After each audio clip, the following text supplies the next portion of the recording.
Happy 1.5-year anniversary, Captain. Looking forward to the 2-year mark. Cersea Gremlin, Cersea Gremlin, Cersea Gremlin, Cersea Gremlin. Your P Cersea spin.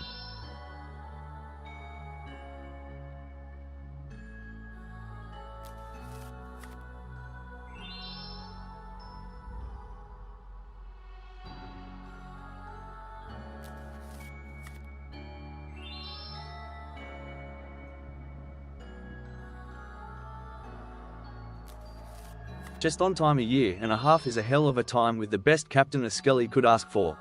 Cersea Heart, Cersea Heart, Cersea Heart.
Cersea Blinky.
How are we doing? Welcome. Hey, are you new? Cause I'm not. Dead I mean, for the I Cersea, am. Skellies for her skull throne. For my what? Skull throne. We got one of those. It's kind of like Game of Thrones.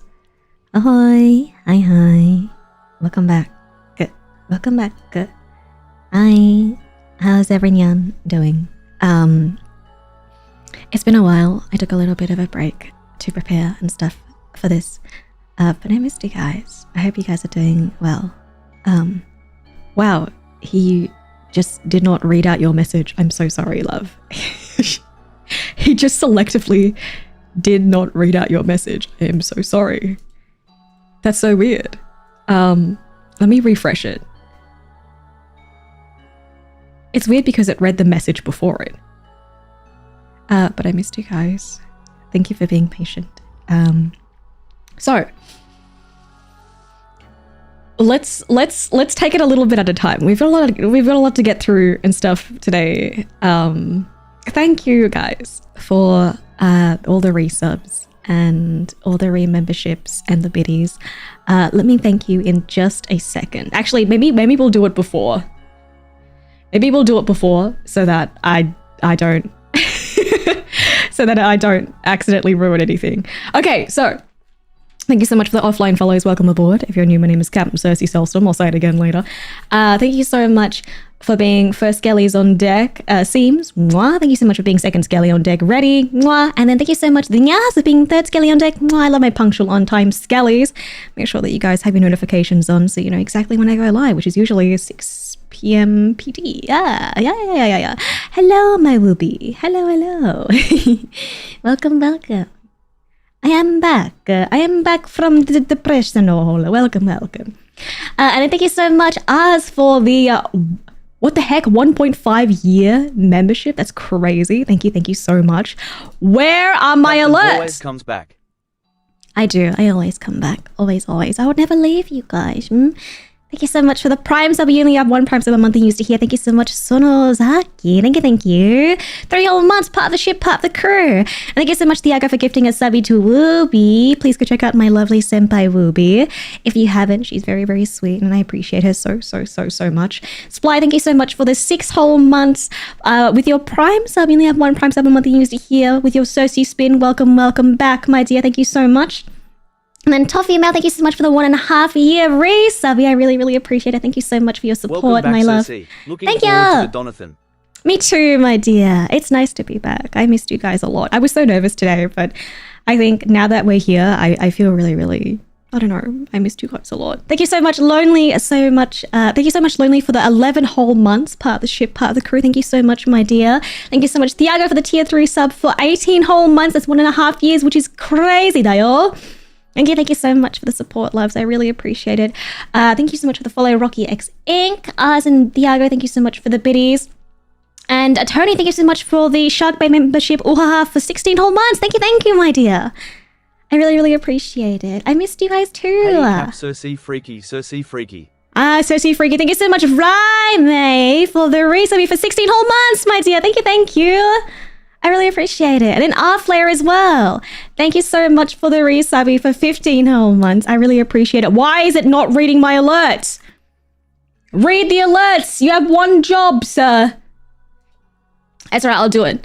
We are, thank you so much, R-Flare, for the resubby. You said, we are so back. There you go. I didn't read. No, I didn't read your TTS. Why not? It said, I will remind all current potential Skellies of the Skelly oath that I have refined. We are born of the dead, made Skellies by the tithe, and yearn for the crew. Our eyes are but empty sockets. Embrace the old dead. That's what it said. I don't know. I've tried to refresh it. I don't know what's wrong with her today. Refresh. I'm trying to fix it. But as you guys know, the only way I know how to fix something is by turning it off and on again. And if it doesn't work, then that's kind of all I have. That's the breadth of my my technical prowess. She said that twice, Cersea barks. I was reading out your message for you. Oh my god. Thank you for the biddies, love. Okay, Let me switch over. Let me switch over. Hello. Welcome. Hello. Welcome. Hello. Welcome. Hello. I missed you guys. How have you been? How have you been? Welcome back. I want this one. And with that, now that we've switched scenes, I will unpause the timer for the Donothon.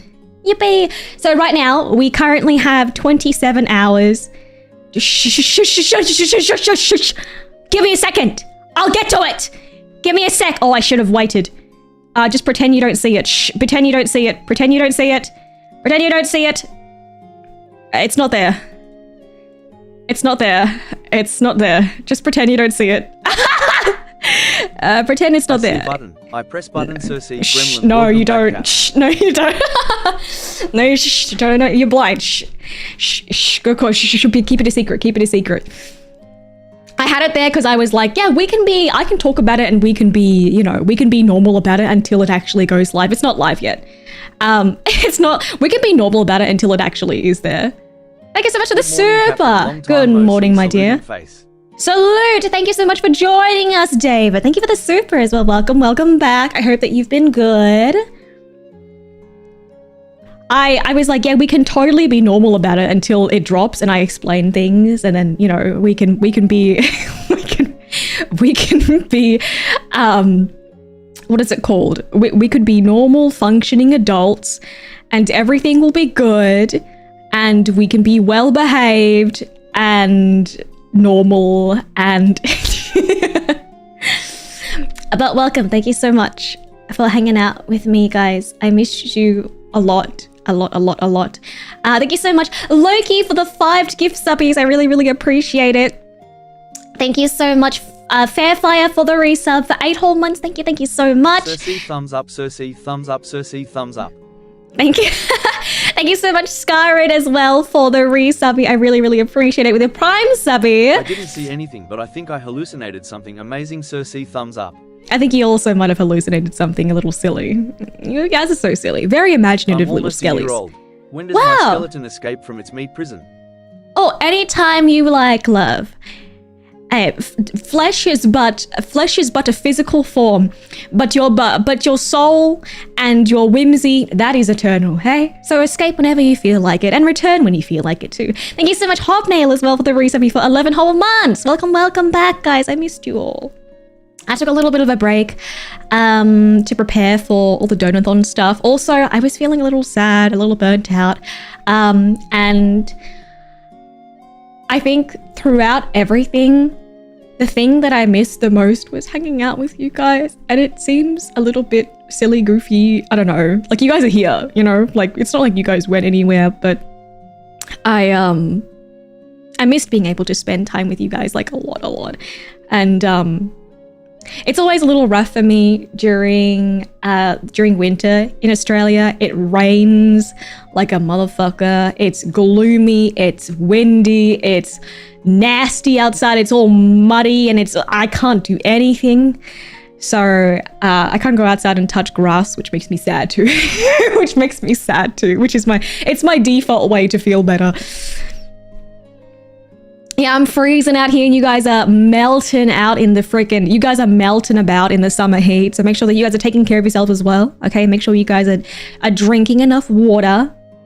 You guys are taking care of yourselves, getting all your meals throughout the day and getting enough sleep at night. It's minimum 8 hours, by the way. Minimum! Or was it 7?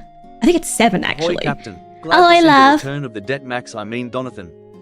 Okay. While I pack for my trip. Love ya. Cersea heart.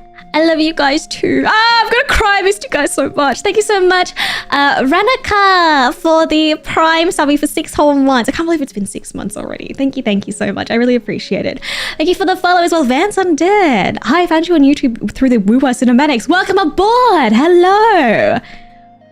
It's okay. Words are hard. Honestly, English is my first language, and I still am stumbling about like a fucking newborn baby.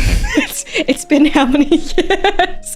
You would think that over time, You would think that as age, we progress in age, that my skill in the English language would progress with me. But no, I feel like as the years mull about and move on, I get worse and worse. My vocabulary gets smaller. And the brain rot gets stronger and stronger. I have a second language too. I'm just getting worse in both. I'm just getting worse in both. Every time I talk to my mum in my second language, she's just like, how did you get worse? And I was like, but I don't practice it. I'm not gonna speak my second language when I'm just sitting here at home by myself. There's just no way. Because I only really spoke it when I was around my family and to speak to my aunties and my uncles and all that sort of stuff. So then now that I live by myself, it's like, when do I get the practice? Never, girl. Okay, so welcome back to the Donothon. If you are new to the Donothon, welcome. I started the Donothon for my birthday, which was in May. And we were very, I was very, very flawed and grateful with all the support that we received. Unfortunately, I was incredibly, let's say, ill-prepared. Let's say I was incredibly silly. And I maybe didn't take care of myself to the fullest capacity. And I was silly maxing, I was doing silly stuff. So I pushed myself a little bit too hard. Yes, I pushed myself a little bit too hard. So by the request of my lovely Skellies and with the support of management, I did try to raw dog the Donothon. And they were like, yeah, let's stream 12 hours every single day and be crazy with it. And then my body was like, how about you stop doing that? And so after a time, with the very, very, the iron fist of my Skellies, they were like, please take a break. Please take and with the care of management as well, we were like, okay, let's put a pause on it.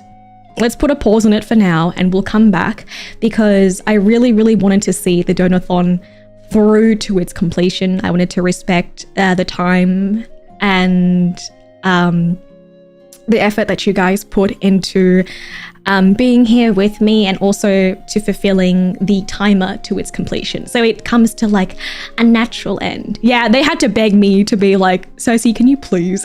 Cersea, can you please dock the ship? Please, girl, can you just chill? And I felt so bad about it too. I was like, oh, I don't really want to. Like, I want to keep like being here and like supporting. I just feel really bad. But I think it was for the best. So we are here now. Yes, they had to crowd around and give me a fucking intervention. It was a little bit ridiculous. It was a little bit, yeah. No feeling bad. We had to dock the ship for a little bit, watch a few soccer matches, watch Australia lose to the USA, and then come back. And I was like, after that match, I was like, okay, that's enough buffoonery around. Time to go back. All right, there's enough clowning around. Time to get back to it, guys.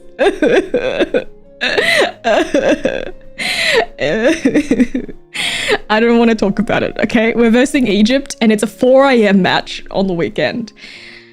I will not be waking up for it this time. The last time I woke up for the match was, what did I wake up for? I woke up to watch Brazil and Japan. And I fell asleep after Japan got its first goal, and I was like, oh my god, Japan might actually get it. They did not in fact get it. They did not in fact get it, guys. They did not in fact get it. Yeah, they had to drag me away from the keyboard.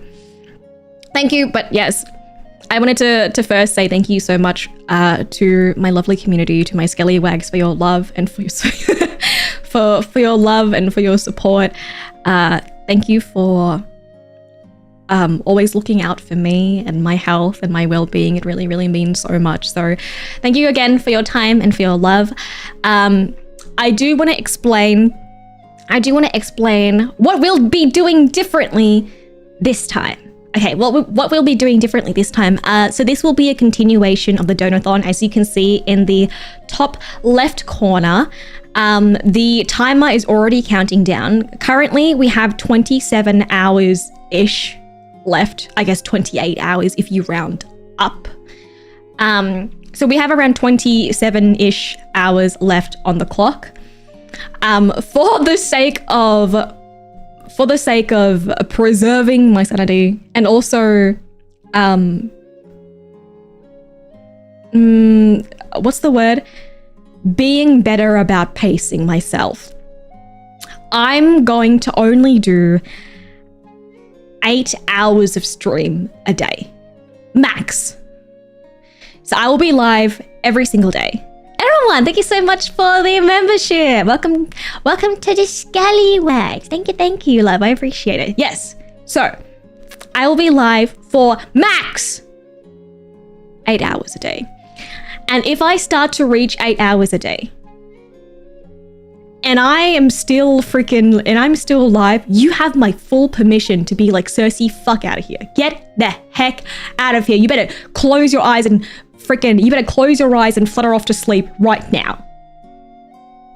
Because that's exactly what happened last time. I was like, yeah, I'll do like max 10. I'll do max 11 hours. I'll do max 12 hours. Yeah. So we'll do maximum 8 hours, okay? Oh.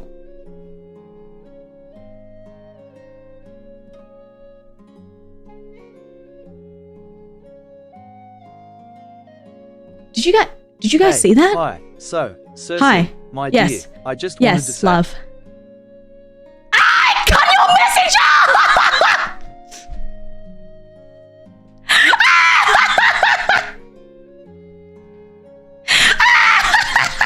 It said, I just wanted to say... means so much okay, to me. I'm sorry. Such an important part... No! Let him speak! This is fucked up. This is fucked up. I can't believe he got dodo walled by the fucking TTS. I can't believe he got dodo walled by the TTS. No, I'm so sorry. Babe, love, I'm so sorry. And I'm so grateful. I just wanted you to know that. Love you.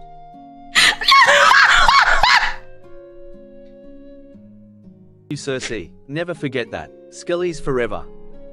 I think that sentence structure is called a haiku. No, I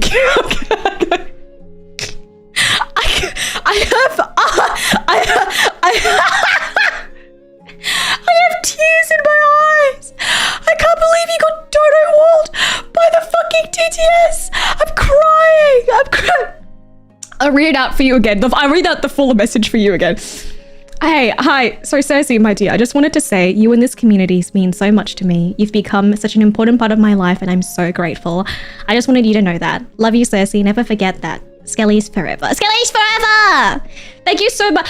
Thank you so much, Doc, for the 2,000. Thank you so much, my dear. I really, really, really appreciate it. Thank you so much for supporting me and for supporting our lovely community. Always, always, always. It means truly so much to me.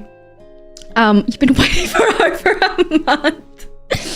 Thank you. I really, really appreciate it, guys. So right now, yes, before I didn't even get to explain.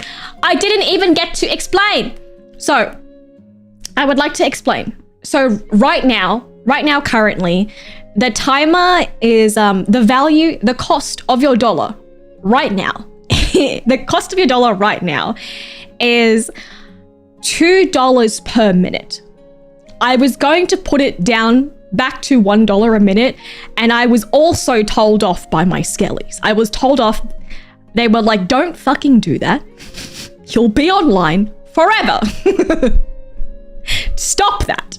So I was like, okay, let me, yeah, they were like, that's crazy. Don't fucking do that. So I went back to the drawing board and hello. Donothon day 44. So right now it is currently starting at $2 per minute.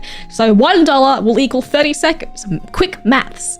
So now thank you so much to the lovely Doc for your contributions. We are now at 44 hours. So I do want to clarify, I will stream for maximum 8 hours a day.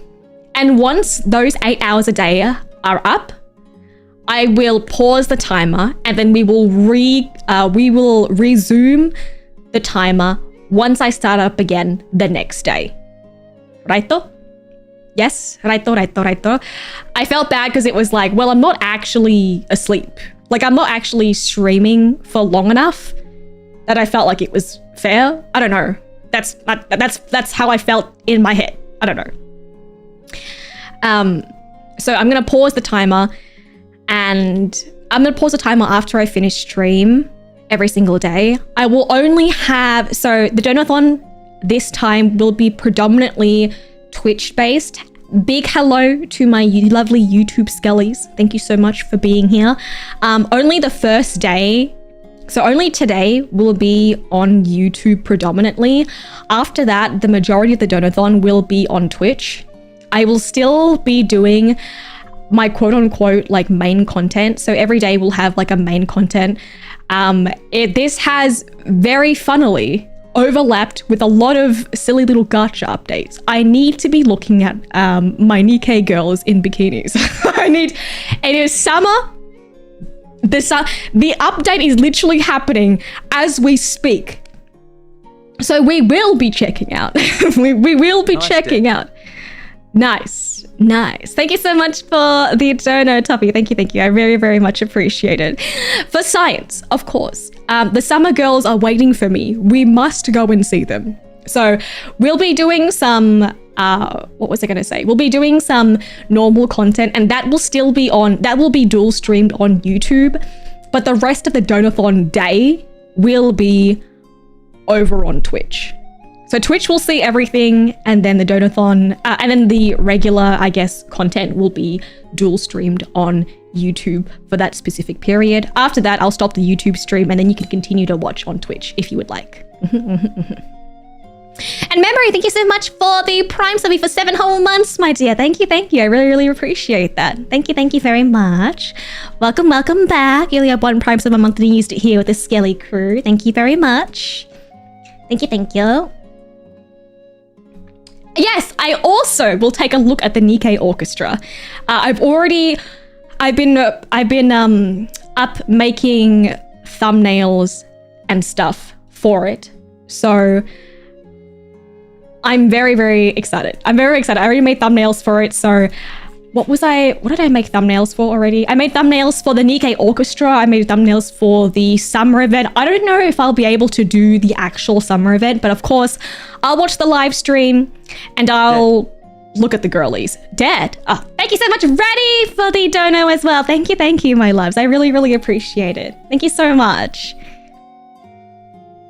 But yes, I'm not sure, just because Siren and Grave and Maury and Cindy are a part of like the entire Old Tales, I think that's what they're called, group is a part of this new summer event, and I just have not even met them. I have not even met them. So I don't think, unfortunately, I'll be able to play the summer event. I think the romantic interest is Siren this time, and I haven't even seen her. Like, I haven't even met her in game, so I might just be a little bit hands off, but we'll obviously look at all the units and stuff like that, so all good.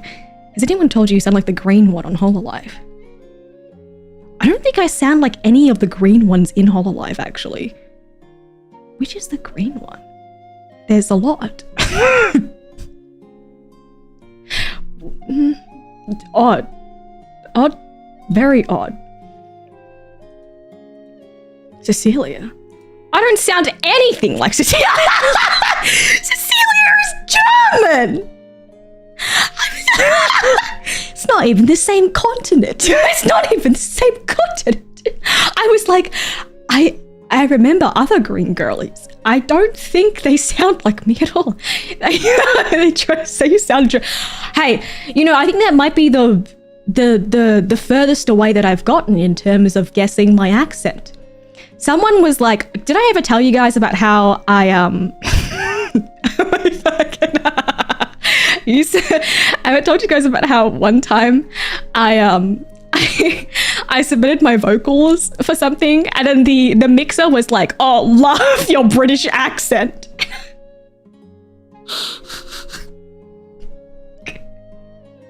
How do I love the British accent you put on? And I was like, "Girl, I didn't even put on an accent. That's just what I sound like. That's unfortunately just what I sound like in my day to day." Where? I didn't even know. What am I supposed to be like? Actually, no, I was like, thanks. Thanks, love working with you.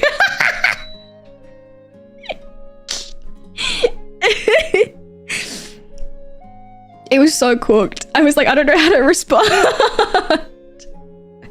Cries in British. Hey, the Brits are doing quite well in the World Cup. I saw this meme that was like Australia being the only Asian team left in the World Cup, and it was that guy, what's his name, David, standing there with the British maxing out here Cersei's mug. Every time someone comes in, they guess my accent and it's British. It tempts me to spread misinformation in the internet, you know? I get a little bit tempted day by day to spread more misinformation. Thank you so much for the dono, love. I really, really appreciate it. Thank you so much, Thiago, for the 10. Thank you. I really, really appreciate it. Thank you for support. Thank you for adding to the time. You saw it. I feel like I've seen it a lot recently, especially if shout out to the new Skellies who have joined from the recent Woo-Wah streams and the Woo-Wah content. Hello, I'm British. Hello, I'm a British VTuber. It's nice to meet you. Okay, I'm sorry. I don't, the urge to spread misinformation on the internet is so is very, very strong. Just go full Aussie with the vernacular. Go and walk about to get some tucker. I feel like it becomes too, like every time I hear somebody with that accent, and then I also hear myself with that accent, I get a little bit of whiplash. Like, ugh, I can't believe I sound like that. It's a little embarrassing. Thank you so much, Azrael. Oh my God. That's a sick name. Thank you so much, Azrael, for becoming a shark bait. Ooh, haha, welcome aboard, love. Thank you so much for the membership. Enjoy your little emotes, dear. Well, it's been fun watching the Woo-Wah and Nikkei VODs. I'm glad that you've enjoyed it. Welcome to Live Gang. Welcome to the live stream. It's lovely to have you. Welcome aboard. Just flex your Italian and throw people off even further. Hey, I have been practicing my my French a lot every time we do streams, and I have to voice Captain is back, Cersei, Gremlin, Cersei, Spin Captain is back, Mustang. Cersei, Gremlin.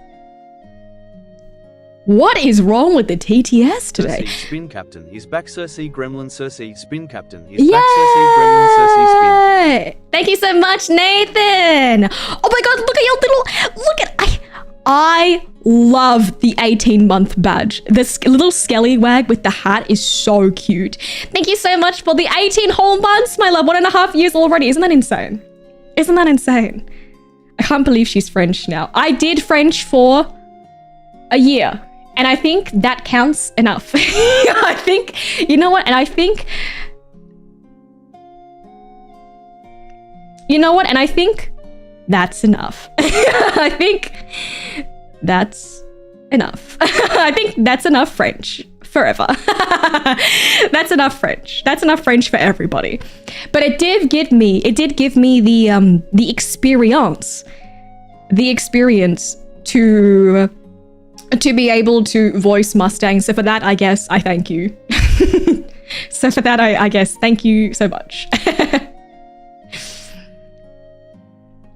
Yes, I actually did see the new Cyberpunk. I feel like we haven't been able to talk for a while since we've just been going straight into it because I've been sad.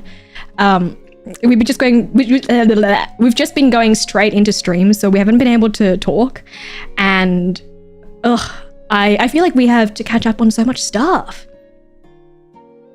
My friend's pronunciation is on point. I freaking hope so. I freaking hope so. You're playing WoW for the first time? It feels so silly because I genuinely... okay, so as a Nikkei girly, like I log in and I do my dailies and I log out and stuff like that. But I think I genuinely haven't played a gacha that has been so hands-on in a while. So when I play WoW and I actually have to play the game, I was a little shook. I was a little like, what do you mean I actually have to fight these people?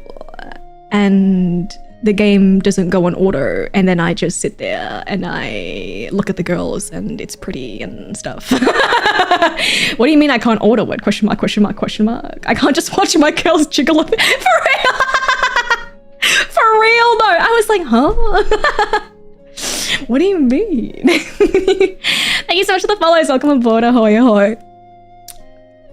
But yeah, it's I do feel like I have to actually get in and learn how to play the game for real, because it took me a while. Even when I feel like you really have to go in and like look at all of the technological all of the meat of it and actually learn how to play the game. And I haven't had the chance to do that in WoW yet, just because like I just haven't had the time to go in and like fully learn the mechanics and get used to all of the technical aspects of it. So I feel like we will definitely have to do that. And we do have the time, hey. So now with the Donothon, I do have a lot more time on my hands. I've prepared so that I don't have to take my pup out as often. Brute forcing the mechanic. You guys know me. If you have been here for a while, you'll know that like I am so big on making my life just difficult for no reason. You know, why read? Why read when I'm gacha gamer? Why read when I can just brute force my way through something and then make it through, you know? So I've been doing that and it is not working not working out. I wish I forgot that gameplay is a big aspect in some other games. I've just been, because I feel like in some aspects, Nikkei is almost very visual novel like, you know, you sit back and they voice it for you too. So you just sit back and you listen to them and it's nice, you know? What do you mean I have to play the game? It's crazy. Ah! Is it gonna read your message? But thank you so much, Campercy. Thank you so much for the donor. I really, really appreciate it. Thank you so much for the super. Oh, there you go. Happy birthday. I don't know why Thank your voice sounds very... Oh, what is wrong with it today? Very comfortable to me. When I hear your voice, I always feel sleepy. Oh, I'm glad, dear. I'm glad that you like it. Thank you so much for the birthday wishes. My birthday is very much over, but I really, really appreciate it. I really, really appreciate it. It's if you do actually, I guess this is the perfect time to plug. Hey, if you do enjoy my voice, and it feels comfortable for you, that's I'm very, very glad. I do actually do some ASMR content. I used to only actually do ASMR content. So if you do enjoy that sort of stuff, I do have a separate channel just for ASMR. Ask, has Captain played the new Deltarune chapter? I actually haven't. I'm only on chapter, I think 2, so I'm very, very behind. But I'd love to check it out at one point. I've heard it's quite good. I haven't even met a sexy TV man. I haven't even met sexy TV man. So yes, I also have what was it? I also have a Patreon, but because I have been in the deep dark pit, I haven't been able to be as, what's the word? I haven't been able to be as active on it as I would like. So I think for now, I would recommend checking out the ASMR content on the separate channel. I will ask my mods to link it for you if possible. Yeah, but yes, thank you. We have 44 hours to play. We do, and I can do all the silly little voices for you guys. I think that would be very, very fun, actually. Yes. Okay. What else did I have to update? I wrote a whole list. Okay. So right now, So as of right now, it is $2 per minute, and for every 8 hours. Look, I ain't a man who likes ASMR, but I might check Captain's ASMR. Hey, you know what? I appreciate that. You know what? I appreciate that. Thank you very much. I know that ASMR isn't for everybody, and that's totally okay. I feel like it's there are so many different genres and types of ASMR that like there will be something out there for you. You just kind of have to find it, and when you do, like the way it scratches the little itch inside your brain is like, oof, ooh, ooh, ooh. Like for example, I love like very soft spoken. Like role play based ASMR. Like someone is just like hanging out and talking to me. I love that sort of stuff. So if you also like that sort of stuff, or you're very into like kind of storytelling, I love that sort of content. I love that bank robbery ace. That was a meme. I was half laughing through the entire thing. Thank you so much for the follows. By the way, welcome. Thank you so much for joining us today. Ahoy. It's lovely to have you. Thank you. But yes, I know that sometimes triggers can be a little bit, can be kind of overstimulating. So there are some triggers that are a little bit lighter as opposed to like deeper. Sometimes I really like when triggers are super deep and they scratch that little itch in my freaking brain. But other times, you know, if you want to get started, I think like listening to maybe an audiobook or someone just like talking to you is really, really nice. Or if you like a specific sound, like someone writing or people turning pages at a library, that's also a good way to get started, or dip your toe into it. And there are so many amazing ASMR creators out there, so make sure if you would like to, you know, the world is your oyster. The world is your oyster, yes. Thank you so much for the follows. Welcome. I love wood soup. Holy shit. Wood soup is my absolute favorite. I love wood soup. Thank you. I very, very much appreciate it. Okay. So, right now, it is currently at $2 a minute. And then if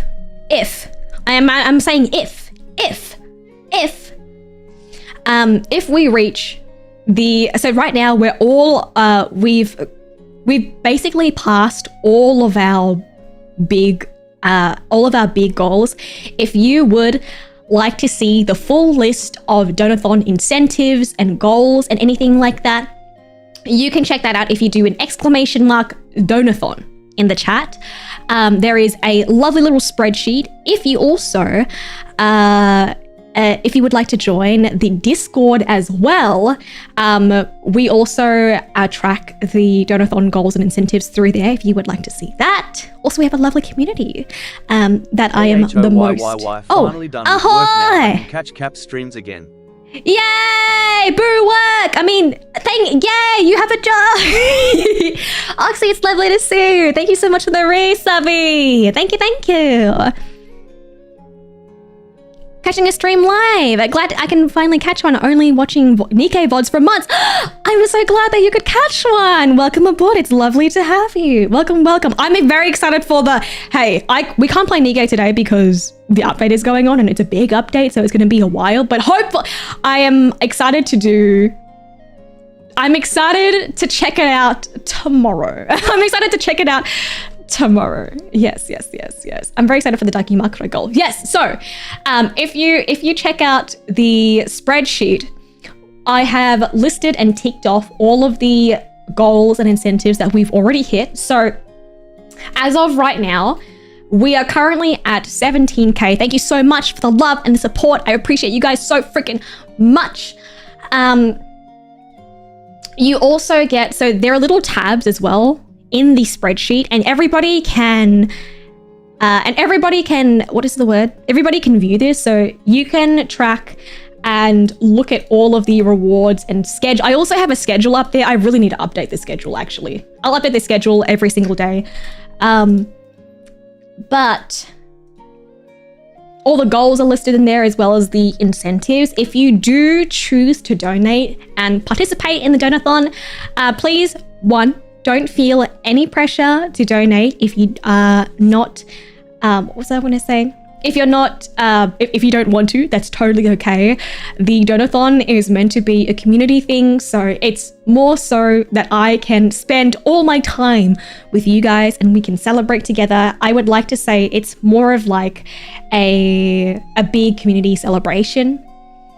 So please do not feel any pressure at all to donate if you don't want to, or you don't have the needs to, or anything like that. I know, one, it is convention season.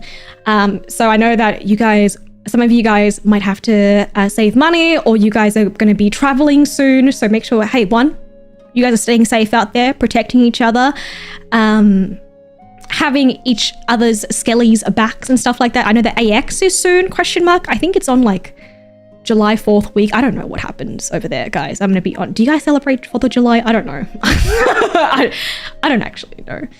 I don't actually know. And there's, yeah, so there's a lot of conventions happening.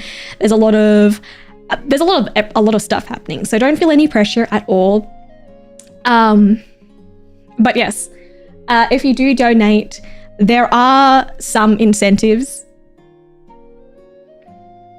that you can check out on the spreadsheet, and that's available for you at any time. And if you have any questions at all, please feel free to ask, because the community members and me would be happy to explain and help y'all out.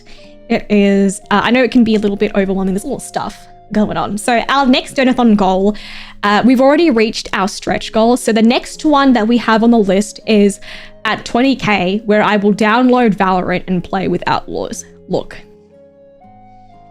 I am not a gamer in any capacity. Okay, I'm not a gamer in any capacity. I don't play FPS games. One, I get so motion sick. But two, like, I am incredibly toxic. I'm such a toxic gamer, and I'm a sore loser. I'm a toxic gamer plus a sore loser, and some of us are not made for competitive gaming, and it's me. I'm not made for competitive gaming. But my girls have been wanting to play for so long, and I'm like, well, I guess if I will do it, then I guess it would have to be that amount, you know. The thing is, I don't hate myself enough to subject myself to playing competitive games on the daily, you know. Yeah, I don't know. I think it's toxic, and some people like that kind of stuff. Like, it's fun to kind of be a little bit toxic, but then I feel like sometimes it makes me, I say stuff or I act a certain way, and then it makes me feel bad. I'm like, that was kind of mean. That was kind of mean. I don't like that. I don't like the person I become, you know. I don't like the person I become when I fucking play FPS competitive games. I don't know who that girl is. She needs help. She needs to go touch some grass or something. I hate it too. I don't know. I feel like some games just bring it out of you, and I think when I play those types of games, I kind of hate it. I get really salty, and I don't like it. I don't like. So that's the next stretch goal. Okay, that's the next stretch goal. So every single day, I'll start streaming around 6 p.m. PT. So around the time that I started today, which is around 11 a.m. Australian time. I'll start around there. I'll update you guys. And then we'll go for around 8 hours, and then the timer will pause. And then it'll start again and resume as I start the next day.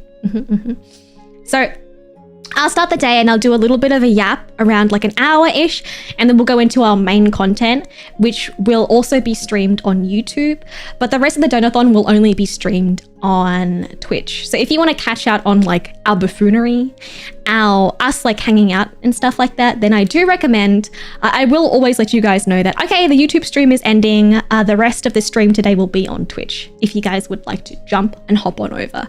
But yes, so if you have any questions, please let me know. I do have to catch up on, so today I don't have anything big planned or anything. I just wanted to hang out and spend some time with you guys today, do some of the incentives and stuff like that, that we have to kind of catch up on, do some spins. So we'll do that later on. And I'll catch up on that with you guys. But let me know if you have any questions, concerns, or queries, because we will love to, we'll always be there to help. And yes. Is the fairy tale is going to be during the Donathon? I was literally going to do it today. I was literally going to do it today. Yes, yes, yes. So some of the things I will do during the Donathon, and some of the things I will be doing after the Donathon.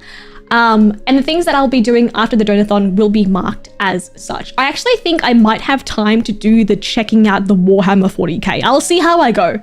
I'll see how I go.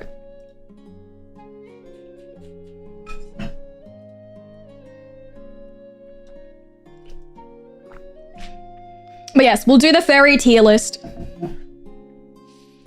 You guys have also unlocked the chat picks a spicy skeb, and the chat picks the next cover. If you would like to be a part of that and have your votes count towards this lovely democracy, make sure to join the Discord where they are currently voting on that. But yes, the Bricky 40k, exactly. Everyone recommends the Bricky 40k videos. I haven't actually checked them out yet, so we can sit through and do them.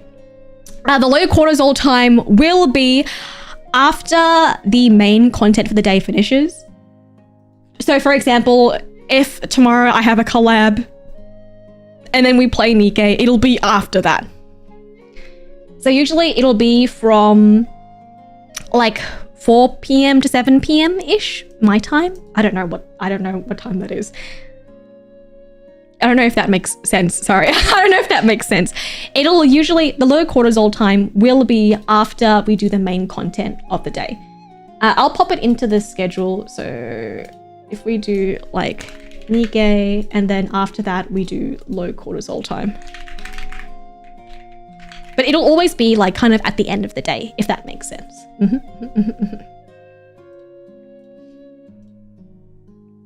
Okay, and then let's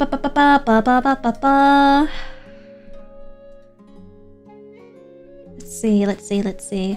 Okay, so it's coming up on time.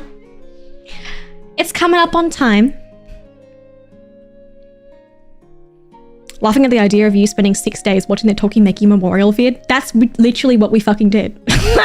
That's literally what we did. I think this time for the low cortisol videos, I might actually cap the videos at a certain point just because I'm not watching them over a longer period of time anymore.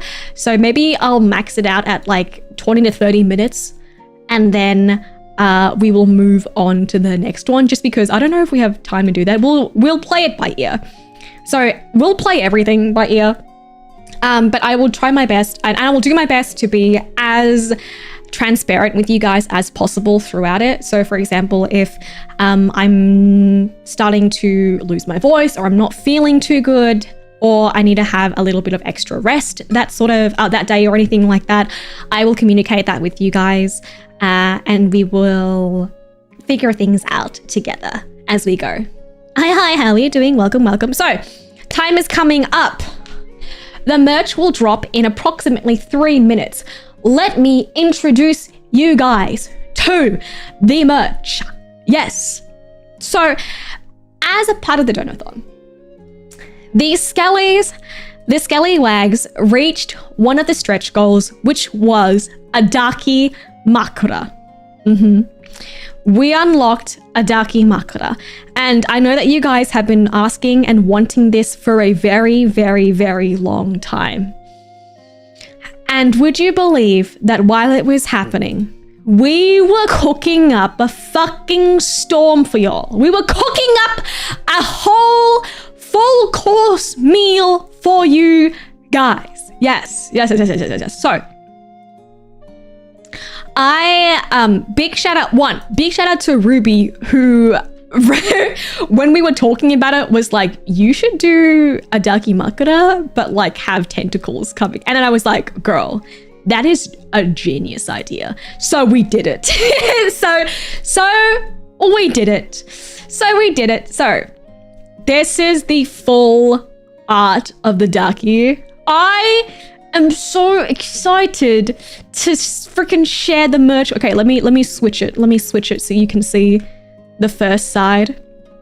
Let me see. So this is the first. This is the first side. It'll be out in 1 minute. Okay, wait. Before it comes out, listen, before it comes out, I must say, the merch team, the lovely merch team, listen. So, before it becomes live, I must say that the merch team has been working on a sample for the Skelly Wag plush. It is not currently ready yet, but if we do hit the Skelly Wag plush goal, you can purchase both and we will combine shipping for y'all. If we hit the Skelly Wag plush. If. So, if you would like the idea of a Skelly Wag plush, and you're like, oh, I kind of want both, hold on. Hold off on buying if you would like both. I can also ask if they can combine orders, but the order period will be for an entire month. So the Skelly Wag plush is at 25k, so it's an if. It's an if. It's an if.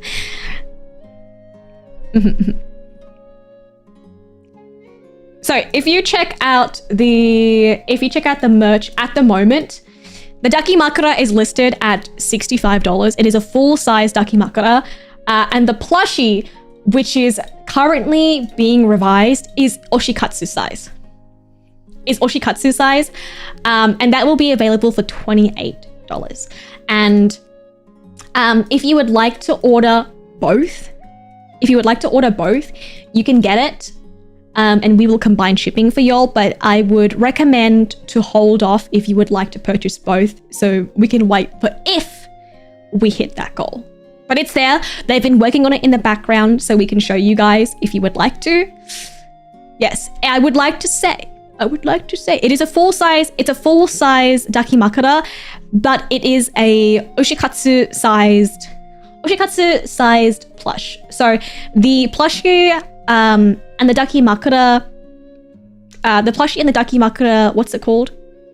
The dimensions are listed on the, what do you call it? The site.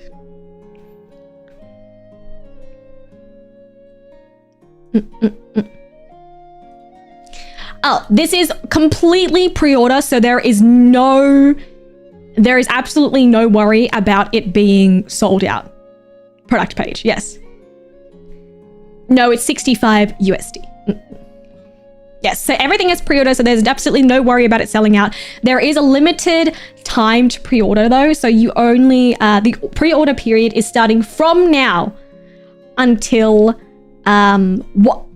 it's exactly 1 month. So from the 1st of July PT time to the 1st of, what's after July? January, February, March, April, May, June, July, August. I was like, what month is after July?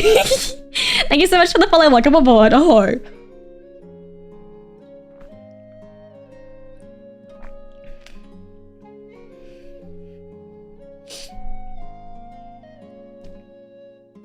The 1st.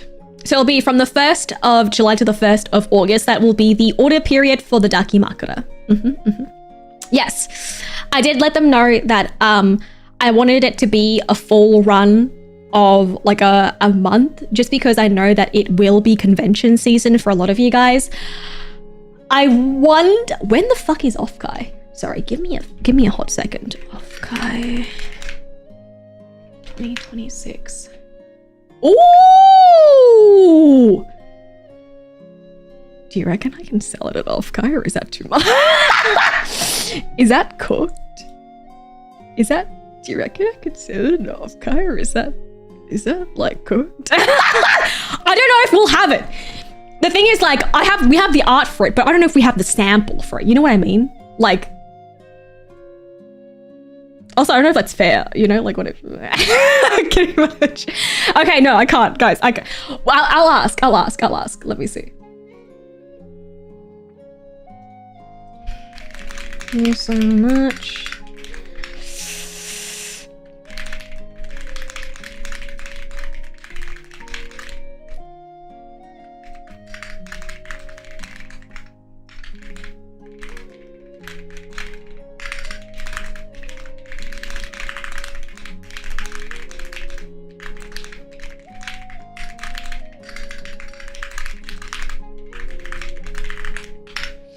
I've asked for you guys. I'm not sure because it might be like, one, it's produced in China, I'm pretty sure. Hey, the thing is, you never know until you ask. You never know. You should always shoot your shot. Always shoot your shot, because, you know, it might be a yes. You never know. Yeah, I think it would be nice if we could at least have a sample at Offkai, because the order period we'll still have at least like a week after Offkai, if you would like to buy it. But I'm not sure if they'll be able to sell it at Offkai, because they still need to produce it and they still need to get the numbers in and stuff like that. And we wouldn't know how much to bring, blah, blah, blah, blah, all that sort of stuff. And they're doing a lot of stuff. There's lots of stuff that they're preparing for Offkai, you know? Thank you for the follow. Welcome aboard. Ahoy, ahoy. But I've asked for you guys. Hopefully we can figure something out. But if not, that's also okay. We try. Okay, so the lovely artist that did the artwork for this. Where is the post? Where is the post? Hello, love. How are you doing? Welcome, welcome.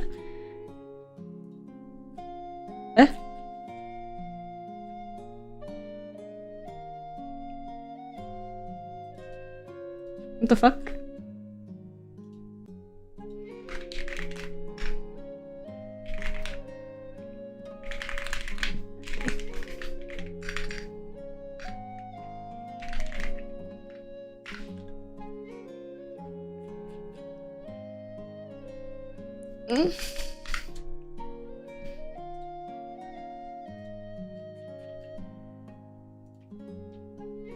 Give me a second.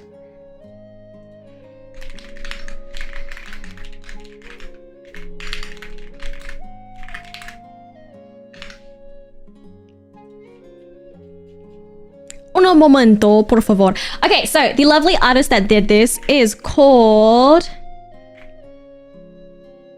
Adelie_cat. This is their at here.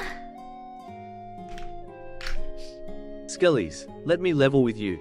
You want that Hello. plushie as much as I do. We must band together, brothers and sisters. You know what to do. Detmax until it is done. Thank you for the donor. I appreciate it, Matila. Thank you, thank you. It's okay. We did prepare. We've been working on the sample. We've been going back and forth with manufacturers to to prepare to make the skelly, but even if we don't get it, that's totally okay. But they have prepared it, so we are on like the final end of sampling to get it just right so that it looks exactly like a skellywag. But the lovely artist that did this is called Adelie_cat. They go by Nyam. They also did the lovely artwork for Mia's birthday drop. If you were there for that, they did such an amazing job. I love their art style, and I in particular love the way that they render skin.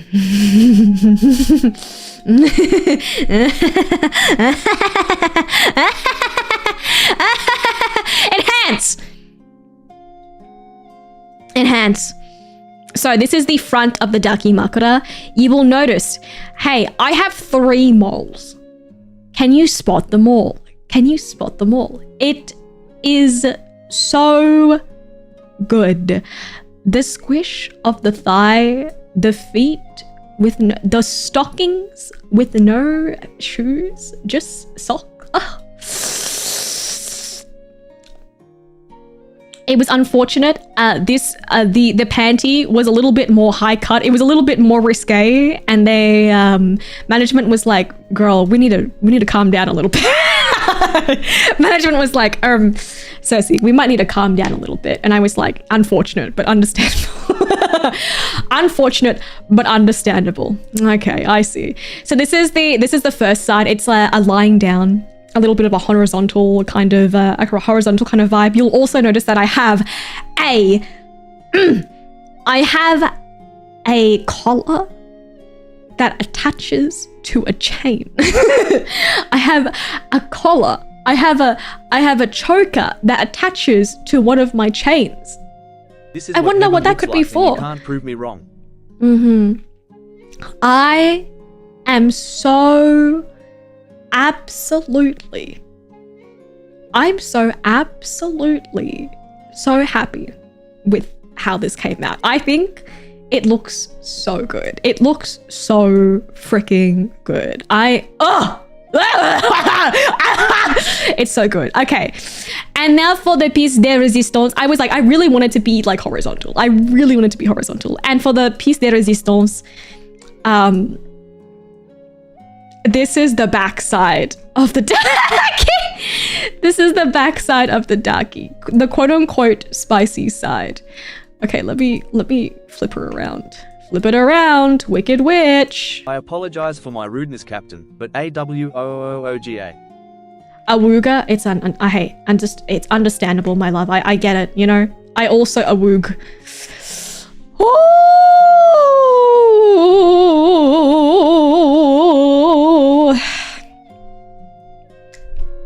A few things that I would like to point out that I love about this. 1, feet. 1, I'm not a foot person, but the feet in this is so good. The feet.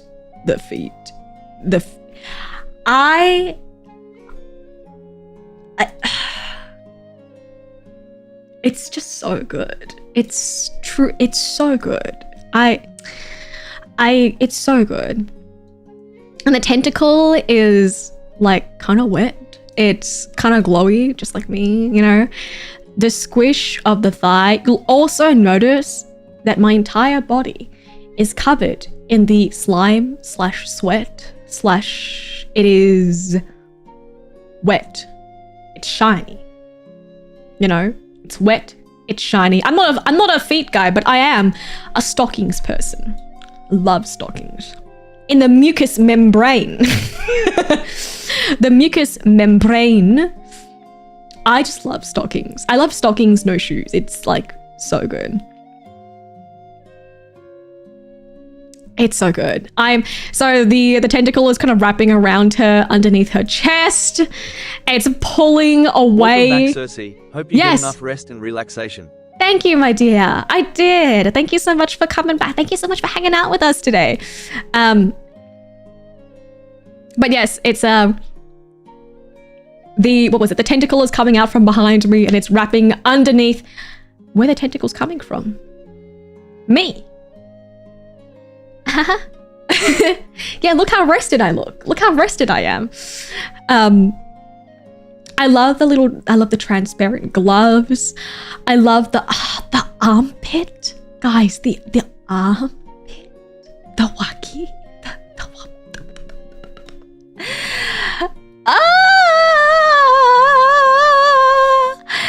I love that the tentacle is pulling at the tentacle is pulling at the bra strap, and then look at my hair stuck to my face. The expression is so peak, and the what is it? And the chain is like kind of off screen, like coming off screen. I just think her chest looks so good. Her chest looks so good. It looks so good. Yes, it's so good. Do I need a third ducky? No. Is a third pillow being purchased? Yes. Yes. Do I regret anything? Absolutely not. Thank you. Doesn't it look so good? I'm so happy with how it turned out. I'm so happy with how it turned out. Do you guys like it? I hope that you like it. I hope that you love it.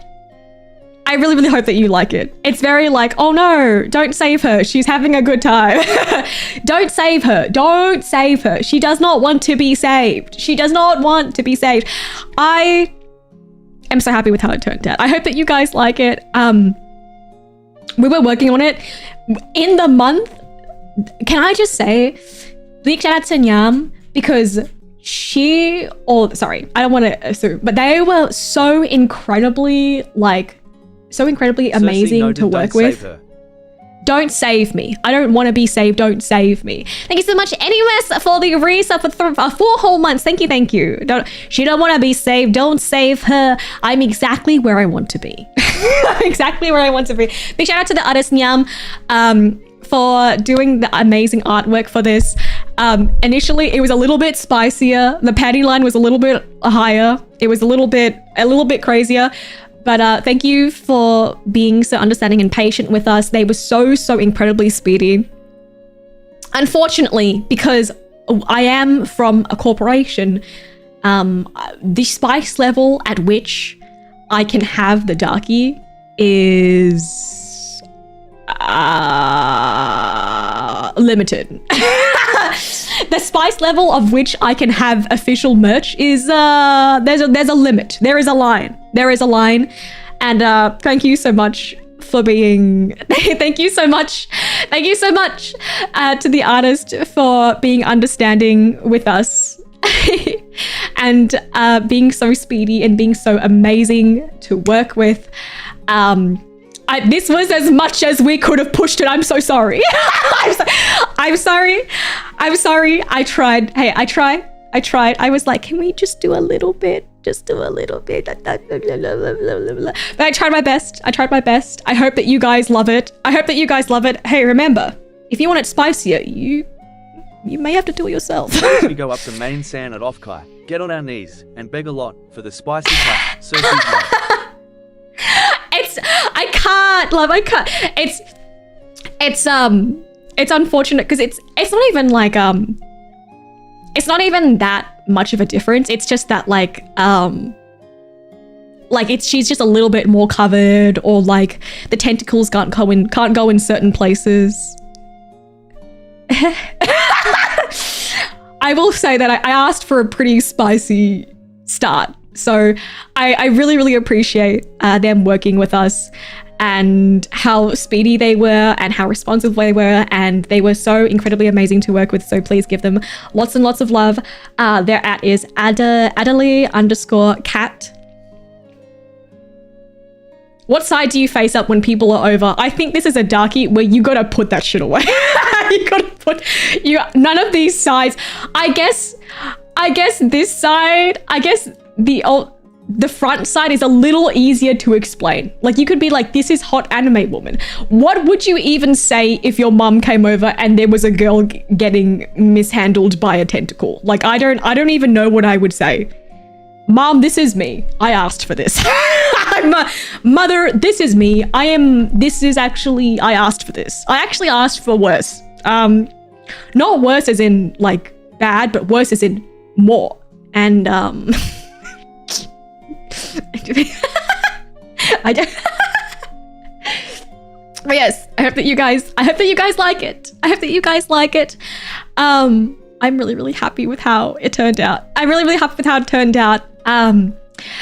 Please give a big shout out to the merch team and to the artist for being so incredibly speedy when working on this. When we hit the Donothon goal, I was like, hello, I am ready to be turned into, I'm ready. I have my idea. This is my idea. Here is my idea. And here is the reference sheet. I've already made a PowerPoint for you. Here it is. Please, please. And they were so speedy with working on it, with doing all of the mock-ups. They were so insane. They were so incredibly, incredibly insane working on this. They worked so incredibly hard. Oh, the Darky is now up for pre-order as we speak. As we speak, it is now up for pre-order. It says that it is estimated up to estimated September shipping. So you should get it before the end of the year. Still remember my mum watching a stream over my shoulder. Damn, her boobs are huge. Thank you.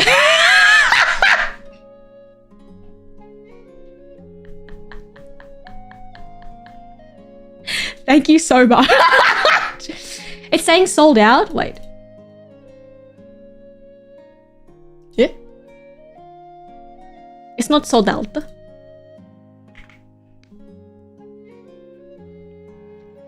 Yes. As I said before, the Darky is available right now because we hit that goal for the Donothon. This is where we order the Daki, right? Cersei's mug.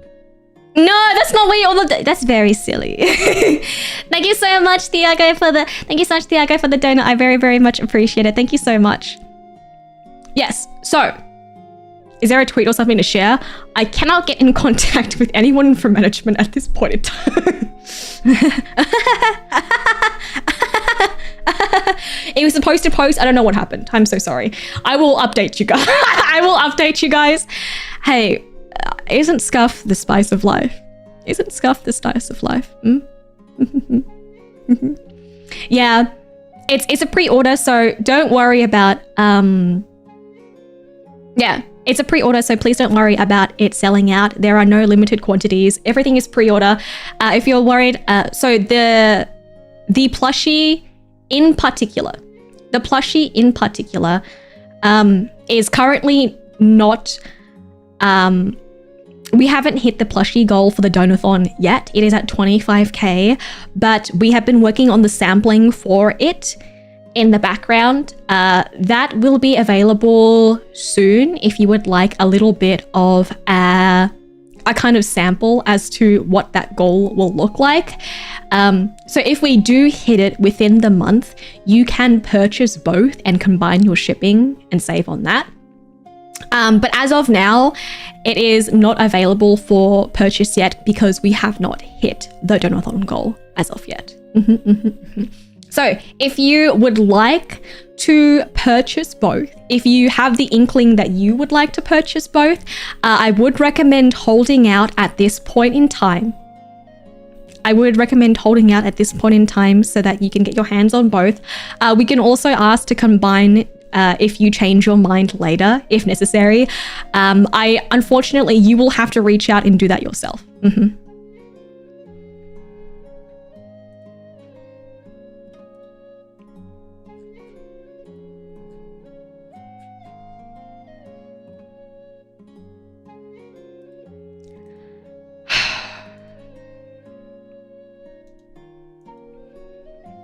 Give me a second. Let me forward this to the merch team. Unfortunately, because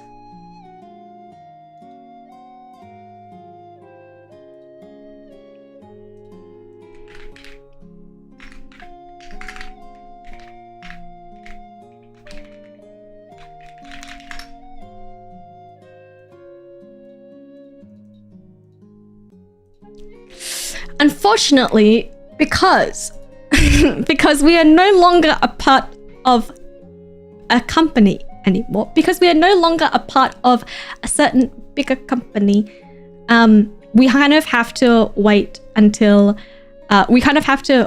wait to get in contact with their team. So they are already looking into it. Don't even worry. They are already looking into it. But thank you so much for no. I mean, no, I'm not indie now. Sorry. I was a part of a larger company.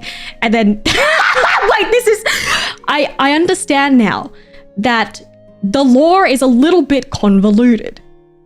Should I explain it? Okay, wait. Let me try and explain it to you.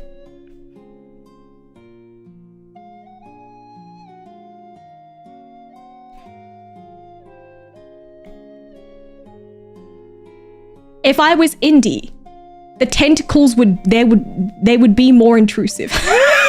Okay. So,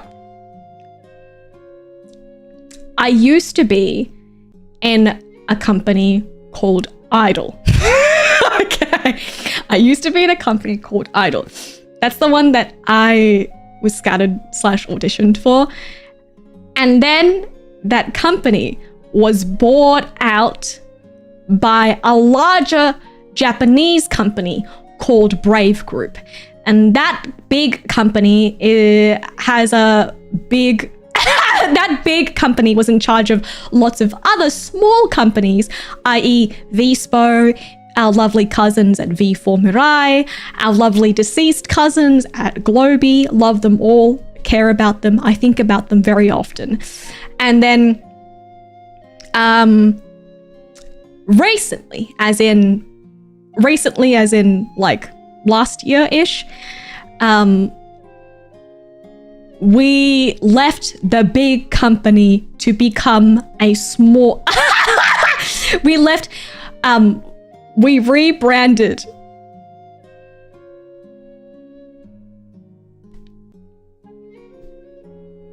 This is very confusing. So we left, okay. So basically, we left Brave Group and are now under our own thing. So now we are actually a small indie company. For real. So now we are actually just small indie company for real.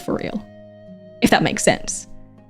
So, but now we are not under big Japanese company, but I'm still under company. If that makes sense. Does that make sense? I'm so sorry. Like a year ago-ish? Yes, I realized that was confusing. Believe me, that was also confusing for me, being a part of it. Hopefully that makes sense. Does that make sense? Does that make sense? I realized I was like, I'm not a part of big company. Wait, no, I'm still a part of company. So,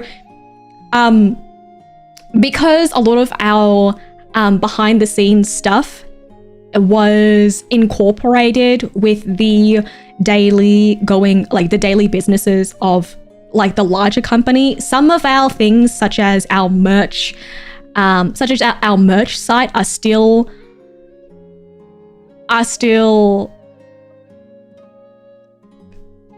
on the Brave Group site, if that makes sense. But we are working on completely separating off from them. As of this moment, we are working on it. But that's why it's still on the Brave Group site, and that's why for now, if we need to put things on there, we kind of have to like go through a few people to get it done. But they're looking into it now. That's why we're kind of like not fully in charge of the site, so we kind of have to do a little bit of back and forth. But thank you for letting me know about that. They are currently looking into it. I've been here for years and I'm still confused. Baby, you and me both. The company just recently merged too. Congratulations on your new family. Yes, I remember last year at Offkai they announced the rebrand. Oh, it was! Yes, with the little dubstep music.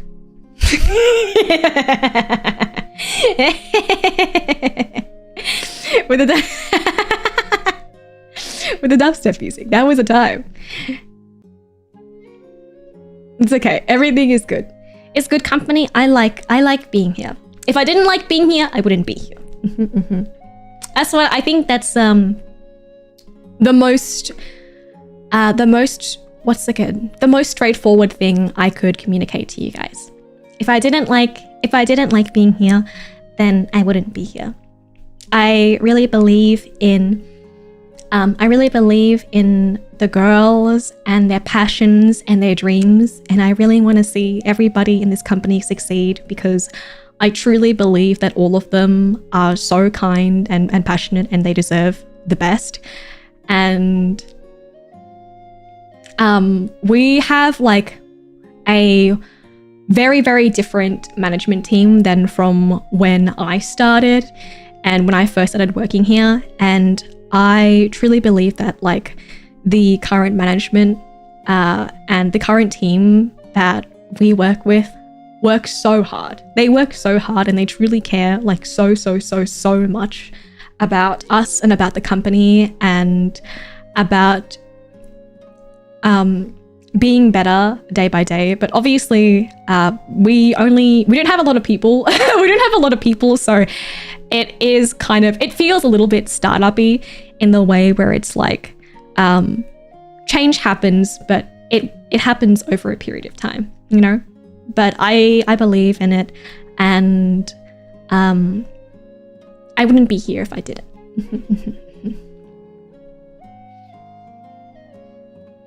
And I promise that like I will always continue to do my best for you guys, for myself, for my senpais who also work so hard to make this place even better in the future. Sometimes there are just a few bumps in the road, like my merch, you not being able to buy my merch. Sometimes there's a few little bumps in the road, like the site not working, but you know. But you know, it is what it is.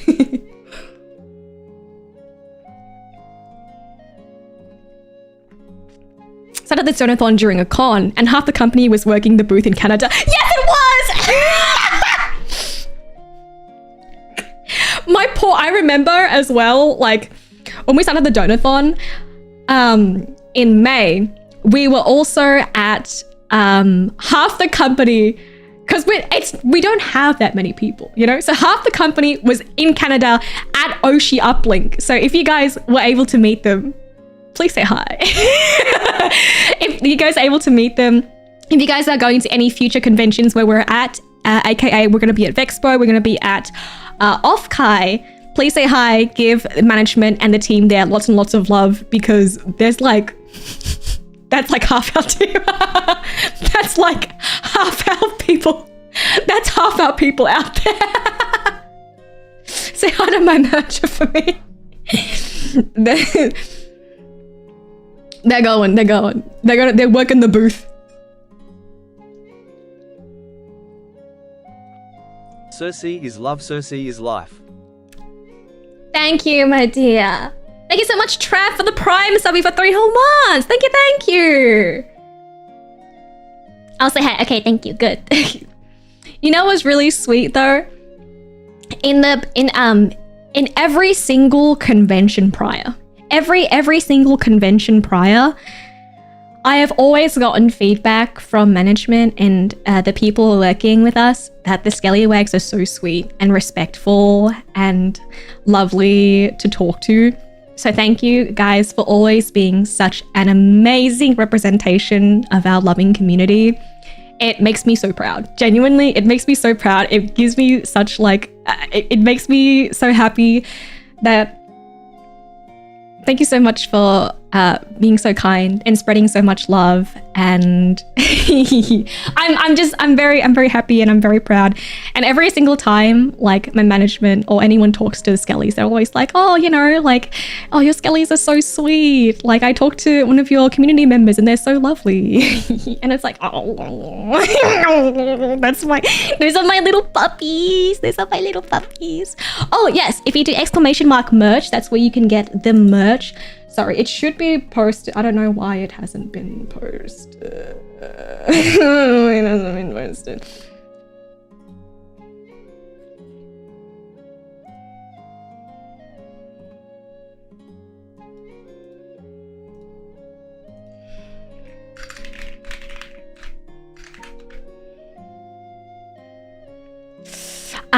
Unfortunately, we're looking into that issue right now. Can you try and refresh it? Thank you for the follow. Welcome aboard. So the plushie is not available yet since we haven't hit that goal, but it should be available now. They said they said that they've fixed it. But if you would like to wait and purchase the plushie separately, it should be available if we hit the Donothon goal.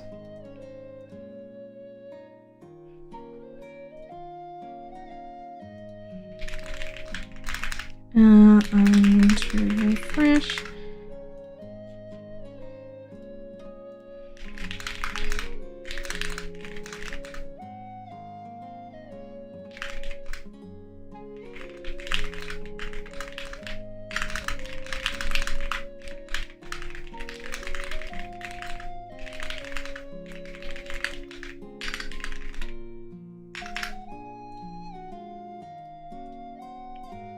Okay. Chat, we must free our marketable brethren. Cersea, rage failure is not an option. Why does it keep cutting you out? DEBTMAXX like we have never DEBTMAXXED before. Cersea, rage. I'll post about it if we do hit the goal.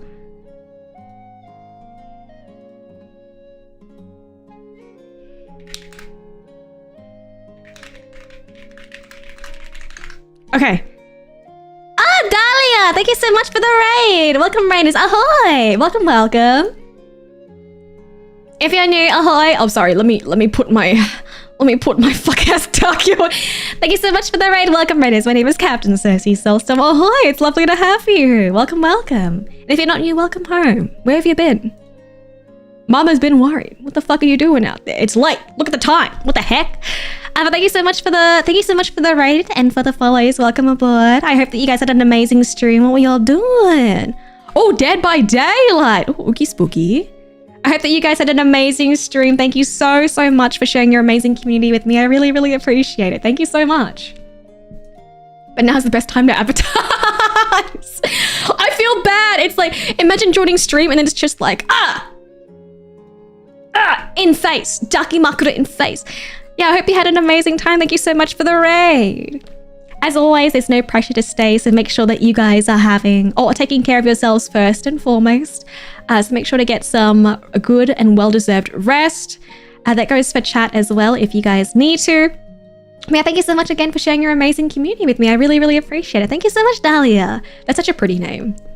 I love the Dahlia, like the flowers are so lovely. are so lovely. I love them. The petal pattern is so incredibly like distinct. Oh, okay. We're checking on the post. We're checking on the post. Hopefully it should be up soon. I'll also post when and if we hit the ducky goal. Yeah, I hope that you guys had fun. Thank you so much. Are we allowed to win this much at the World Cup? This much seems wrong. I don't know who we is, because I'll tell you who's not winning. My team. I'll tell you who's not winning. Australia. We are not.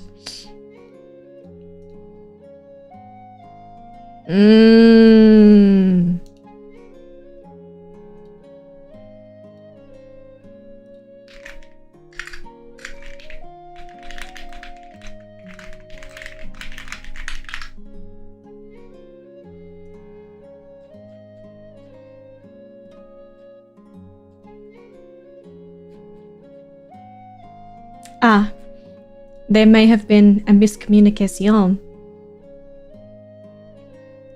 Australia could have won if they saw the darkie. Guys, I don't think Australia... I feel like the more I watch the World Cup, the more I'm like, wow, there are levels to this game. And Australia is just not... We're just not there.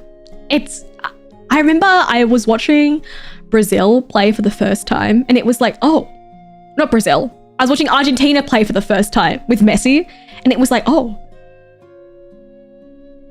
there are levels to this. And we are not, we're not even fucking close. We're not even fucking close. He hasn't even run for the ball. He's just been walking out here. It's freaking insane. It's insane. It's crazy.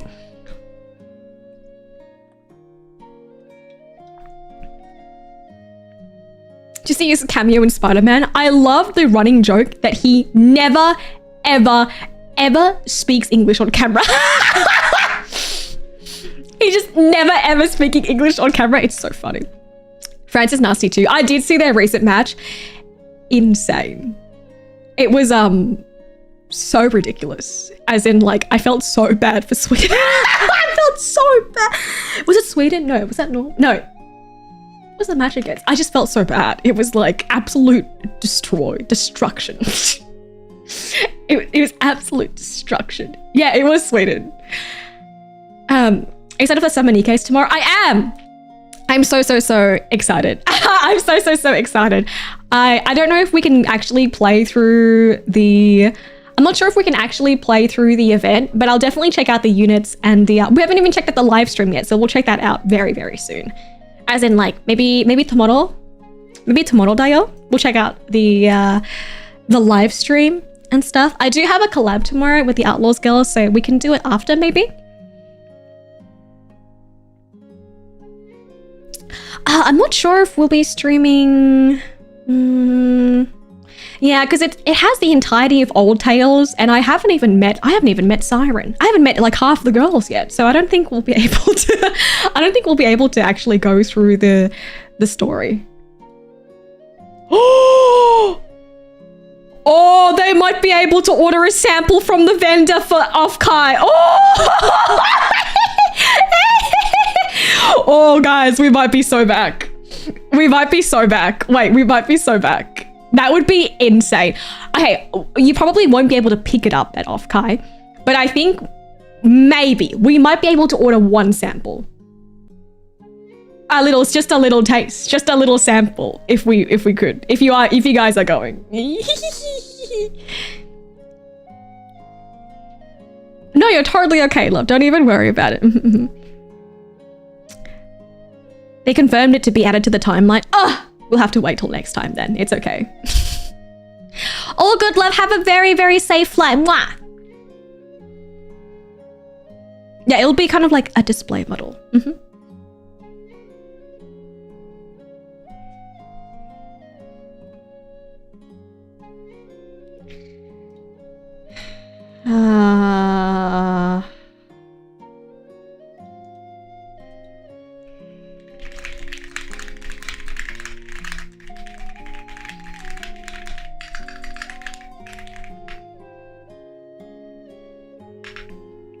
Captain resting boobily at Offkai in display. If you guys go to Offkai, please take a picture next to... Oh my god, guys. If you go to Offkai, we need to have a Skellywag meetup in front of the Dakimakura sample. we need to have a Skellywag meetup right in front of the fucking Dakimakura sample. That would be so funny. That would be hilarious. Oh my god, Trash Banner, thank you so much for the sub. Welcome aboard, dear.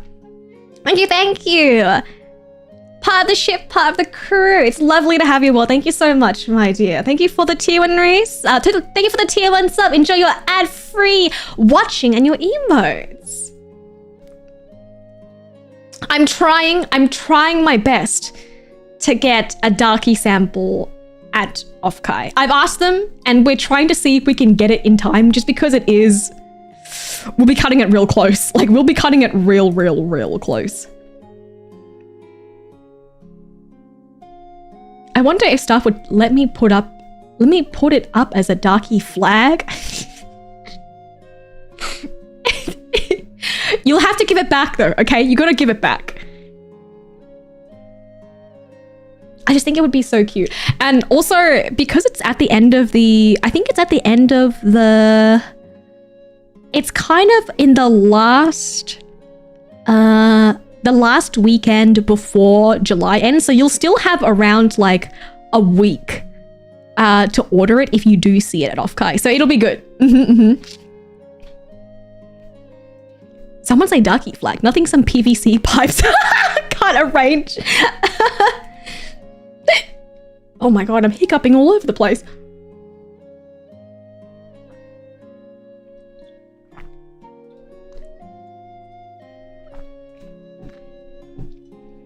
Hmm.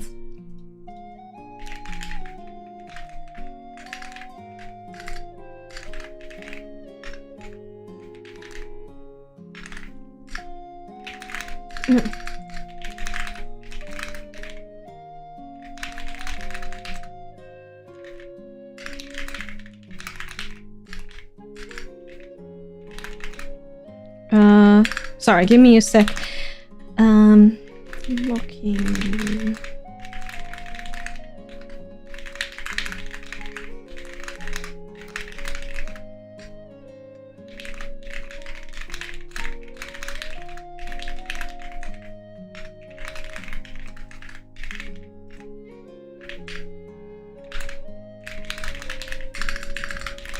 Sorry, I'm just letting management know.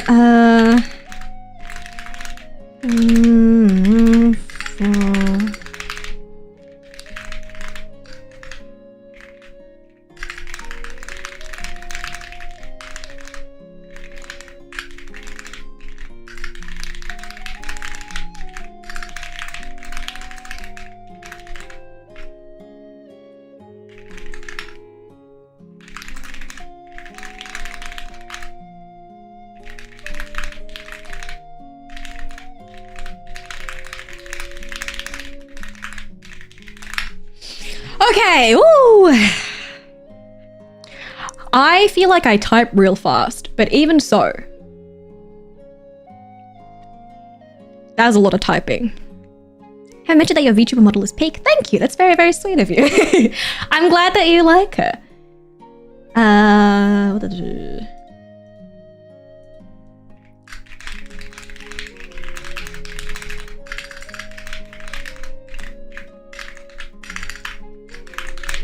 That's the thing about Donothon though, is that like now you can listen to me do my job. Now you can listen to me do my job on the side.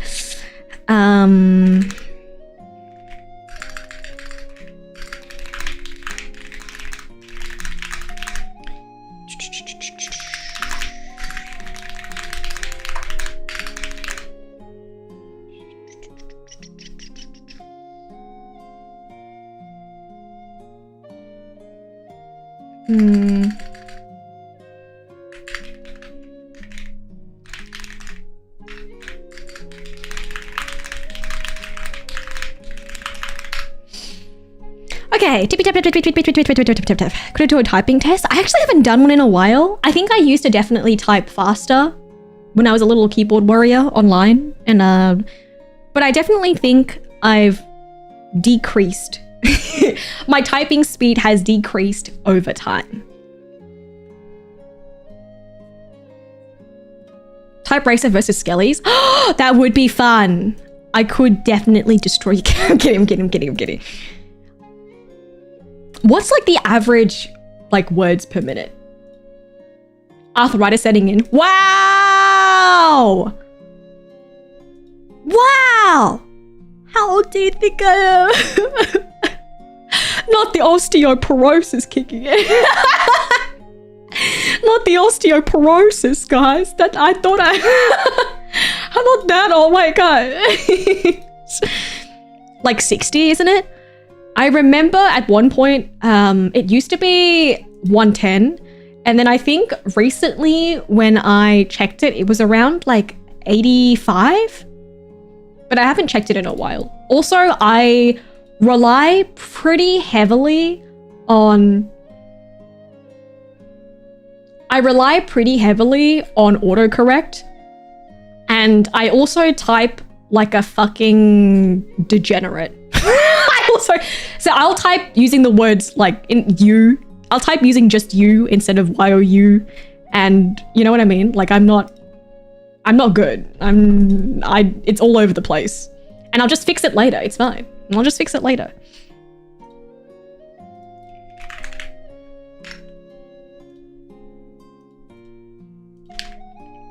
That's the thing that gets me all the time. You got 52 words per minute? Cap ages like a fine wine. A barrel of wine lost at sea. Wow! The disrespect. I can't believe I come back after all this time and it's just disrespect on my name!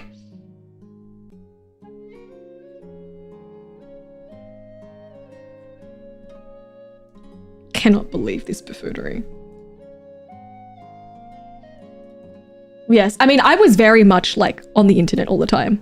52, I think that's pretty average. I feel like most people are around like a 60 or a 50 words per minute. Because like, you don't really need to type that fast. Like in what instance do you need to type that fast? Unless you're trying to get in an insult to somebody in an internet game. And that's how I have trained to type so fast. Where the fuck are you going? Why is mid empty, you fucking dumbass? Go, I'm gonna fuck your mouth.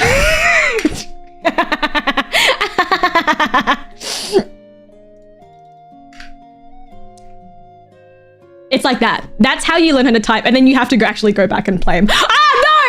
I'm so...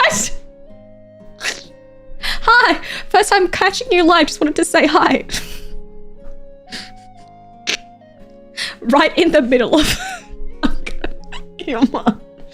I swear that was not on purpose. I was demonstrating why I type so fast, and the reason was that you gotta type fast to talk shit when you play a competitive game. When you want to flame someone, you know? You understand, right? You understand, right? You get it, right? Yeah, you understand, right? Yeah? Club Penguin, right? Yeah. Club Penguin, yeah, of course, of course. Of course. Yeah, well, welcome aboard, yeah. Thanks, guys. Appreciate it. Fuck. Act normal for 2 seconds, guys, act normal. Is that faster on phone and keyboard now? It's fast because it's nice that autocorrect fixes it for you, you know? The thing as well is that most of my work stuff is on Discord, so it's so easy to like go back in and fix it afterwards. But if you're writing an email, there's no reason to type that fast, you know? Like what why?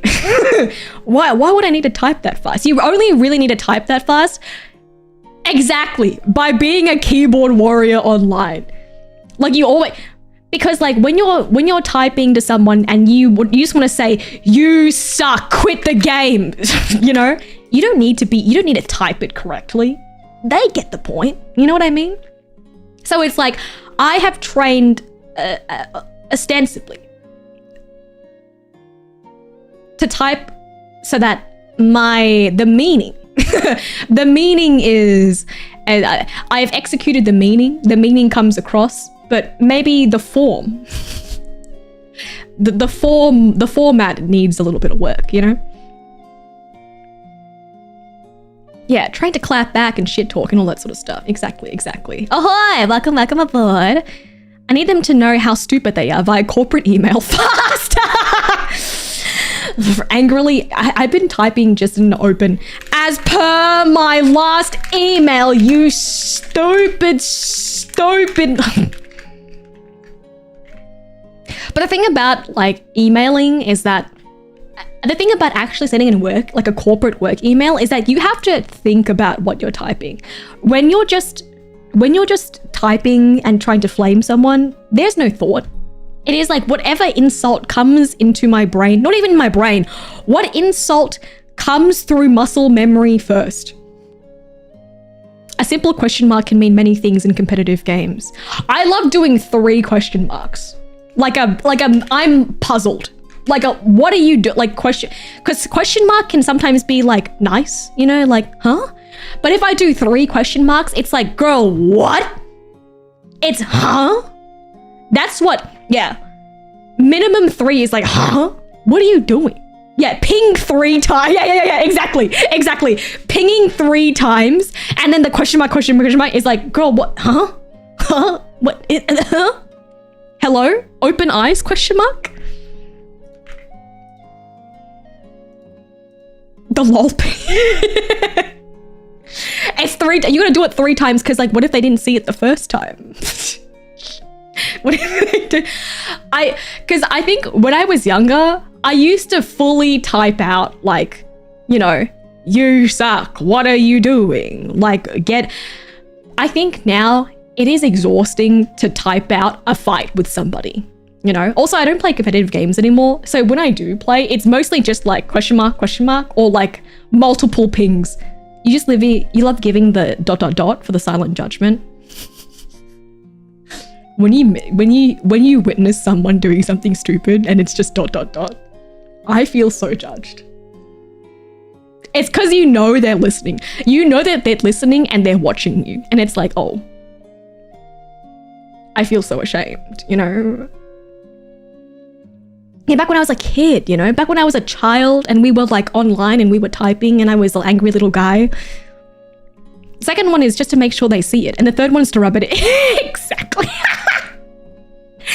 I've realized, honestly, when someone is toxic with me, I just troll them spamming the same response over and over because most of the time, it's a kid.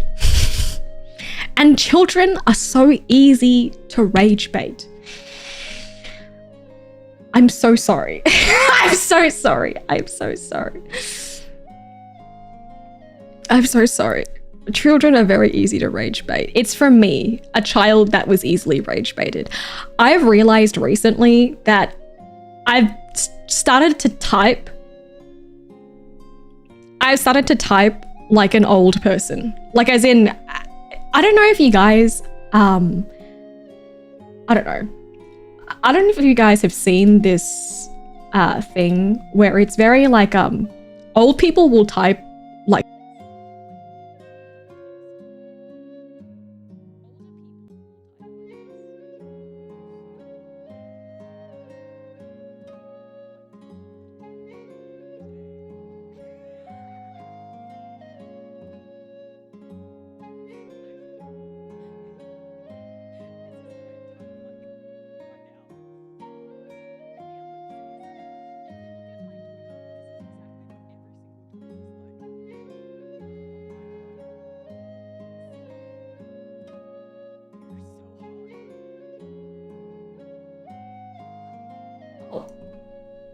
where did my thing go down? That was so odd.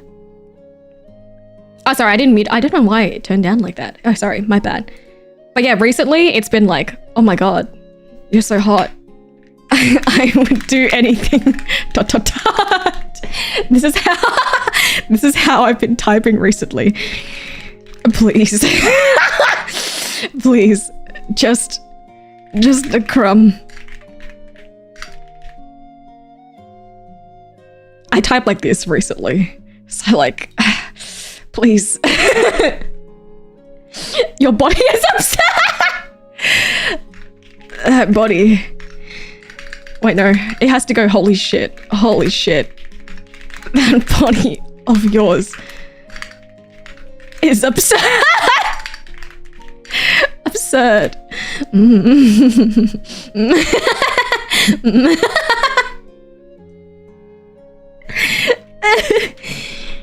Just put it in a pink team proposal review. What's a pink team? This is genuinely how I type like recently. Great googly. I don't know, my dad types like this. I've been told that like, how come you type like an old person? How come you type like my mum? And it's like, I just think it's funny. I also think it's very dramatic, you know? Like, no, I hope that you're doing good today, my dear. I hope that you're doing good today. The pink team is almost red team. I don't know what that means either. I just think it's funny because it's like, the sentence is not over. But my thought is still continuing. And also it's incredibly dramatic. For like no reason, you know? Okay, let me get rid of her. So, I do owe, actually I need to charge my iPad. I do owe a little sticky note for Doc. So now we're currently at 45 hours and counting. So thank you so much, guys.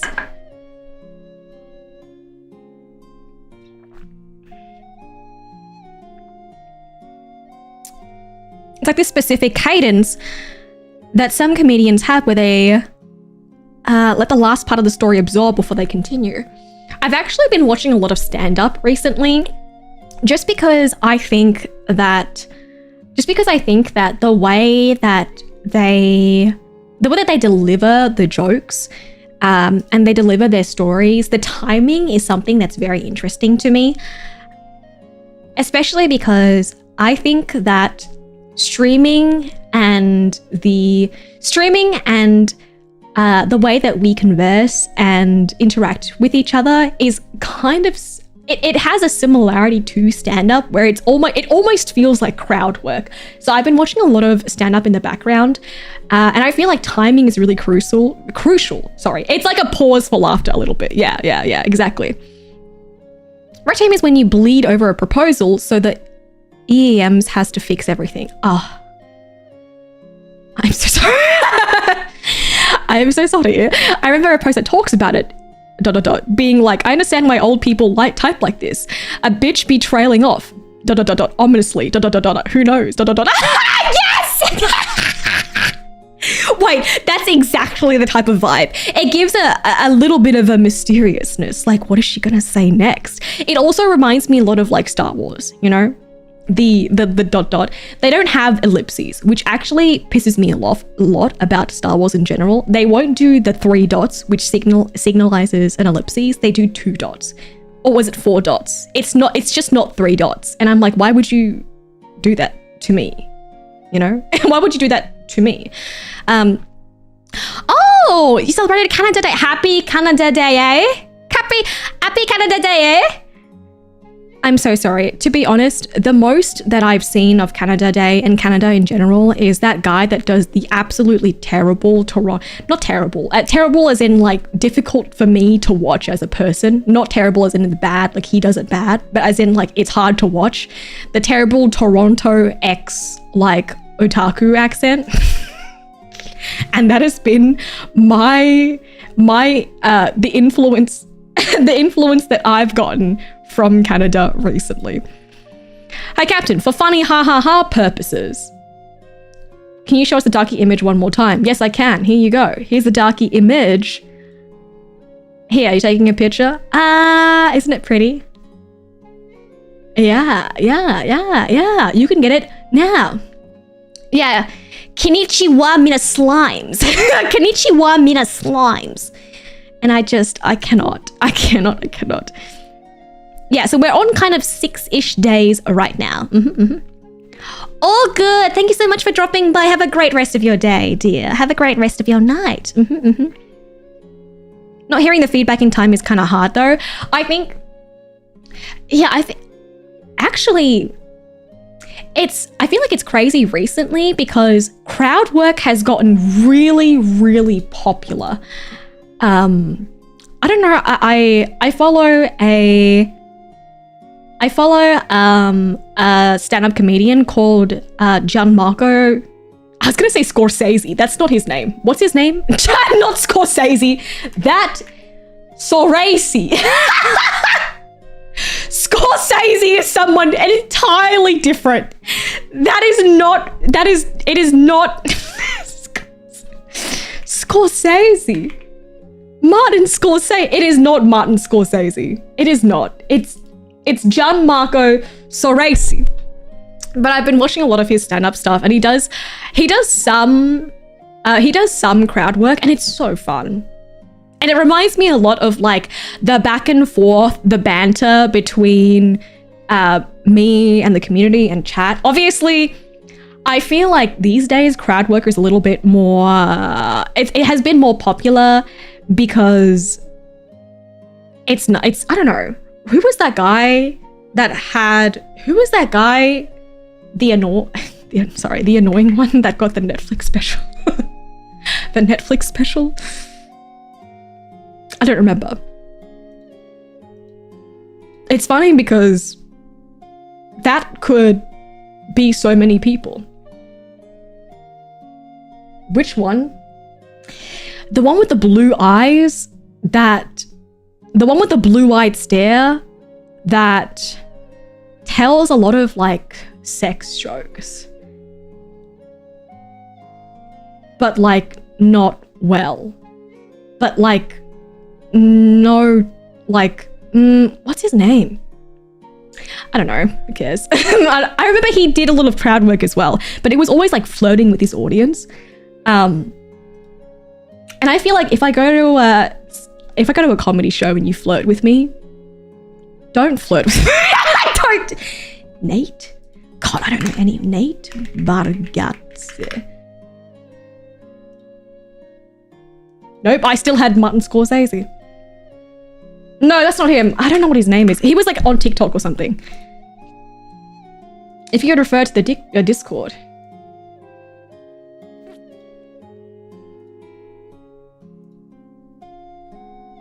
That body of hers is upset. Thank you.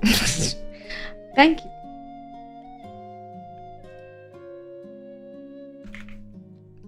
Thank you for my memo. He's pretty loud and he changes his voice. Fuck, I don't know his name. He had a Netflix special and it was like, yes, that's his name. Matt Rife. I don't know if he has blue. I don't actually know what color his fucking eyes are. I just remember him having like blue-eyed stare, like looking at me like this. Yes, Matt Rife. It is him! That's the guy!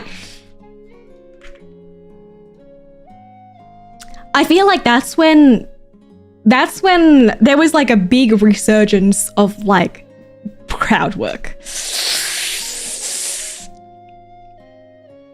I cannot confess to actually liking his stand-up, unfortunately. Are you the kind of person that sits in the front row of a comedy show? I would never, ever, ever, ever, ever, ever, ever, ever, ever. That's like, if you sit in the front row of a comedy show, that's like holding a sign above your head that's like, please make fun of me. And I would never do that to myself. I think like I will be there. I've been to comedy shows before and I love going to them.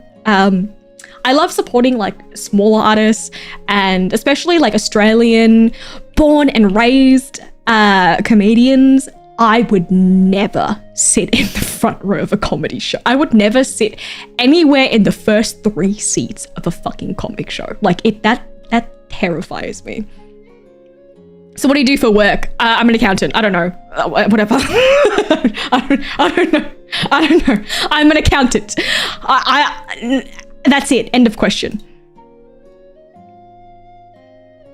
No, I would never say that. Can you imagine? Can you imagine if you went to they would destroy you. They would absolutely cook me alive. Why were we even talking about Konnichiwa Mina slimes? So I guess your Canada Day is similar to July 4th? Gen X notoriously. I love! It's so ominous though. The little ellipses is real fun. The little ellipses is real fun. Remember, Captain, the generic software engineer gets you anywhere since software engineers work everywhere in every industry. I always thought that... Do you guys remember the song that was like, nobody asks you questions when you say you're an accountant? Where are you? I'm an accountant. What are you? I'm an accountant. Where do you work? At the place where accountants work. That's it, you know? It's very similar to 4th of July. America is just louder. America is also... Is America bigger? Is America bigger?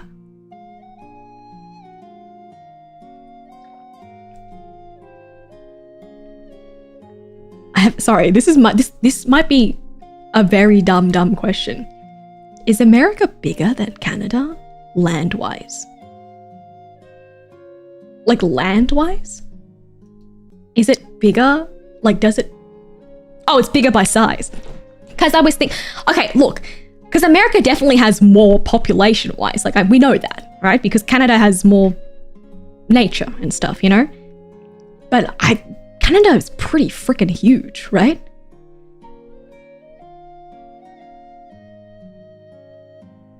Canada is bigger by landmass, but we have a lot of land where nobody fucking lives. Me too!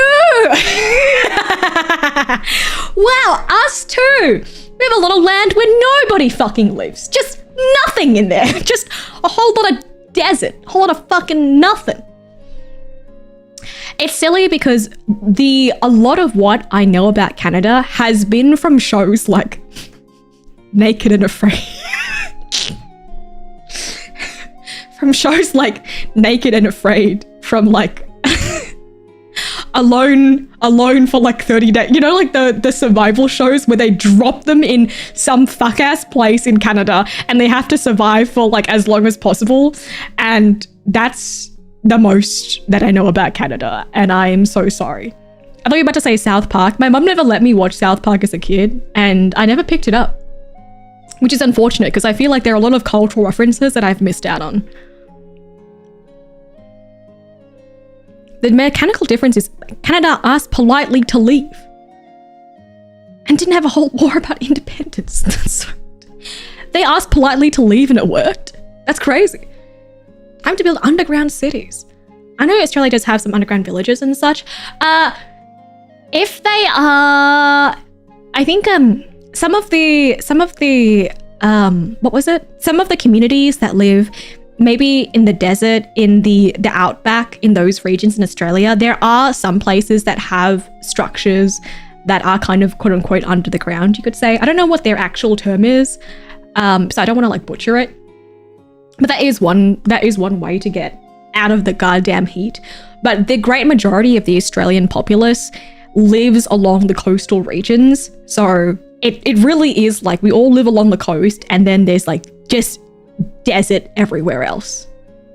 It actually reminds me a lot of like, I guess it's kind of like LA, Las Vegas. Is Las Vegas in LA? I think it is. No. Where is Las Vegas? Las Vegas. Where is It is in Nevada.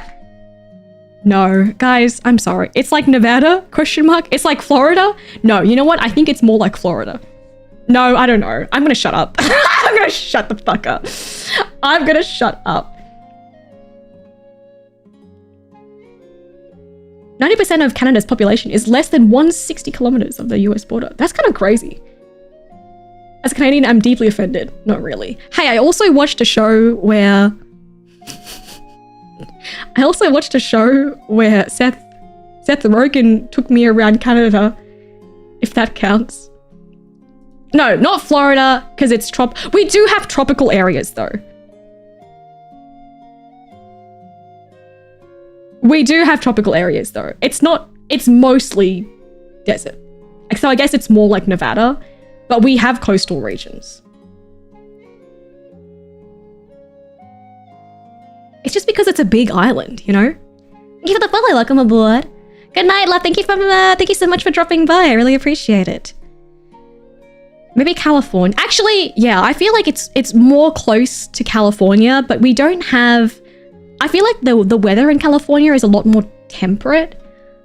Like it's what I wish Australia was. Because we have this mountain range called the Great Dividing Range, and that kind of cuts off the desert climate. So most of the land that we live around in the coastal area is quite temperate. But the big difference is that we have a lot of winds and currents, ocean waters, all that sort of stuff that come up from the Antarctic, which makes shit cold as heck. So cold. Very, very cold. Cali and Australia do be catching fire all the time. Yes, we actually do get a lot of wildfires. But that's because listen,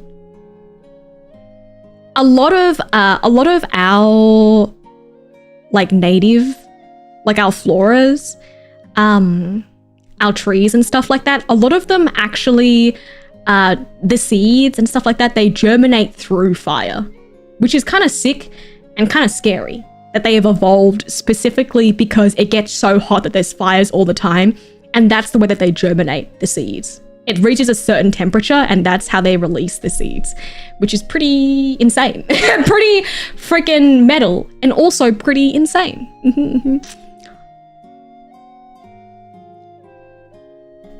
Thank you so much for dropping by. Thank you, thank you. Have an amazing time at Anime Expo. Make sure that you guys are drinking enough water. You guys are eating your meals and you're not forgetting to while in the frenzy of con rush. I feel like, what was I gonna say? I feel like I've heard that Anime Expo is the biggest one that y'all have out there. The biggest one that y'all have out there, but isn't it like pretty, isn't it pretty overwhelming? Like there's like a lot of people. Every time I see images from Anime Expo, it's always like, oh my god, Anime Expo FOMO. And then they take a picture of everybody there and it's like, FOMO destroyed. FOMO is destroyed. FOMO no longer. Plushie is not already sold out yet. We are pending, the plushie is pending, what was I gonna say? The plushie is pending the Donothon goal being reached. But if you would like, to purchase both the Daki Makura and the plushie, if we reach the Donothon goal, then you can wait and you can purchase both and combine shipping. If it gets reached. Hello, oh hi, welcome. The con stank do be hitting crazy. Is that real, guys? I mean, I haven't been to a con that big, but I do imagine that like any amount of people in that sort of space would be insane. I'm very interested in how Australian Animals almost has the most venomous animals in the world. I mean, if you think about like the kind of climate that they have to grow up and evolve in, it's very, very harsh. Like it is essentially just the desert, you know? So it is essentially just the desert. So it's very like, if they want to survive, they have to, one, be evolved to live in the very, very harsh environment of the desert and beat all the other nasty little critters that are also there. Oh, and it's during you guys, it's like peak summer for you guys as well, right? Girl, that's gonna be stinky. I have never... Hey boss, yes. Hope you're good. I was playing Subnautica and just watched a sea dragon clip into a wall and then get flung like 300 meters into the terrain. So, mission accomplished? I hope you're enjoying Subnautica. Thank you for the dono, love. I appreciate it. I heard that, what was it? Are you guys playing Subnautica too? Makes sense. Venom saves calories as a hunting strategy. Exactly. So instead of having to like, if you think about other methods of killing, this is a little bit, you know, of securing your prey, you know, if you just bite something once and it dies and you just go up to it and you eat it, it's a lot, it's a lot easier than having to like fight it, you know, it's a lot easier than having to fight it or other methods of, you know, acquiring your dinner. I want to go to Anime Expo for the woo-wah booth, but then I remember I hate crowds and how many people go. I also get really, really scared of crowd. I guess I wouldn't say scared, but I get overwhelmed really easily when there's a lot of people. Like I remember when I was in Japan, especially when you go to places like Shibuya and like Shinjuku and stuff, there's just so many people. I have never seen that many people just ever. And it got busier from the last time that I went to Japan as well. So it was very like, it gets really overwhelming for me. I don't know. It just gets, I just really don't like crowds. I need to go and touch some grass or yeah, that's the word. It feels like, it feels very claustrophobic. I feel really like, ugh, I need to get out of here. I need space. I need to go touch a tree or something. I'm gonna go sniff a leaf. I heard there's a Nikkei booth as well. Oh my God. So if you guys do go to AX and you see it, please let me know. Please let me know how it is. I know there's some lovely creators that are also there as well. So make sure you guys go and say hi to them if you're there. It does get crowded, but their crowd control has improved over a decade, added more entrances and crowd flow. I'm glad then, because it is a very, very large venue. And I think with conventions like that, I've never experienced it. Oh, AX will probably get close to 500,000. That's insane. That's insane. That's so crazy. 500,000 is so many people. Like, I can't even imagine how much goes into preparing for an event like that, you know? Because if you think about just thinking about the aircon, the flow of traffic, making sure there's enough water and toilets for people, so crazy. You should look up the AX bottleneck point. I feel like that's a meme every single year because people will be like, yeah, I want to go to AX. And then they take a picture of the bottleneck and it's like, no, I don't want to go to AX anymore. I don't want to go to AX anymore. Yes. Remember to take a shower before you go to the con. Remember to wear deodorant. Remember to drink water. Remember to bring water. Remember to drink water. Remember that you have to eat food throughout the day. Remember to eat food. There are so many times where I've been to a convention and it gets to 5 p.m. and I'm like, oops, I haven't eaten anything for the entire day. Why? Because I'm dressed as a Genshin Impact character. Because I'm dressed as a Genshin Impact character. So remember to eat, remember to drink water, remember to take a shower. Okay.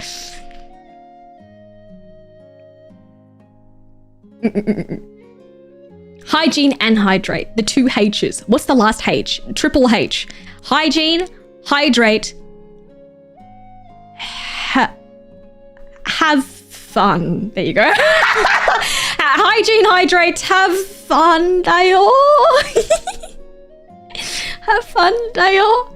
You can't say the last H. What's the... Helicopter, health? Which character? Back when Genshin first launched, I have spent money. Spend all my money. Hag. Back when Genshin first launched, I cosplayed back in the day as, what the fuck is her name? The pretty pirate lady and the pretty lady with the yellow dress. The pretty lady with the yellow dress from Li Yue. Beidou and what's her name? Ningguang. Thank you, Beidou and Ningguang. I was like, if I can't have a friend that will cosplay and be gay with me, then I will be both. I will cosplay them both on 2 days. There you go.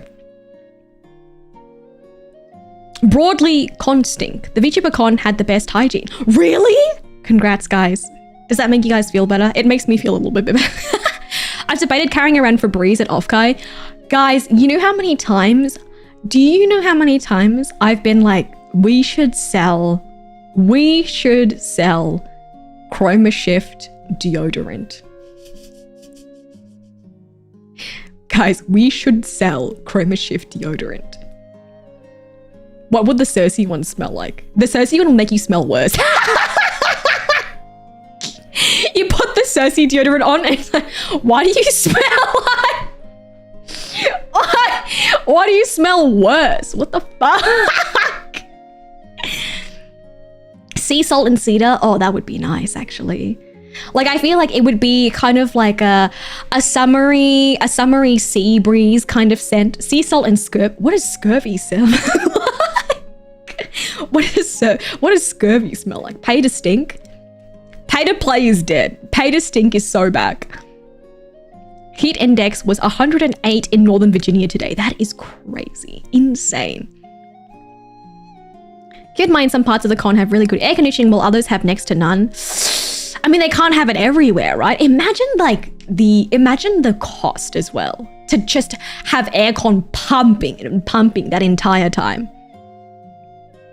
I saw 3 VTubers are going to host the Nikkei panel with the director and the Cosmograph. Yes, with Cosmograph as well. I'm so excited for them. I cannot even, I'm so incredibly excited for them.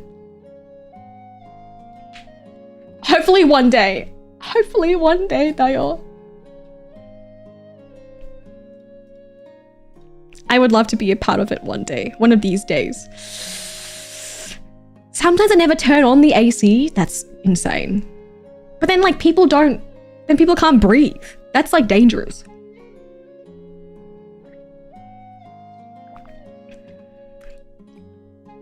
And a con I went to earlier, there was a group of guys dressed in army gear with Febreze on their uniforms and a sign saying, if you can afford the con, you can afford deodorant. Are they wrong? But they're kind of right. They're kind of correct. No, they're kind of cooking.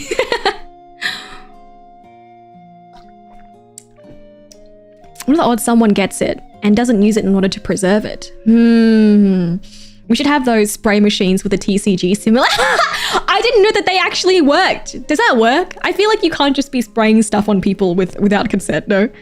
Hit them with the foghorn noise. Scurvy smells like the opposite of citrus. I actually feel like Cersei having a little bit of like a sea salty citrus scent would be really nice. I know that 180 is around like 30 something, right? It's like hot. I know that above 100 is hot. That's how it works. That's how Fahrenheit works, right? Above 100 equals hot. Well, I mean, they already have VTuber soap, so not far off. I mean, it's hard because VTuber soap, you need to go back to your hotel and do the soap. You know what I mean? But if you do a deodorant, then you can just put it on as you are, right then and there. Need a smell heat map. You just need, I think the airflow is like the big thing. You just need like constant airflow. I still have one of the wax melts, petrichor moss.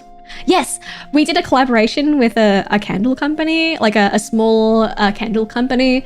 And they did like custom scents for all of us and it was really lovely.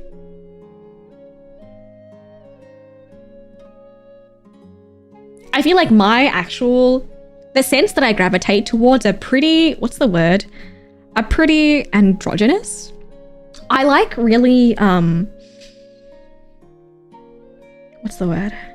I like really, my favorite scent of all time that I wear, my signature scent is By the Fireplace by Maison Margiela.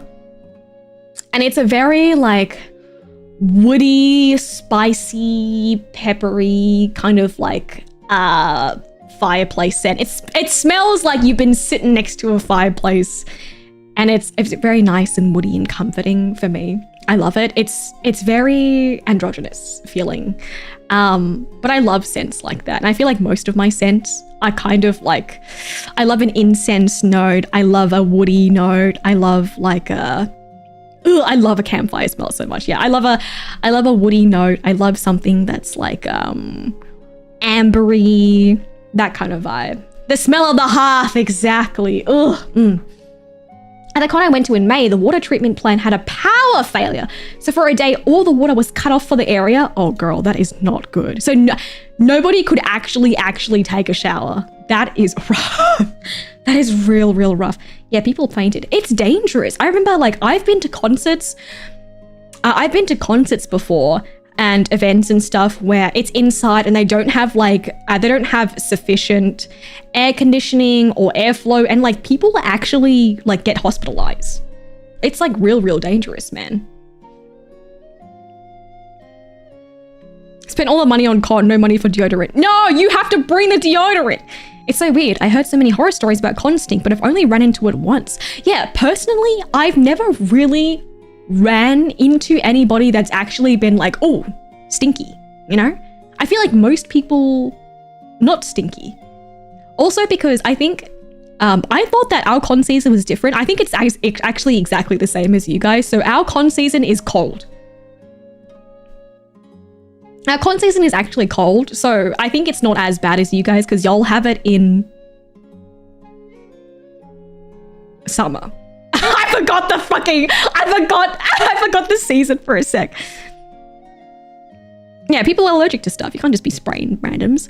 Most cons I've been to are pushing capacity, which is why they start to get cold. They start cold, get warm, and then day 2 gets hot, and then day 3 is cold again. Interesting. Yeah, it's like peak summer for you guys right now, right?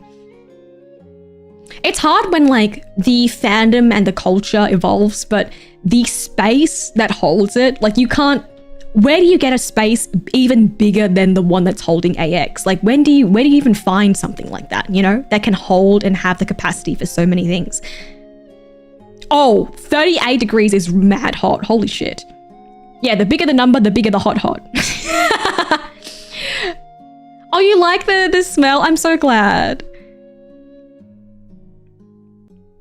Yeah, I feel really bad because it's been such a rough year, a rough few years, especially for smaller businesses. And that's why I feel like I always want to try and support small businesses if I can. So if you are, please give them lots of love. I know the girlie that works on creating all the scents works super hard. She hand makes all of them. So yes. Yeah, I've never actually experienced it. I ran into more at your local game shop. Same. Same. I've also ran into the most when I go to like my local card shop / game stop. And it's like a game shop / card shop. I'll open the door and I'll be like, that's rough, guys. But I've actually never smelt it at a convention before, you know?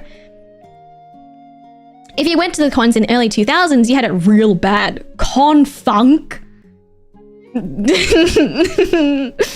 Oh, that sounds rough. It's like a physical force. It feels almost like you open the door and it hits you in the face kind of smell. It's very like, that's quite rough. That's quite rough. This year there was rain during the con I went to. Fuck, it was bad waiting outside. I went to a con one time where the organization was so bad. And honestly, guys, most of the cons in Australia it's just rough, okay? It's just rough. And I had to wait 2 hours in cosplay, in the rain, in the middle of winter. And I'm like, I was in cosplay, so like my whole leg was out, my whole chest was out. I got so sick. I got so incredibly sick. And by the time I got into the con, it was like so late. It was so terrible. I had such a terrible time. I had such a terrible time that I didn't even go the following days because it was just like, I feel so shit. We had to teach kids how to shower and deodorize. Why are we not teaching kids how to shower and deodorize? Like, what are we doing around here, guys? You know, like surely your parent. Okay. Now that I really think about it, did your parents teach you to shower and like put deodorant on? Because I feel like I don't actually remember being taught to do that stuff. Like, I don't think I physically remember my parents being like, so you gotta wash your ass or something, you know? You gotta put deodorant on. You just kind of know. Or do you? Maybe I just don't remember it.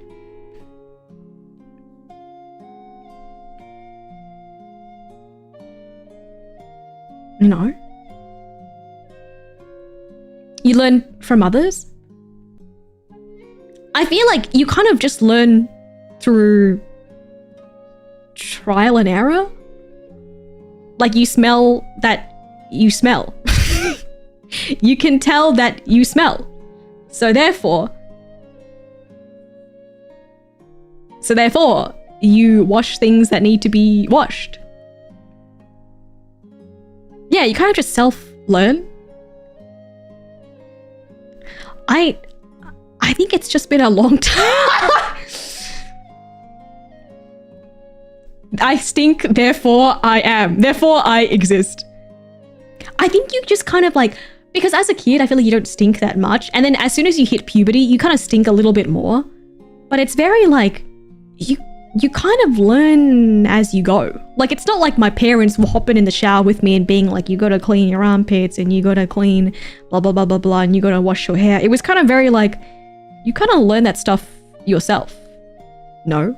But it's hard, like, what if you, like, there are some people, for example, that, like, can't smell their own, like, they can't smell themselves or something, you know? For deodorant, I think you get to an age where someone smells you and says, it's time. I think it's like, you smell yourself. Like, surely you smell yourself and you're like, I smell. Surely there's a way to deal with this. Like, surely you see someone else do it or something and you're like, oh. Like for me, I remember the first time I ever shaved my legs. It was like, I remember one day I was friends with a girl and like, it was like, we were like kids, you know? And I remember one day she came to school and her legs were smooth. And I was like, what happened to your legs? Because you're a kid, you know? Because you're a child. There is no tact. I distinctly remember being like, what's wrong with your legs? And she was like, I shaved them. And I was like, what is that? And she was like, well, I had hair on them and now I don't have hair on them. And I'm like, well, I see that. I see. Well, yes, I see that. How did you do it? So how did you do that? How did you get rid of the hair like that? How did that work? Your wigs, how did you get rid of it? How did you get rid of the hair on your wigs? How did that happen? And this is why I'm always paranoid when even though I shower and use deodorant, because like, what if I'm stinking? I just can't tell. That's what I'm scared of though. Like, I feel like I'm hyper paranoid of like, I have to smell good. So every time I go out to see anybody and do anything, I'm always showered, deodorant, put a little spray perfume on, you know? Always. But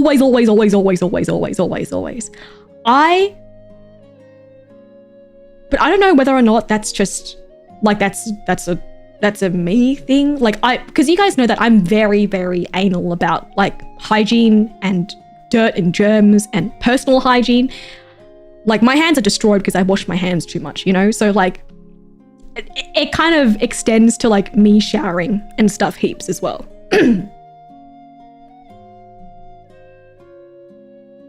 Like I could never. Like I could never. I remember when we did, actually, I'm not sure if I can tell you guys that. Can I tell you guys? I remember like when in Japan, when we were doing some recording and stuff like that, like we got so like sweaty because we were just doing stuff for the entire day. And it was so like, I feel disgusting. Like because even like when I go to the gym, it's very like everybody else is there for the same reason. And like you're there to work out and then you go home immediately or you shower there immediately, you know? So it kind of doesn't feel as bad and you're preparing yourself to sweat in this specific location where you're working out.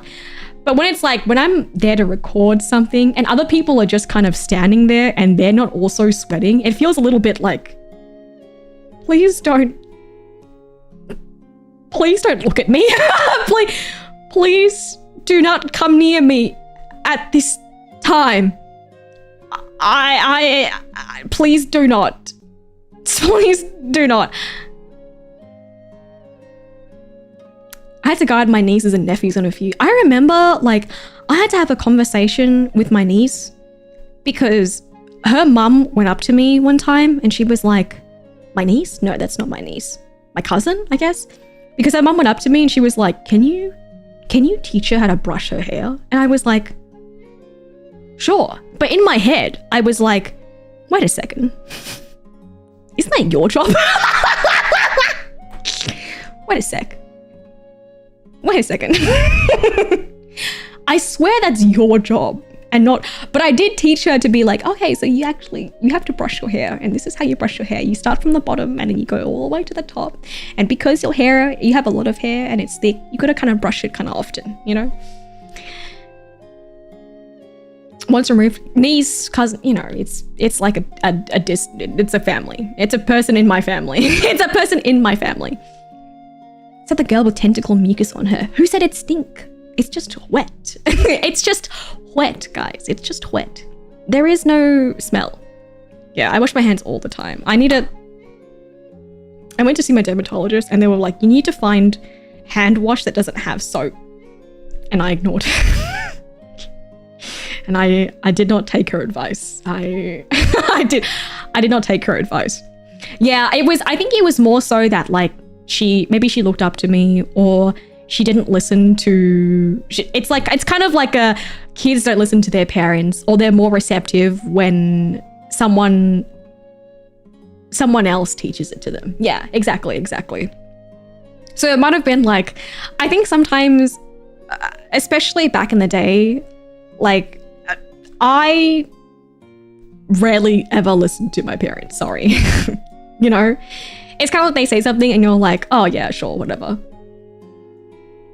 But if like a cousin comes up to you and they're like, girl, you stinky, you gotta brush your hair or something, then it's like, okay, maybe I gotta brush my hair. Back in the day. Okay, let me make this little, I'm gonna make the, what is this? Little sticky note for Doc.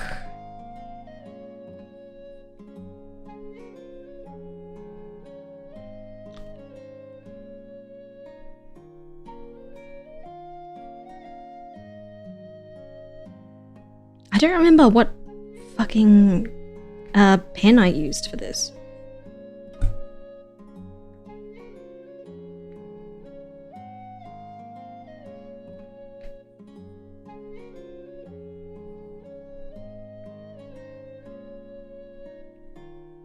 Oh, here. What did you want on it, by the way, love? Did you wanted a stethoscope or something?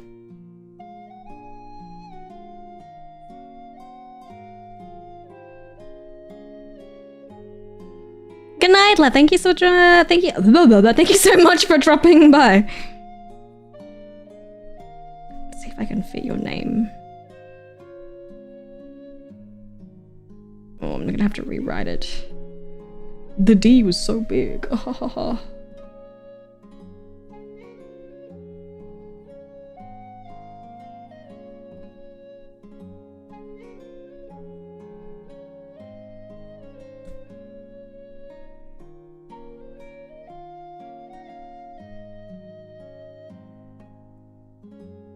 Or a syringe. Oh, I think I can draw a syringe better than a...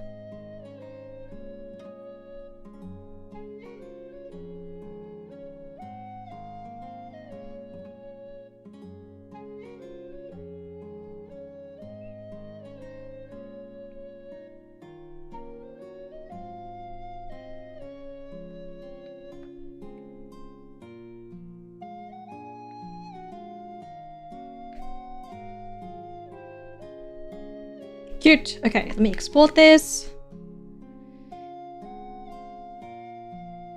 Export as a punk. Did you guys hear that they're getting rid of tenor? Where am I gonna get my silly little GIFs now? I went to look for my favorite GIF, which is Ben Affleck smoking. One of my favorite GIFs at the moment, which is Ben Affleck smoking. And I couldn't find it. It was so sad. Where did it go? How will I react now? If you favorite, you can still use them.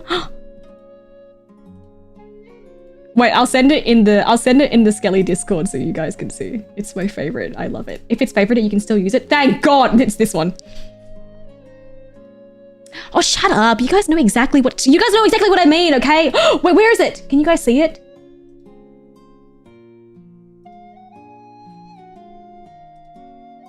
There it is. There it is. Love. I love him after talking to Jennifer not Jennifer Aniston. What's her name? J-Lo. Jenny from the Block. Big fan of Ben Affleck dropping coffee. He's just such a funny little character, you know? Like, I love using him as a little reaction GIF because he's just a funny guy. Oh, that's a good one too. Wait, okay, let me send this to myself. Discord. Through No Shame's gonna attach the sticky note to the Daki. Can you do that? Thank you so much more, Tim, for the donor. I really, really appreciate it. Thank you so much, my dear. I do owe y'all some spins up in here. We gotta watch Good Will Hunting sometime. We do, hey. Discord replaced it with Clippy. Ah, what is that? What the heck is a Clippy? I tried to do a very, very speedy little drawing. Okay, items, sticky.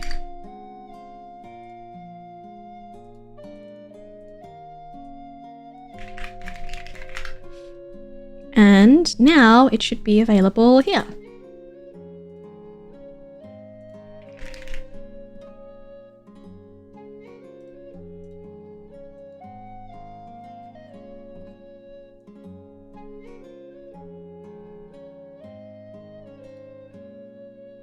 Is it up there? Oh, it's an alternative GIF site? Sorry, GIF site, whatever you guys call it. Okay, let me see. I actually know that Wuwa is also having an update soon. So we do have time for the Donothon to do some catching up of gacha. Oof. But today, let me top off my tea.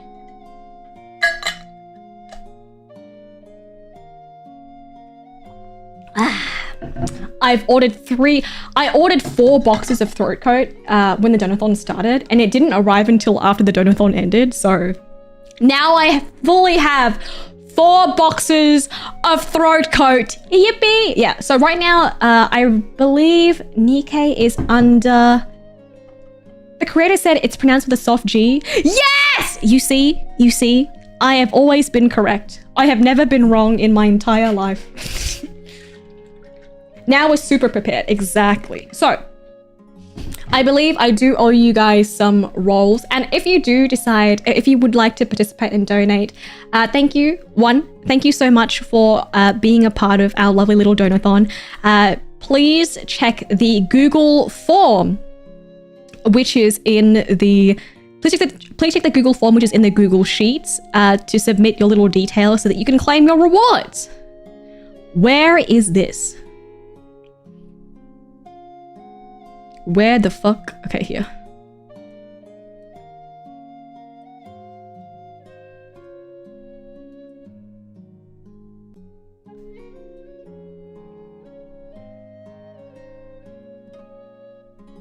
This is our little wheel spin.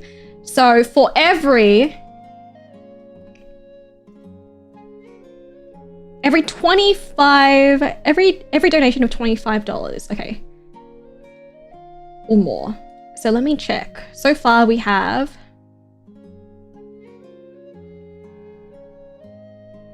one for Doc. You may be correct, but you're not right. What? That doesn't even make any sense. Son of a bitch. Okay, so let's spin. This one is for Doc. Oh.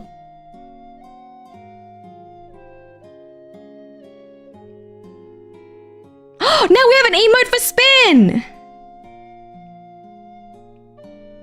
So if you've already submitted, you can edit your form.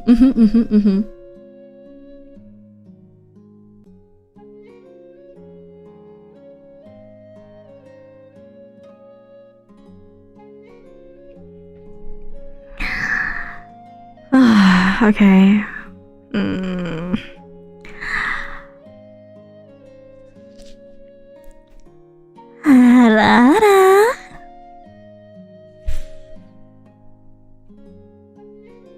God, that's so fucking cringe. Jesus Christ. Okay. No, it's fine. It's cool. Thank you so much, Doc, for the donut. I appreciate it. Next one is for Matilic. Thank you so much, Matilic, for it. Thank you so much, Matilic. I appreciate it. Fuck. There we go. There we go. Thank you so much, Matilic. End all sentences with nya.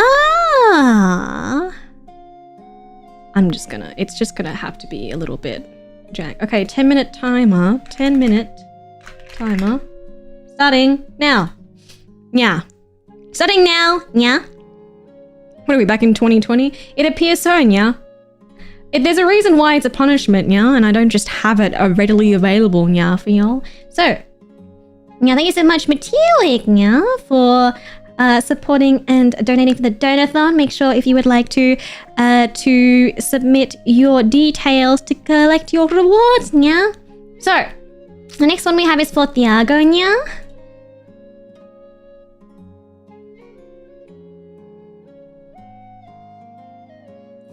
Don't do it, bitch. Don't do it, bitch. Okay. Well, yeah, I have to submit another timer.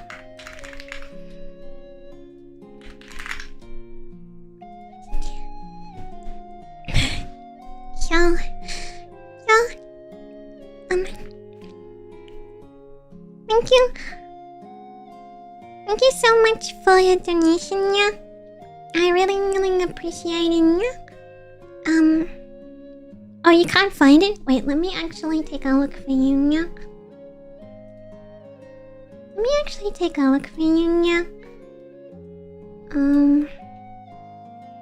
Cause I think you should be able to. Let me double check, yeah.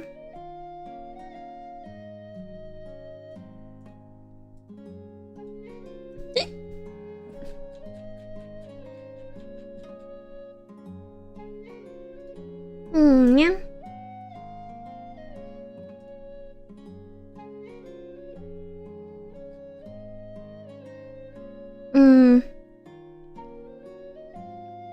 You gotta. What do you mean you gotta go, yeah? You're not allowed to go, yeah. Please don't go. No. Did you make sure that you were logged in, yeah? I think you have to log in with your. like account, yeah. Like your email.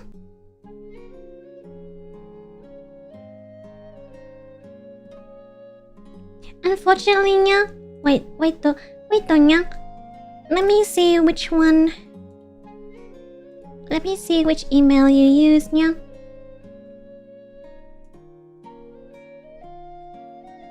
I don't want to dox you, yeah. But it started with an A, yeah, and an M, yeah. It started with an A and an M, yeah.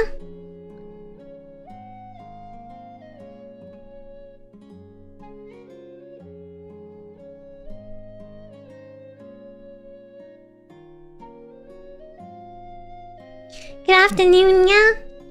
How are you doing today, yeah? Thank you for dropping in.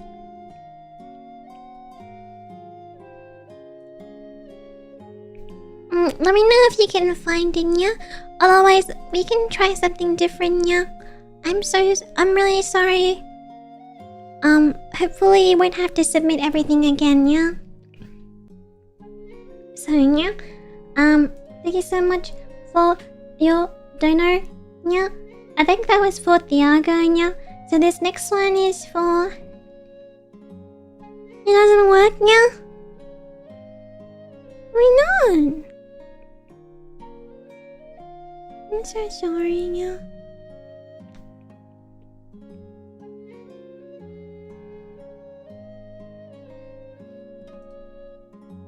Okay. Okay. It's over, yeah. It's over, yeah. It's over, yeah.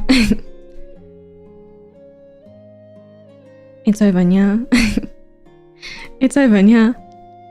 Okay. Yeah, I'm so sorry about that, love, yeah.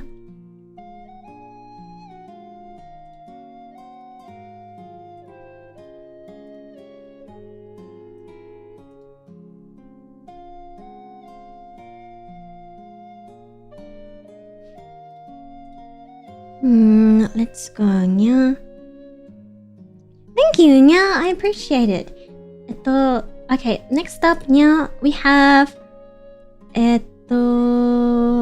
another role for Thiago. Yeah, thank you so much for the support, yeah. Yeah, the Nya is like 10 minutes, yeah. Are you joking, yeah?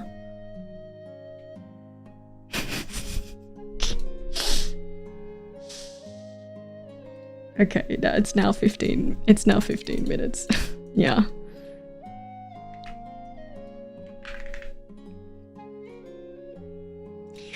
Well, yeah, it continues, yeah. Thank you, Thiago. Thank you, Thiago, for the dono, yeah. Next up, thank you so much for the dono. More, damn, this is for you, yeah. Space bean, yeah.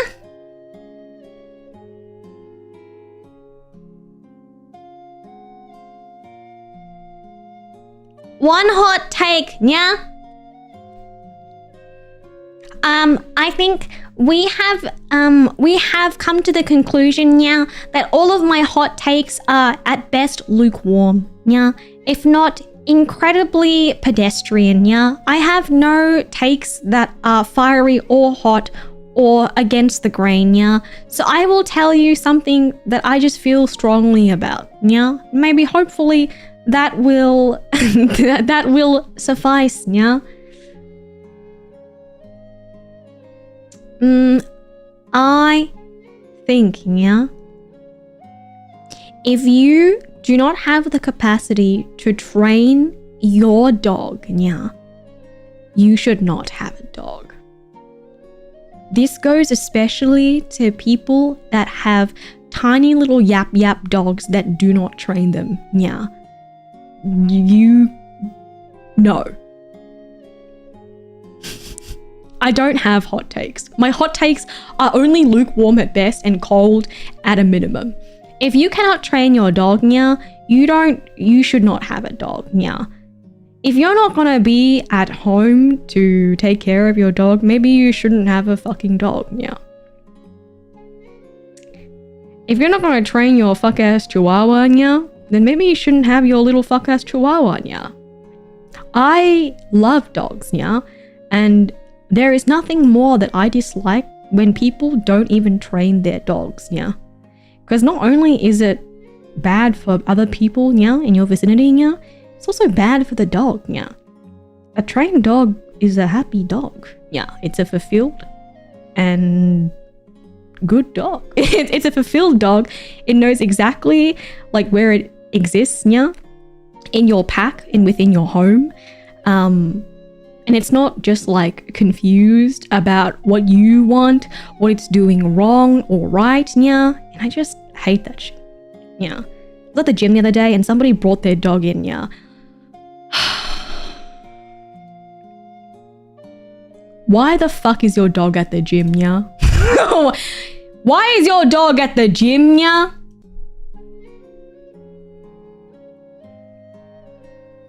To be fair, Cap, some dog breeds will yap even if you train them, yeah. Schnauzers are known for this, yeah. They are very local dogs, yeah. I think what I mean by train is not like, sometimes, yeah, you cannot train your dog not to bark, yeah. Like, for example, you can't train a husky not to be dramatic and to howl, yeah. That's just what they do, yeah, you know? I mean, like, if you can't even train your dog to, like, be potty trained, yeah, or to sit, yeah, to wait, to sit, to wait, yeah, to drop it, yeah. Not only are you putting your other dogs in danger, you're putting your own fucking dog in danger. What if it runs up to a dog, yeah, that is like, has gone through something, is a rescue, you know, and is reactive, yeah. It's just so fucking dangerous, yeah. It's my emotional support gym, bro. I think if it's hot, I think, yeah, also, if I saw a dog at my gym, yeah, I would be completely like, that would ruin my gym day. As in, like, I would not be gymming anymore, yeah. Hello, who are you with, yeah?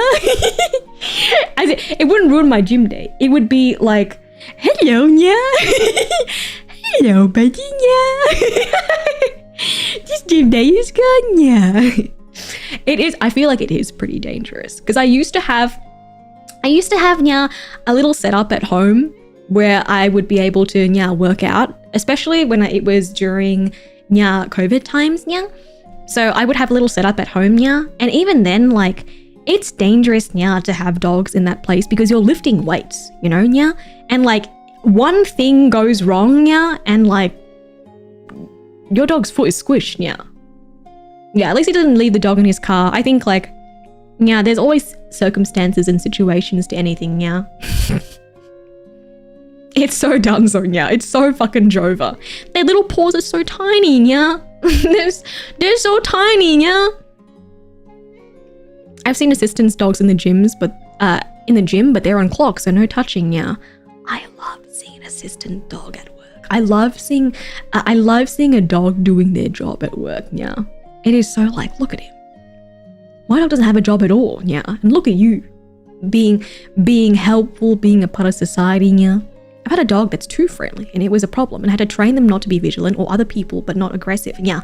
I have the same issue where it's like, yeah, I have a golden retriever, yeah. So literally, she just thinks the best of everybody. Like, she has such a beautiful, rosy view of the world. So she doesn't understand, yeah, that some things are bad, yeah. You know what I mean?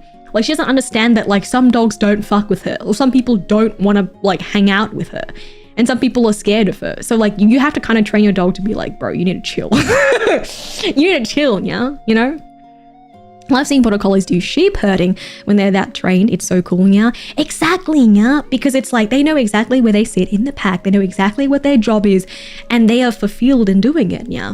I remember when I first took my dog, yeah, to like puppy school, there was a little like Australian sheepdog there, yeah. And it was in like this place that was kind of like a farm, and they had sheep running around, and that dog, yeah, could not take its eyes off the sheep, yeah, the entire session, yeah. And it was the first time it had ever seen a sheep, and it was like, yeah, it was completely like, what is that? What is that thing? I'm getting an urge inside of me. I must chase. I must give chase to sheep. I must give chase to big fluffy thing. I don't know why I'm suddenly. And the owner was like, I'm so sorry, I don't know, she's usually not like this. And everyone, and the teacher was like, and the instructor was like, it's your dog is a herding dog. There be sheep in here. Your dog just doing, it just wants to do what it's like naturally born and bred to do. You know, it just wants to chase sheep. So it's just sitting there trying to be calm and the entire time. And it's like doing little tippy taps. So cute. So freaking cute. So adorable. Yeah, the natural ancestry instincts, we're calling it, yeah. Please, chase sheep, yeah. You were born for this. You were bred for this, yeah. Go. Do your thing, yeah. Okay, yeah. So I believe, did I do a roll for Muladin? I think I did, yeah. I think I did, yeah. So. Yeah, I still have 7 minutes left, yeah. So out of our little rewards, yeah, I think today, yeah, I would like to do, yeah, let's do the admit I'm a furry, yeah. Let's do the furry tier list, yeah, and then shall we check out Warhammer, yeah? Shall we check out Warhammer today, yeah? Okay, let's do the furry tier list first, yeah. Okay, here we go, yeah. Wow, it's the perfect time to do a furry tier list, yeah. Hello, yeah. I, Cersea Soulstorm, yeah, admit that I am a furry, yeah. I, Cersea Storm, admit that I am a furry, yeah. And here we will check out a furry tier list. Furry tier, I can't believe. Furry, hottest furry girls, 300 plus characters. Jesus Christ. Okay, let me see the girls in here. There's so many! Who are these? Can I get one that's like... Can I get one that's like boys and girls, you know? Boys and girls? Oh my god. Some of these I don't know. And some of these are like, why did you draw Incineroar like that? Hmm? Why did you draw Incineroar like that? Hmm? Why do you have big fat titties like that? Yeah? Hmm? WikiTunes, thank you so much for the dono, love, yeah? I really appreciate it, yeah. That means that you've earned yourself Hope you're a doing wheel well, Captain. spin, yeah. Thank you for everything you do, and please keep Thank you, being yeah. yourself. Cersei, I cheers, appreciate Cersei, it. Thank heart. you so much. Thank you so much, Weiss, for the resubbing, yeah. Thank you. I really appreciate it, yeah. Thank you, my dear. Here's a little wheel spin for you. Wiggy Tunes, thank you so much for the support. Here's a little wheel spin for you, yeah. If it lands on the nya again, I swear to God, nya. How the fuck?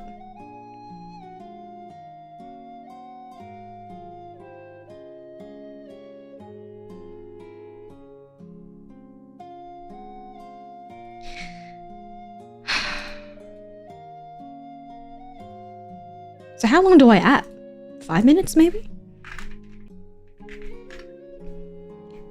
Maybe I'll do a little bit of a southern accent, yeah? Maybe I'll do a little bit of a southern accent, yeah? Oh, hell, yeah. Oh, hell, yeah. Oh, yee-haw, yeah. It's time to get real patriotic in here, baby, yeah. Southern, yeah. Okay, I'm trying to find a furry tier list, yeah? Hello, mods, if you would like to help me find a furry tier list, yeah? Let me know if you know an appropriate one, yeah? Because I'm struggling to find one that's just like... Some people are just making lists that are like, oh, I like sharks, and it's a shark. It's an anthropomorphized shark. I need one that is like characters, you know? And some of them are way too long. Like, there's so many in these ones. Let's see. Furry skin tier list. Furry crushes. There's some that are like furry male characters and furry female characters. But I need one that's kind of like all two of them together, yeah? What is a kilometer? Rah. What is a kilometer? Okay, lol. Let me see. Alrighty. Where can I find one? Okay, there's a waifu tier list. There's a waifu tier list, and there's a male furry husbando tier list. But I was wondering if there are some that are all of them together. Yeah. You know? Like, I got all 4 of the Ninja Turtles up in here, but I would like all of them to be in one kind of tier list so that we can work on it together. Let me just double check if there is a tier list in here. Yeah.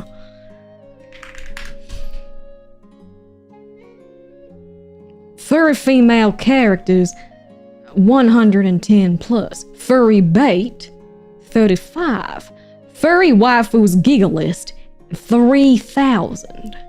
Which is a little bit insane. The ultimate furry crush list, I think that's actually pretty good. Furry waifus complete, that's a lot. Why are there 3,000 fucking characters in this shit? Yeah. Uh-oh. There's not actually 3,000. There's so many in this. I think this is actually a bit too large. But I feel like the ultimate furry crush list isn't long enough, you see.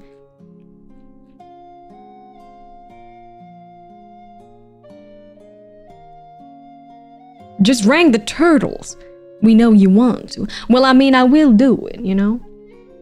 1 goes to Raphael, obviously. Yeah.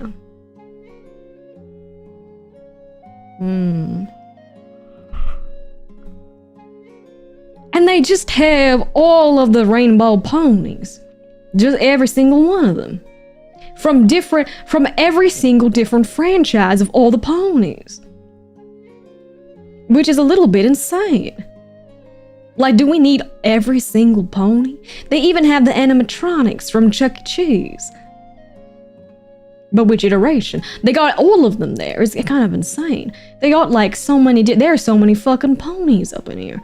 But I want one that's like every single, but like boys and girls, you know?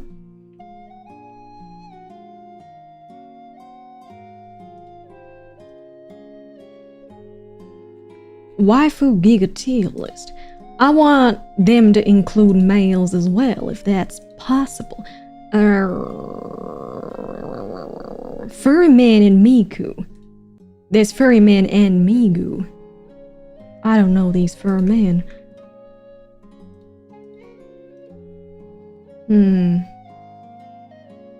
Male fur rankings.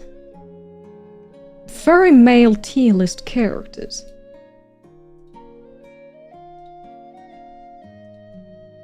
I actually think we can start with this one.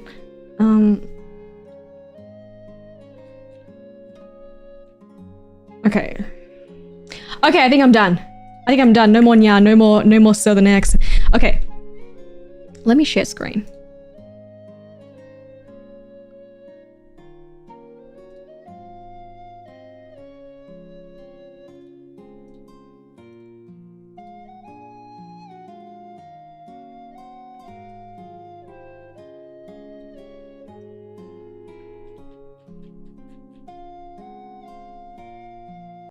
No more nya for now, yes.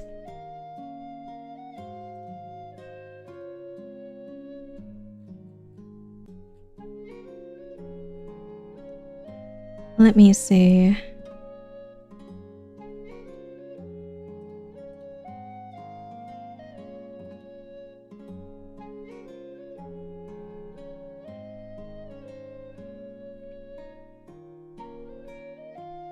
Should I full screen this? Let's full screen it.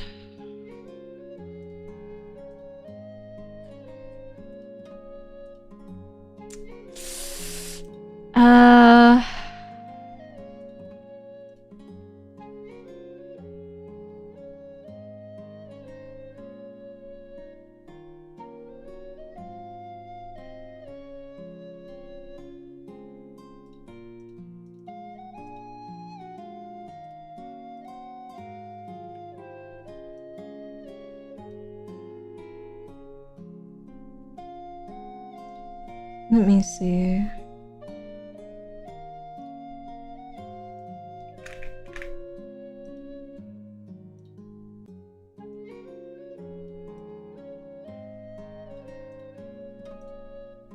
If I switch over here.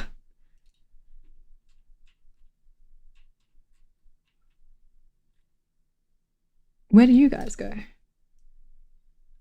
Where did you guys go?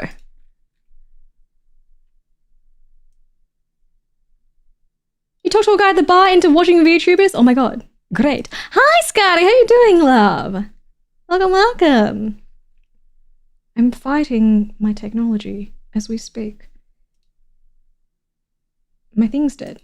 Everything's dead. Should I just go back? Everything's dead. Should I just go back? What the fuck? The annoyed southern accent was starting to do things to you. Stop! Go back! I don't think this is working. I don't think anything's working. Hello? Does this work? It's not working. I guess I'll go back here. Yeah, I'll sit in this corner.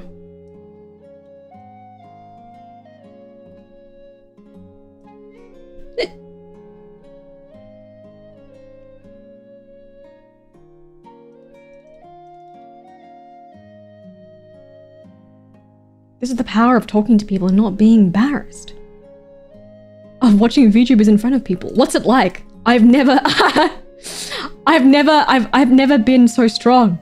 You are so powerful.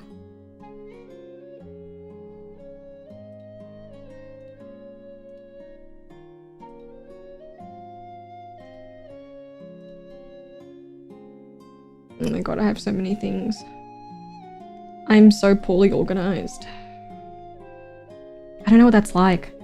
I feel like I always have had some sort of like, it's kind of scary to talk about. Well, obviously because one, I think I have an inherent fear that like, what if they find out? What if they find out? Find out what? I don't know.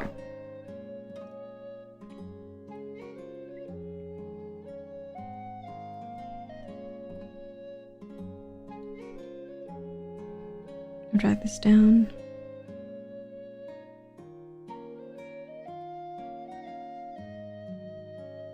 Okay. And then you guys can be here. Yay! Okay, this works too. This works too. I don't know any of these. I know some of them. I know Charizard. I know Wolf Link. Should I... Okay, is this one better or is this one better? These are the guys from Beastars. But is there Wolf Link? There's some more Pokemon in this one. I think the Wolf Link is quintessential for me. Ew. Which one is better? Which one has a Teenage Mutant Ninja Turtles? I feel like I'm more inclined towards this one. And then there are so many waifu ones. But these, do they have...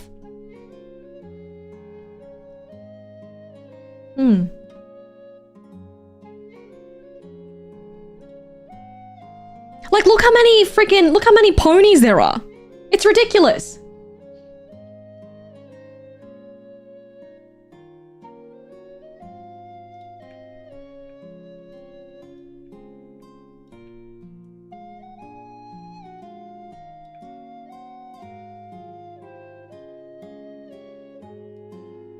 There's so many.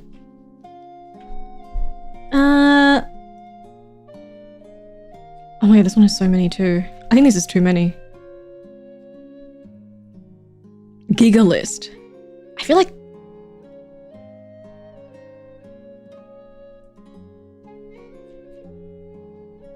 Ooh. Yeah, I think this one is better. And then what about female?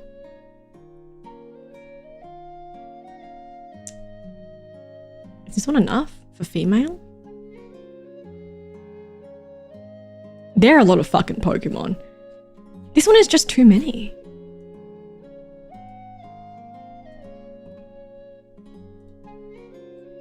I guess this one? We can do this one, I guess. Yeah, let's do this one. Let's do these two. Oh my god. Okay, shall we do the men first? Shall we do the men first? I'm going to go through these and then get rid of the ones that I obviously don't know. Like, I don't know who the fuck this is. I don't know who the fuck this is. I don't know who that is. This is, I believe, Asgore. Is his name Asgore? This is the dad from... This is the dad. This is Asgore. I think Asgore... So in Deltarune, actually. In Deltarune, thank you so much for dropping by. Have a good rest of your night, dear. So in Deltarune, he's actually like a big fat softie. He's a bit of a wimp. He's a bit of a wet blanket. He owns, I think they're divorced, and he owns like a flower shop. I actually haven't played the rest of Deltarune yet, so I'm only for chapter 2, so I don't actually know if anything happens to them. But I feel like he gives big himbo energy. I think he's like cute.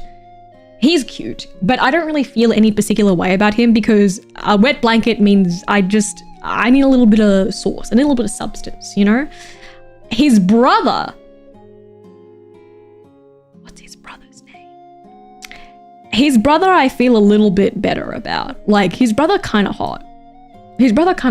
I kind of F with his brother. His son. No. His as in me. So my brother. As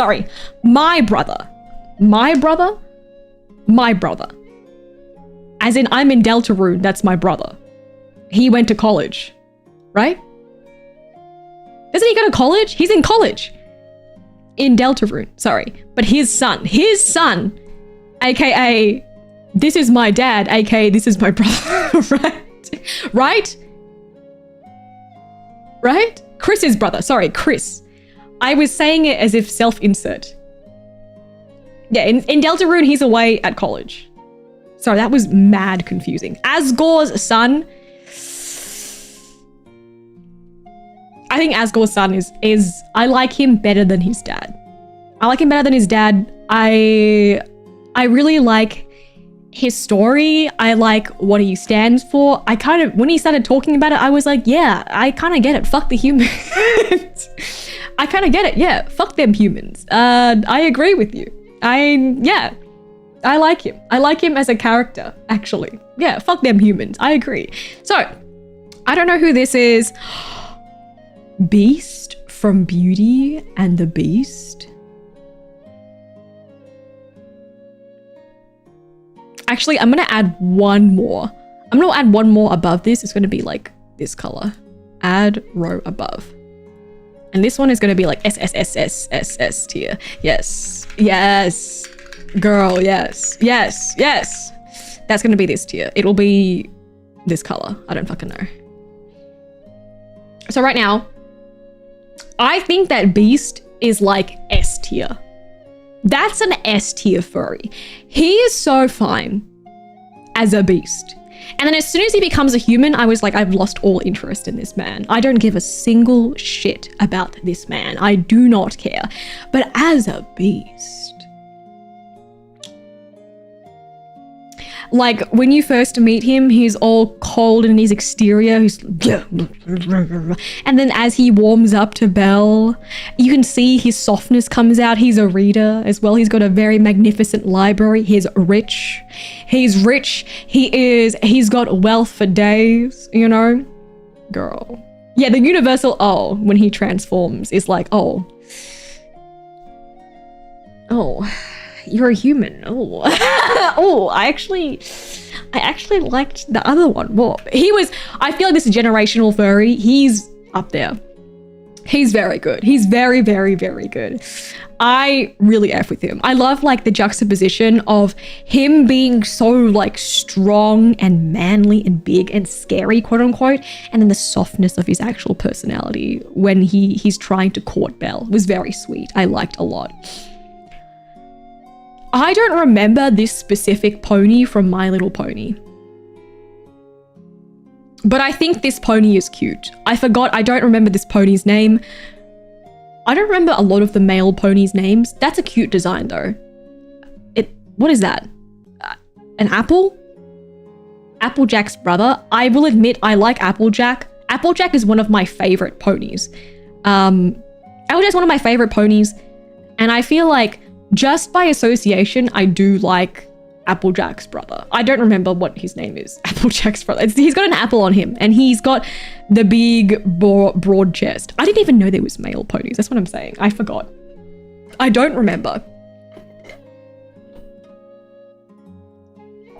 This guy.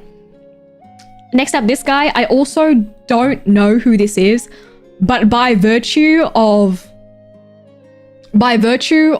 that's a tired office worker man that is a meow meow, I like that. Don't know anything about him. Don't know anything about it. But by virtue of like, that's a tired office worker that's also a meow meow, like that appeals to me immensely. That appeals to me in so many different ways. Yes, out of 10. Yes. Bowser is an S tier. No. I'm gonna demote him. He's only I love you. I love Bowser. I don't give a shit what anyone else says. I love Bowser. I've always loved Bowser. I love Bowser. He's so... There's just something. It's the voice. It's the... Actually... It's him being a dad. Yeah, love a guy that can ha me, you know? It's the laugh, the fact that he's a dad, he's a DILF. I don't want to talk about how he is relentlessly pursuing another woman. We don't want to talk about that. Okay, it's not about her, it's about me. It's not about her, it's about me. I don't know who this is. I do love Jack Black's voice, actually. I don't know who this is. DK Donkey Kong, he makes me happy, but I think he has like a goofiness about him that I cannot take seriously. Thank you for the follow. Taking the sub. I appreciate it. Welcome. I just cannot take him seriously in any capacity. It's just impossible for me to take Donkey Kong seriously. Like, that's fuck-ass goofball. Like, I can't. I don't know who this is either, unfortunately. Fox is goated. Fox is so goated. Oh, thank you for dropping by, love. Have a great rest of your night. Have a good EP. Fox is so goated, but I don't really feel like he appeals to me as a furry. You know what I mean? Like, I don't feel personally like, ooh, as Fox McCloud doesn't make me feel things in that way. You know, I do really like him. Nostalgia reasons. I used to play a lot of him in Melee. Love him. Really, really, really like him. Really love Fox. I can't believe his name is just Fox. He is just a fox. Love him. Next, there is this guy from Into the Woods. I think he's cute. That's okay. It's because he doesn't have feet. I have not looked at his feet once. Yeah, None Into the Woods. I like him. He's cute. I don't really feel any personal way about him. I did used to play Melee a lot. This guy from Agretzko, I don't like this man at all. I think he's a, what is he? A hyena, I think? I don't like him. I don't like him at all. If you've watched Agretzko, this is kind of like the main male interest, and he is such a weenie little bitch, and I do not like him. I do not like him at all. Like, he'll like watch someone else like hit on a girl that he likes, and he'll just be like, oh, woe is me. Shut up. You do not get to complain if you're not gonna make moves. You can't just, oh no, she doesn't like me, but I've never actually told her that I'm interested in her, but I get upset when other people show interest in her. You do not get to claim ownership of somebody that you do not have a romantic, no. Shut up. I don't like you. I don't like you. I hate you. I don't like you. It's ridiculous. And then he'll treat her coldly as well when it happens. And it's like, you suck, bro. You actually suck. And she's always just like, because she's kind of aloof in that way where she's like, I don't get, did I do something wrong? Like, what the fuck?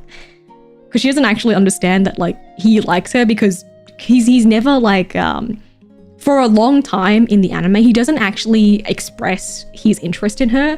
So she just sees him as like a friend. And so imagine like your friend just like starts treating you coldly because they fucking feel like they have some sort of weird ownership over you. Hey, don't like him. Don't like him. Don't like that guy. Incineroar. Incineroar is so fucking guys, Incineroar is my ideal man. I love Incineroar. Yes, seriously. There is something, when people were like, oh no, why is he standing on two legs? I was like, wait, girl, wait a goddamn second. Wait a goddamn second. Why his chest so big and fluffy?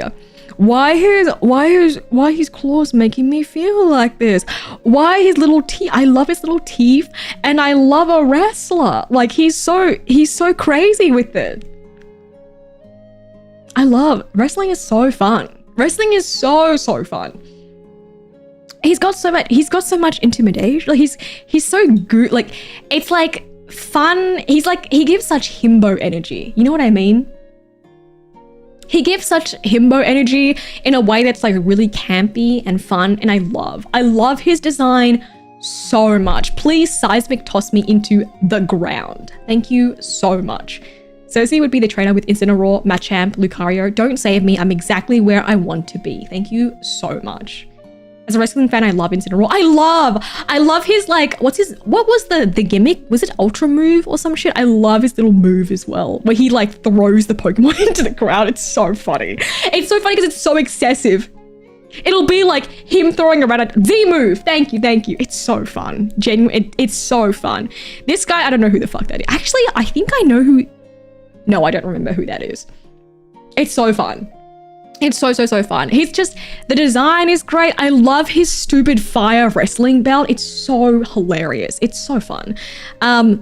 This, I believe, is the Rika.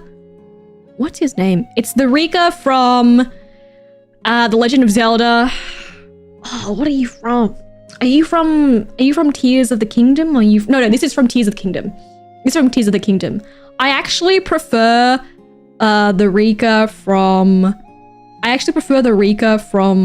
Breath of the Wild because he's a dad. Oh, it's Kaz? This is Kaz from Breath of the Wild? Oh, is that his? Wait, let me see. Kaz. Oh, he's not in Tears of the Kingdom? Wait, did I get it wrong? Kaz, Breath of the Wild. Ah, okay, wait. No, I got it wrong.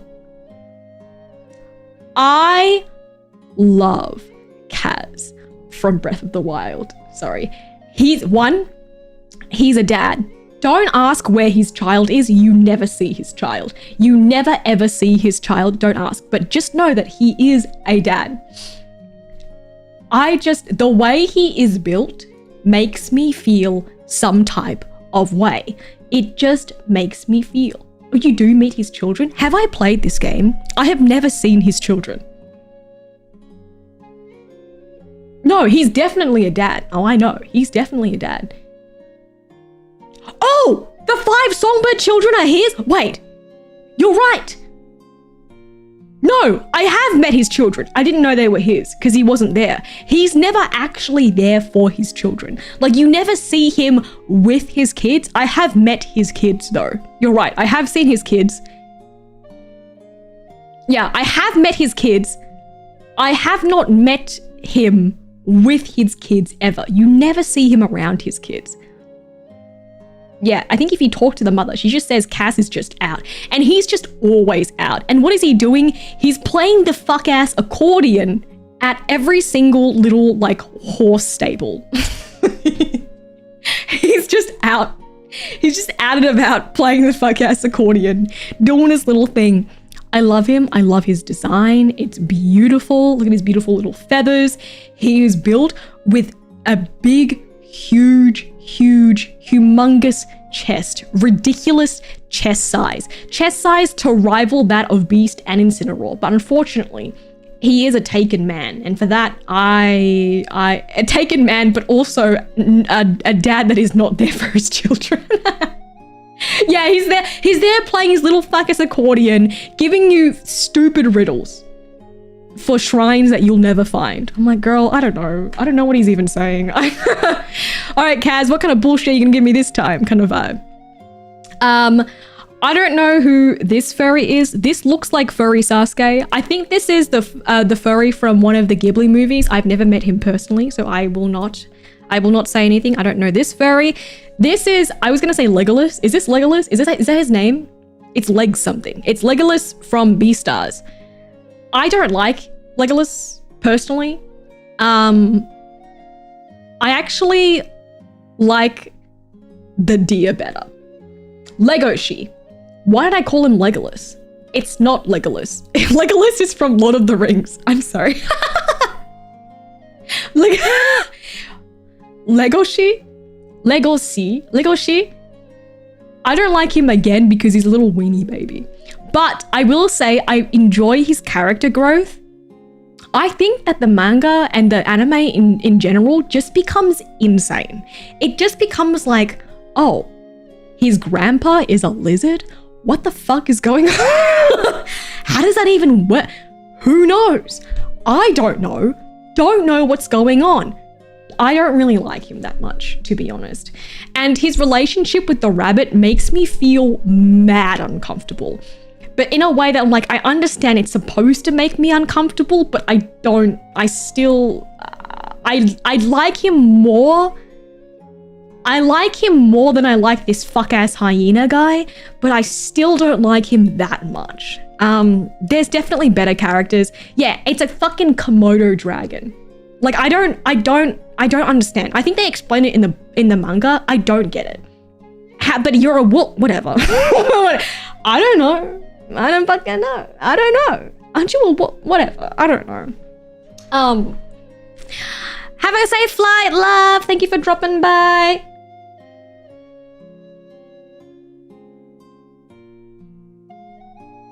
Yeah, I mean, I think Beastars is a great anime and a great manga. I really actually highly recommend it. There are some... The trigger warning, content warning. There are some crazy things in it. But it brings up lots of really interesting topics that I think, like, I really like it as a piece of furry media. You know, I love, like, the entire complex between the predators and the prey, him being like attracted to the rabbit. I don't remember what that bitch was called. Sorry, I don't remember what she was called. I'm so sorry I called her bitch. I'm sorry. I didn't like her either. I don't remember what she was called, but the entire like relationship between him, Haru, thank you, him and Legoshi and Haru was so interesting. Like him trying to suppress his instincts, and then like him kind of like coming into his own, finding like himself within their society. The world building was also insane, but it was it's really good. He's definitely not my favorite character at all. Don't know who this is, don't know who this is, don't know who this is. Now this is my favorite boy. This is my, I also don't remember his name. This is my favorite character in Beastars. I love this character. His character arc is so nuanced, so deep, and like so deep and complicated. Lewis. Yes, sorry, Lewis. I don't remember. I read it so long ago. I love, if you haven't read it and you haven't gone through and explored his character growth, it is, I think, some of the coolest shit that I have read. Some of the art as well is so well done. So as a little bit of an entry, he is a deer, obviously, right? He's like a deer, and he is seen as like, he's a prey animal, right? But he yearns for more. He doesn't want to be relegated to this path in life where he's kind of seen as less than just because of the species that he's born with. So throughout the series, you see his character growth as someone that is like climbing desperately to be taken seriously. And he's like manipulative, he's conniving, but he has this exterior that's like, that people respect, but also like, it's like a hidden side of him. So he treats people really nicely, and he's like very soft-spoken, that sort of thing. And like that like manipulative side of him is kind of like the interior that you don't get to see. Like his inner side that he's like working on in the background, trying to find a place for himself as a prey species in this world where he's seen as like inherently like less powerful than. It's so sick. It's such a fucking sick anime. Okay, so I don't feel like yes about him, but I do really like him as a character, like a lot. Like I like him a lot. Actually, do I like him? No, I like him a lot. But I don't feel any sort of way about, I just like his character a lot, you know? Lucario is goated forever. I think Lucario's design is one of the best in the entire game forever. When they made Mega Lucario, I was like, how are they going to wow, that looks so good. Well, that looks so good. I love Lucario. This one, this is one of those rock types. The one that this is the midnight one, right? If you evolve him at night or something. And there's one that's like during the day. This one is good too. I don't think is as strong as Lucario. Lycanroc, thank you. Lycanroc is super sick. The Midnight form, super, super sick. I actually think it's really, really good. Such a strong design. I like it a lot more than the day version or whatever. It's just so sick because it's lycanthropy, you know? Is that how you pronounce it? Lycanthropy? He's a werewolf. Isn't that cool? I don't know who this is. Nick Wilde is the...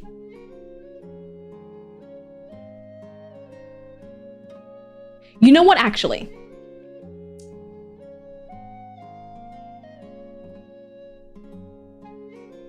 You know what? I really, really, really, really like Nick Wilde. But unfortunately, I did not like him. I did not like him in Zootopia 2 at all. But I think that was just, I didn't like Zootopia 2.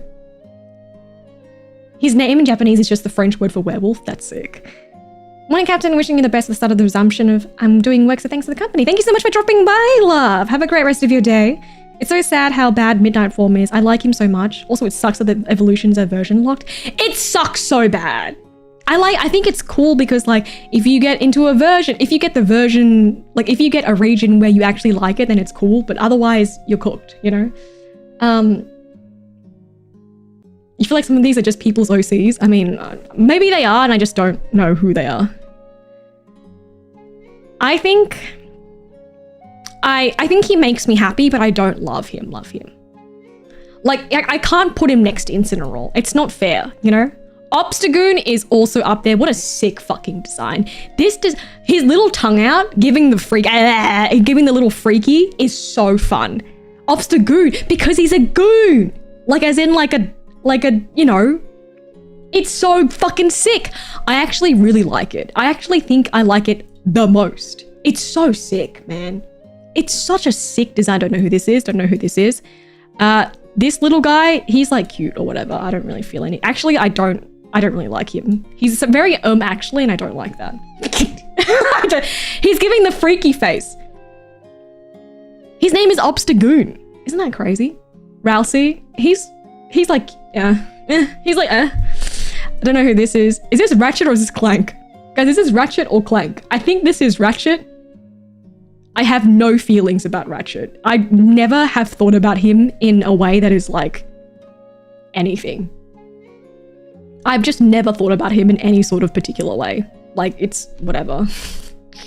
Has anyone ever thought that Ratchet is hot? I don't know. I've never thought about him in any sort of particular way. Ratchet is just Ratchet.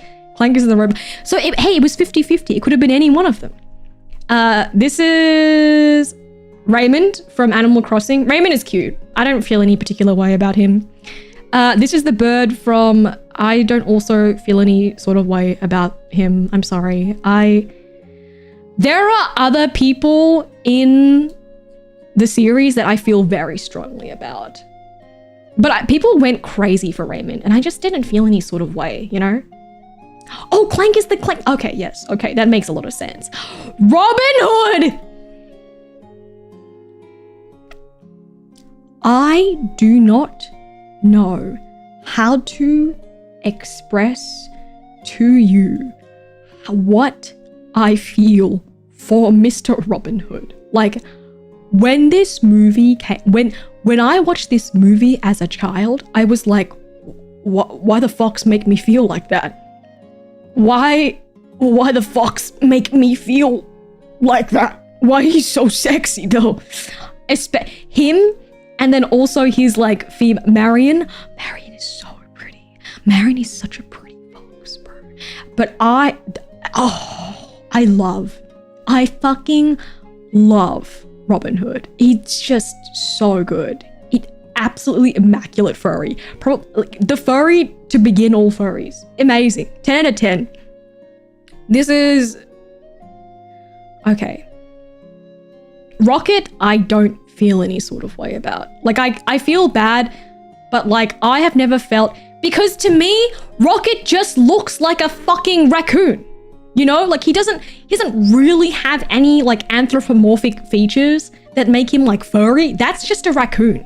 And like raccoons are kind of cute, I guess. You know, like it doesn't, I don't know. That's just a raccoon. And I think raccoons are like cute. But like, I don't really feel any sort of way. Why does this fucking thing look like, why does this guy look like a twink?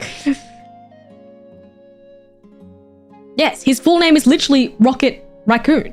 But he just looks like a raccoon. Like there's no like, you know, like he just looks like a raccoon. So like, I guess that raccoon is cute. I think raccoons are cute. I guess the raccoons are cute. Is this Shadow the Hedgehog? Is this Shadow the Hedgehog?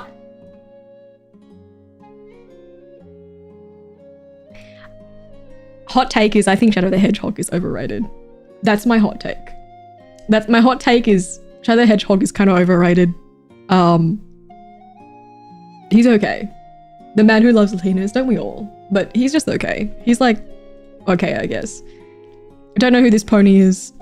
I believe this is from one of the Trigger anime. I've never seen it though, but he's cute. I do like him.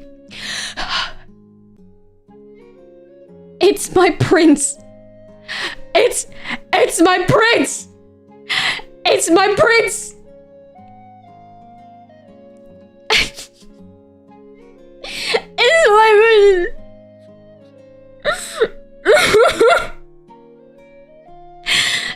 Sidon. I love Sidon. When I played Tears of the Kingdom and then he got married, I was heartbroken. I was so fucking heartbroken. He's if you don't know him, he's from the Legend of Zelda, Breath of the Wild, and also Tears of the Kingdom. He is a Zora, so he's a fishman. I love him with all of my heart and soul. He is so kind and stupid and buff and dumb, and I love him. Heart of gold, not a single thing in his brain. But he's always like, I literally, after you save the Zora Kingdom, in Tears of the Kingdom, they literally make a statue of you riding him in the middle of town. Insane. And they'll still be like, do you want me to come to your wedding? What wedding? We're married. Don't you see our statue? What are you talking about? I'm literally riding him as Link. I'm sitting on top of him. It's insane. There's like a literal fucking statue. They've erected a statue in our honor of our love and friendship, and he just gets married. What the fuck? He doesn't.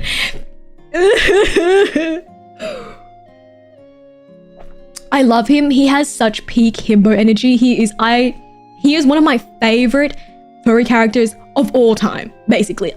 He is so up there. I think it goes for me. Sidon is number one forever and ever and ever and ever. I love Sidon. I love him so much. Also, he's a prince. And he all he wants to do is help, and he just has a heart of gold. Never mind, it's Simba. I love Simba. I love Simba.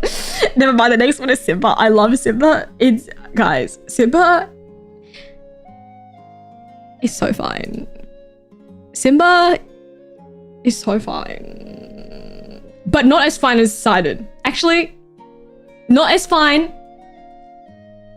Not as fine as the fox. Not as fine as Robin Hood. Maybe a little bit more fine than Incineroar. It's getting hard. There's not a lot of actionable. That's an actual line, by the way. Remember when I was like, that's just a raccoon, it doesn't count. This is just a lion. He loses points because he's on all fours, aka he's not even walking. So, actually, you know what? I think I like Mufasa better. I don't think Mufasa's on here though. I do like him. You know what? I'm gonna put him down. I like Kovu better, actually. Sonic, yeah, Sonic's cool. I don't feel any. I'm not a Sonic girly, you know? I'm not a big Sonic girly. I like the Sonic girls more than the Sonic men. Oh, this is the guy from Kung Fu Panda, he is hot. I do really like him. I like that his tail is very fluffy. I fuck with that heavy. I don't know who that is. I don't know who that is. Tony the Tiger also is hot. I'm sorry. It has to be said. They made a hot...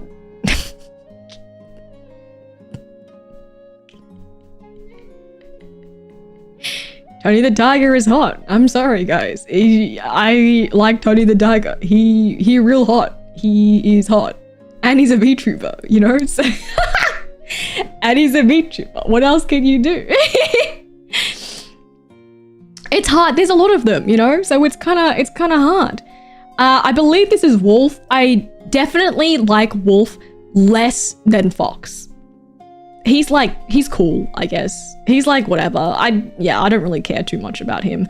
Oh, the cat from The Cat Returns. Good cat. Cat make me happy. Yeah. Wilf O'Donnell. Nah.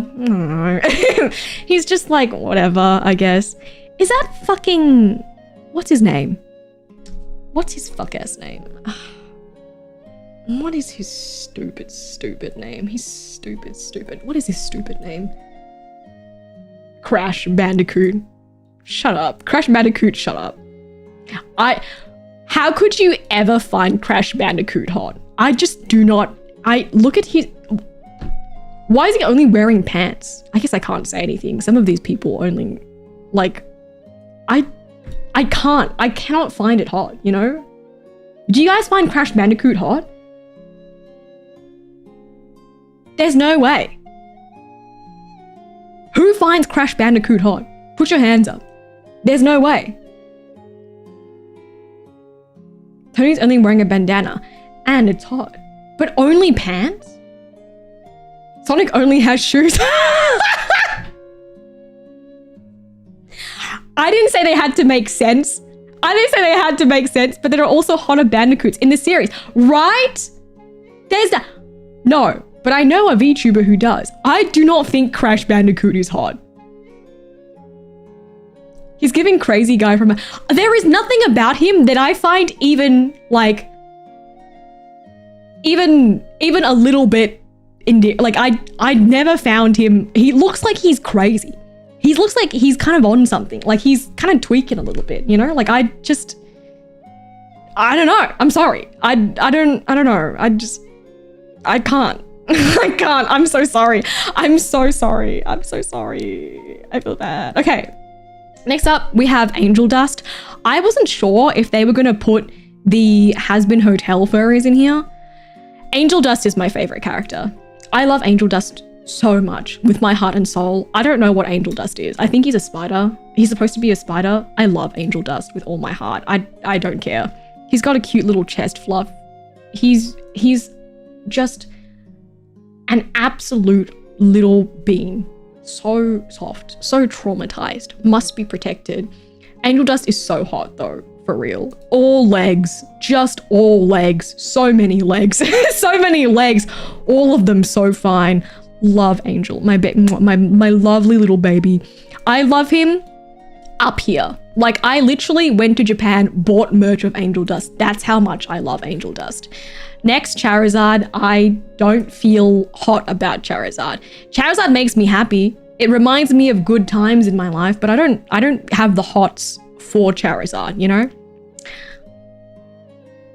Oh my god, is this Falco? I might butcher this. Is this Falco? I don't remember his actual name. Falco is hot.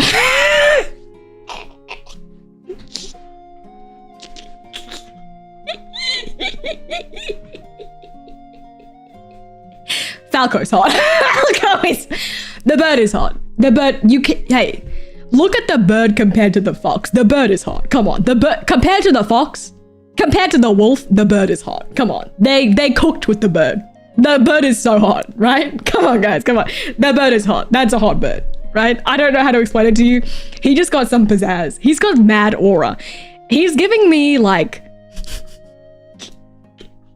I don't know. I don't know how to say. That's a hot bird. It's good. No. This is no for me. This is no for me. I love Falco. I really do. I play, when I used to play Melee and stuff like that, I played Fox the most. And I wish I was good at playing Falco. I love Falco. He's so sick. He's so sick. He's just so cool. I don't even, you know, like he's just cool. Look at me. I'm feeling some type of way. These animatronics, no. It's a no from me. I also don't know this character. I don't know this character. Mewtwo, I love Mewtwo. You can't say a single thing to me about Mewtwo. And he's a pirate. Exactly, guys. The aura. Come on, the aura. He's a little naughty. Mewtwo got the fattest ass I've ever seen. His ass is so fat. Him in the movie where he's just like, fuck humans, kills everybody. It's so hard. Everybody's crying and he's like, yeah, you know what? I don't really give a shit. Love him. Love him. Love Mewtwo. Love Mewtwo specifically in that movie.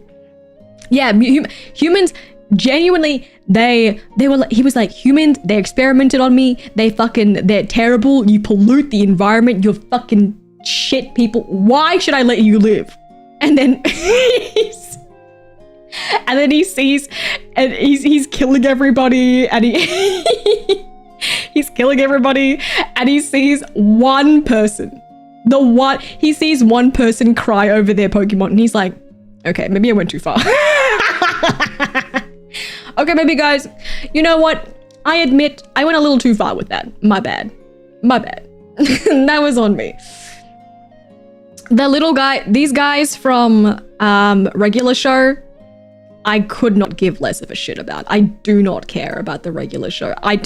There is nothing, and the thing is, their personalities are also not sexy at all. Like, their designs are not sexy, their personalities are not sexy. I don't like them. Spyro is a hot dragon.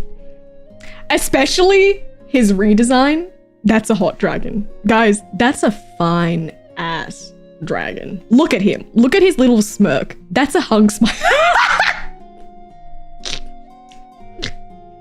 That's a hug smile. Look at him. Look at his little smirk. I love. You know, they cooked. That's a good dragon. The redesign is so good. They cooked so hard. I didn't even, you know what? Listen, the best part about Spyro is when you watch someone else play it. I never got to play it, right? But when you watch someone else play it, you get to watch him from behind.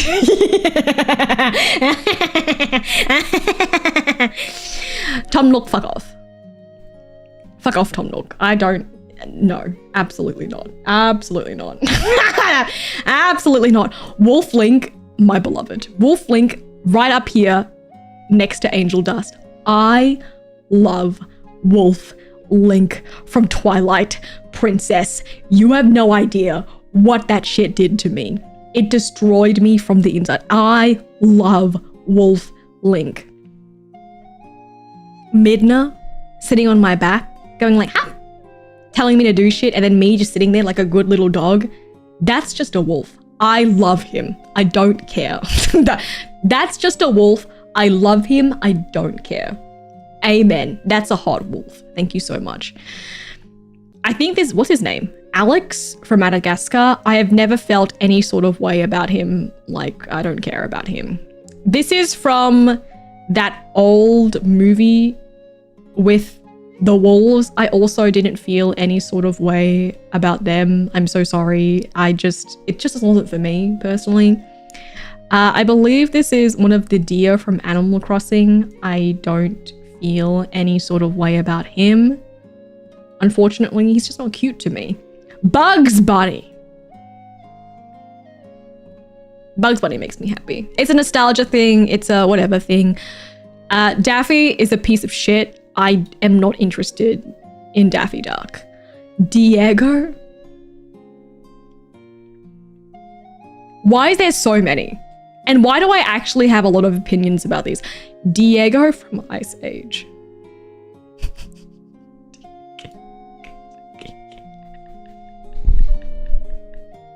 Diego the saber-toothed tiger from Ice Age. Why? That's just a fucking animal. Why is he so, his voice, his aura, he's so cool. Donald Duck, no thanks, I'm good.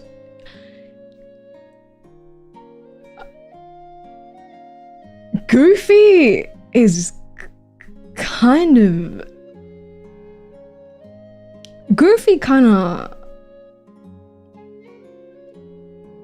I love Goofy. I love a dad. Max! I have to put Max next to Goofy. I love that he's such a good dad, you know? I love him. Talk about hug smile.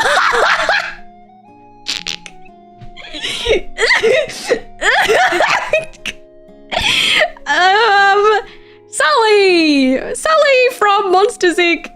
He makes me happy. He's good. I don't feel hots for him or anything, but he's good though. He's good. Oh, that man yucks. Real bad. He's canonically the only person that bangs in the Disney universe because he has a son. So he did bang, you know. Toothless. Toothless is cute. I don't feel the hots for Toothless. Wolfgang. I love Wolfgang. From Animal Crossing. Doro Hedoro? He makes me happy too. He's a dumb idiot. And he likes a gyoza, and I also like gyoza. If you have not seen BoJack Horseman, don't watch it. Die. Die. If you have seen it, then you'll understand this ranking. Fuck off. Die. Just, I hate you. I hate everything that you are and what you stand for. Fuck off. I hate that guy. Just, I can't believe in this category, Tom Nook and BoJack Horseman. My two enemies, Tom Nook and fucking BoJack Horseman. What a crossover. Don't know this guy. I believe this is the bunny from that one movie. With the seasons and I don't care. Nightmare Blood Rotation is crazy. Oh, Mr. Love in a Bottle. I love him. Mr. Love in a Bottle, I love you. This is the golden retriever from the same thing. He's cute. He's a golden retriever. I don't feel anything for this guy who scams me. This little twink I also don't care about. Tails is cute. I don't feel any particular way about Tails. Don't know this guy. Is that Rengar? Is that fucking Rengar? From League of Legends? The first person I've heard not recommend BoJack, and honestly it's refreshing. It's a bad time. It's genuinely a bad time. I could not recommend it to you. Not because it's not good, but because I don't think you would come out of it and enjoy it. And in this point of time, in this day and age, I need happiness and whimsy. But if you would like to have a bad time, it is a good show if you want to do that. Rengar is hot. I can't be fucking League characters, unfortunately. It's a no thanks. This is even worse because it's a rap, you know? I mean, it's like, so you're saying it's like Oyasumi Pun Pun. Yes, it kind of is that vibe. It's like, it took me a long time to watch it because I had to keep taking a break because it would mentally break me. But it's like, you know, it's objectively a good show. You are the bare necessities, the simple bare necessities. Scar. I don't fuck with Scar that much. I fuck with Mufasa the most, I think. And his son, obviously. Fantastic Mr. Fox. He makes me happy. I don't like him as a person, though, you know? The cop. I don't feel any sort of way about it. Jake the dragon. This is cheating because he's not even actually a dragon. That's a child. This guy from Dragon Ball, the fucking hairless cat, I'm good. I'm actually really good. I'm actually fine. I'm actually real fine. You said the same about Beast, but he spends the majority of his time as a beast. But this one is, he definitely spends the majority of his time as a child, going to school. And then when he needs to fight, he is the American dragon, you know? I believe you. I don't know anything about this guy, actually. Don't know you.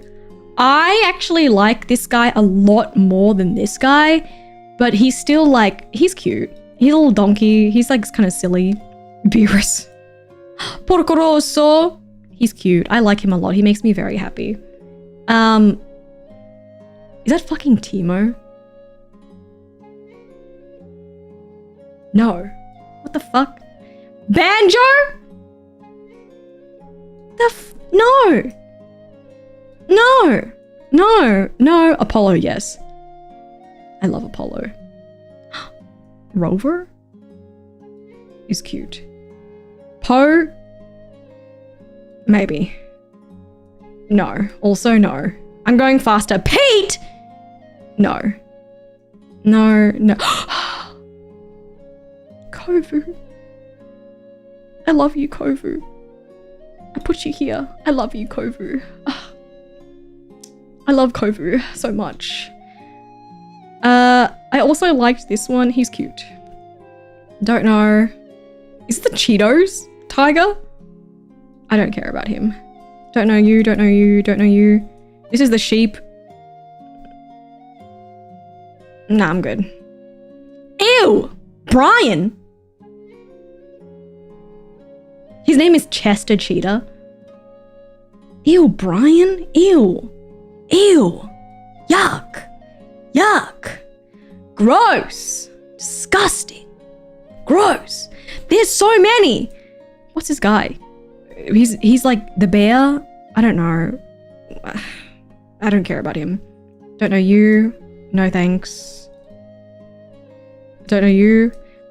Hot fish from Finding Nemo. Gil. Who is that? Oh, sorry. I cannot see. Yogi Bear? Who is that? I can't see. I can't see. It's too small. Is this the fucking bull from Hades?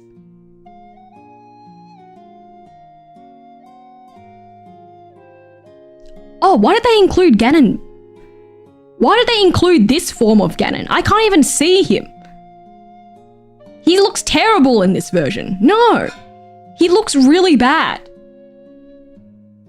Why did they include the new one?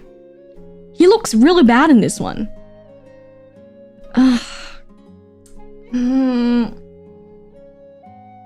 Why did they include the new version? Is there a new version of him? Surely. That's it? I can't see him though. Bro, that's it! They don't have the new version of him. Okay, if it's the new version of him, I would put him in I fucking love you. Yeah, I mean, this is him in his like pig form, right? It's, oh my God, I couldn't even see. I think it's a no thanks. I don't really like him in this form, to be honest. This is the bull from... This is the bull from Hades. He's hot. Is that Digimon? I don't care about Digimons. I'm so sorry. This is from Monsters Universe. King K. Rool and Rip. No! I lost him. No! King K. Rool? No! No! Ripley? No! What the fuck? Tails? No, I don't think so. No. I don't like it's just him and then he turns into a wolf, but it's just a normal wolf, so I don't really care. This is the guy from Monster Prom. He's cute. He's a dumb himbo. I hate this man. Oh, this is the guy from Ice Age. Maybe. Who are you? I can't can't see. Don't know you, don't know you, don't know you, don't know you. No, I don't like you. That's just a shark. Oh, from the ancient Magus Bride? Yes, he was cute. I do like him. No. Oh, a Zelda bird. Not a Zelda bird that I care about, unfortunately. Yeah, you're cute. KK Rider, cute. I don't like this particular wolf. No thanks. Okay, listen. Listen. I have played Hollow Knight. I've played all of Hollow Knight. I just don't feel the hots for the characters. I just, like, this guy, whatever. I don't remember his name even, you know? This one, no. This one, no. This one. This one. This one. Okay. This one, okay. Okay, here we go. Raphael, get up here. You go here. Leonardo goes up here too. Donatello is cute. Donatello cute. It's Raphael. It's Raphael. I love Raphael. This guy was also cute. He was from Night in the Woods as well. Don't know you. This was the guy from Beastars. Yeah. Yeah, I liked him. The doctor? Yeah. Alistair! Yes, I do like Alistair. No, I don't like you. This is one of the guys from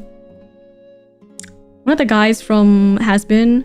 No, he's not from Has-Been. He's from, what is it called? Not Has-Been, the other one. He's okay. He's alright. No, there's so many. Oh. Hot Wolf. Hot Wolf from one show. Hell of a boss, that's it. Thank you. Hell of a boss. Haven't met you. That's actually, oh, that's his dad. That's her dad. I don't feel any particular way about, sorry. I don't know. I don't know any particular, yeah, you know, I don't feel any sort of way. I don't know. The bear, maybe. The crocodile, no. The crocodile, no. Yeah. Oh, yeah. Oh, Blade. Oh, yeah, Blade. Oh, Blade. Oh, Blade. Oh, Blade. Oh, Blade. Blade! Oh, Blade. Oh, Blade. Oh, these guys. I actually haven't watched this one. Death. Death is next to Blade. I think I like Blade more than Death, actually. Puss in Boots. I like him less than Blade. He makes me happy. I have seen this. This is from that one pilot. I haven't really seen it too much. I hate Score Bunny. I fucking hate Score Bunny so much. Moto likes me. You know what? I would Moto. I actually like Knuckles more. I like Knuckles more than Shadow. I like Knuckles more than Shadow, and I like Knuckles more than Sonic. Hello. Sorry, this is a Donothon goal. Silver, I don't care about. I don't even think about Silver.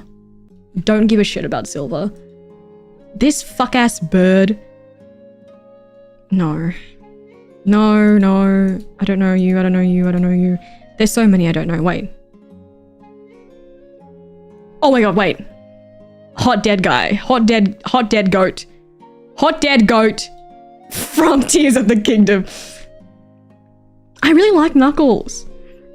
Okay, let's actually just do the ones that I know from here. Oh! Yeah. That's a good furry.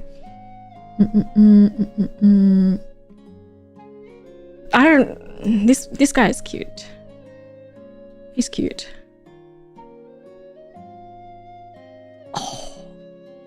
Yeah. What happened to the furry design? Hey guys, people that are into ZZZ, what happened to the furry designs? Where did all the furries go? I swear they had more. What happened to all the furries?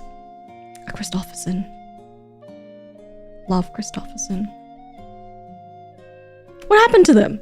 I saw the update and there's like no furries anymore. What happened to all the furries? Not selling? Is that what it is? No selling enough? Gummy Goo. I love Gummy Goo. I love Gummy Goo is up here. I love Gummy Goo. He's an Australian. I love Gummy Goo. They still do some of them. When was the last time they did one? I don't care about that guy. I don't care about these guys. Fucking Ben 10 ass. I don't care about Ben 10. Tony Chopper? Babu? Tony Chopper Babu? And then...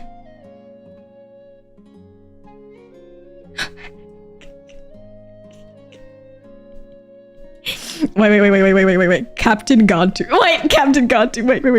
Captain Gantu. Wait.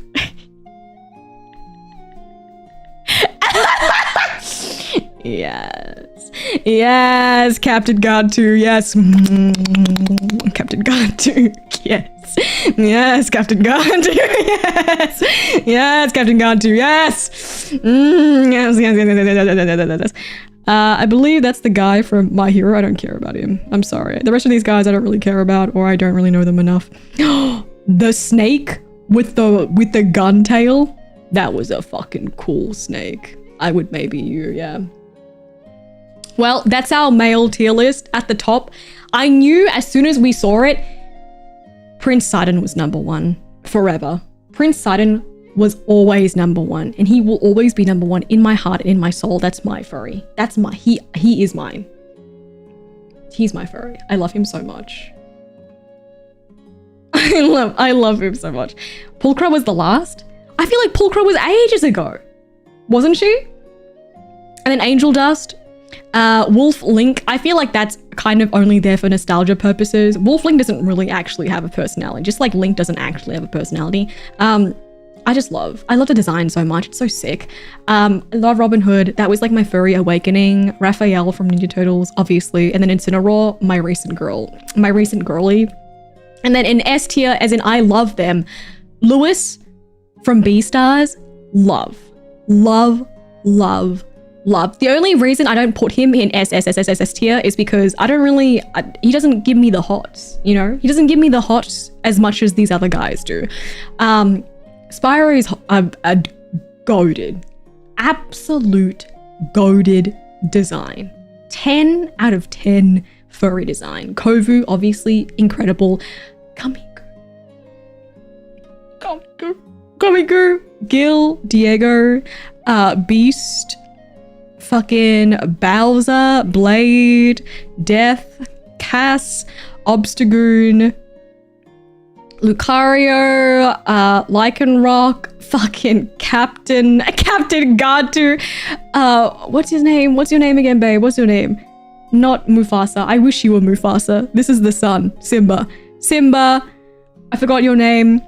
This is my boy Tony the Tiger, Falco, Mewtwo, Goofy, and his son Max. Husk.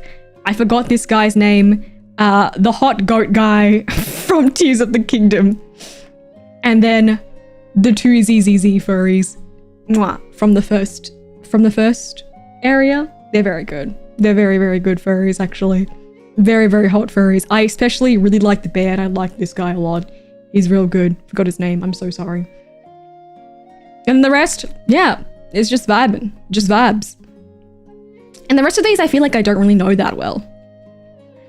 So that's our male furry tier list. This was really, oh my God. These are so long. Maybe I'll do this one. This one's shorter. This one is shorter. Okay, this one is shorter. I'll add another tier above as well that is like S tier. I actually don't know if I feel any sort of way about the girlies. Oh shit, what did I do?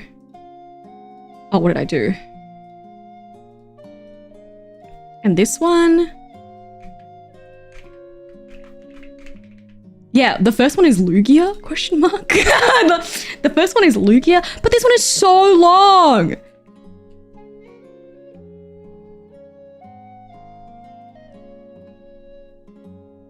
I think I know more of these.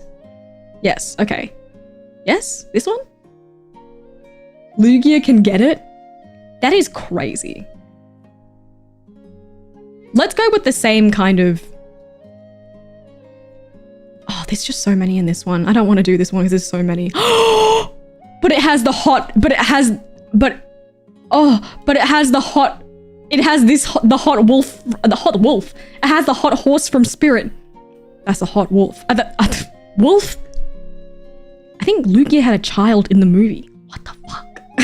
What the fuck? What the fuck? Lugia? Girl, what is Lugia doing here? I think Gardevoir... Why is Blaziken there? Lucario? Okay, I don't know about this one. Maybe this one is better then? S-A... Good. And then I'll do a row below. This one will be... Oh fuck, I always do this wrong.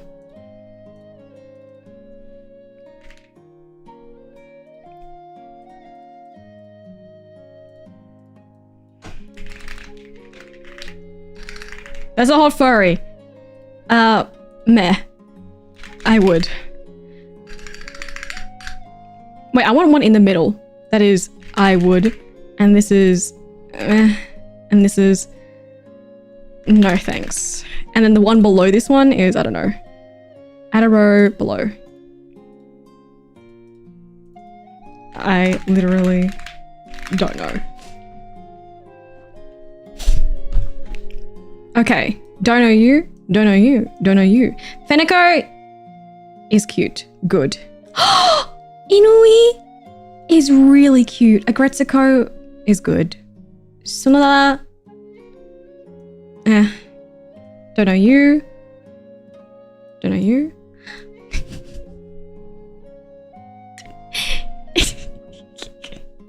Nicole Watterson. Nicole Watterson. What's his name? His mom is kind of hot. Guys, his mom's hot. His mom is hot. I love his mom. His mom's kind of fine. No? Anka is good. That's a good design. Nook, Isabel, also very cute. Retsuko, I think I would, but not as good as Fenneco. Minerva, I don't remember Minerva, actually. Don't remember you. Diane is okay. Like, there's better designs. Beastars, Ellen, I don't care about. Haru, I hate Haru. I fucking hate Haru. I hate Haru so much. I hate her. Hate her. Juno is cute. Juno, cute design. Luna, I don't care. I don't care about. Atia, no. I actually haven't... This is good design. This is good design. This is also good design. Brandy, no. I don't care about Brandy. No. Crash Bandicoot, no. Oh, this is from Digimon. Donkey Kong. Wait, Calypso from Donkey Kong is good though. Candy Kong is yeah. I don't know any of these ones. I don't know a single one of these ones. Funtime Chica. I don't like any of the animatronics actually. They don't do anything for me personally. I just don't, yeah. Dixie? That's just a dog. I would. Vixie also. Yes. Yeah, Vixie also, yes. Don't know you, don't know you. Okay, guys. This is my very first SSSSS tier, okay?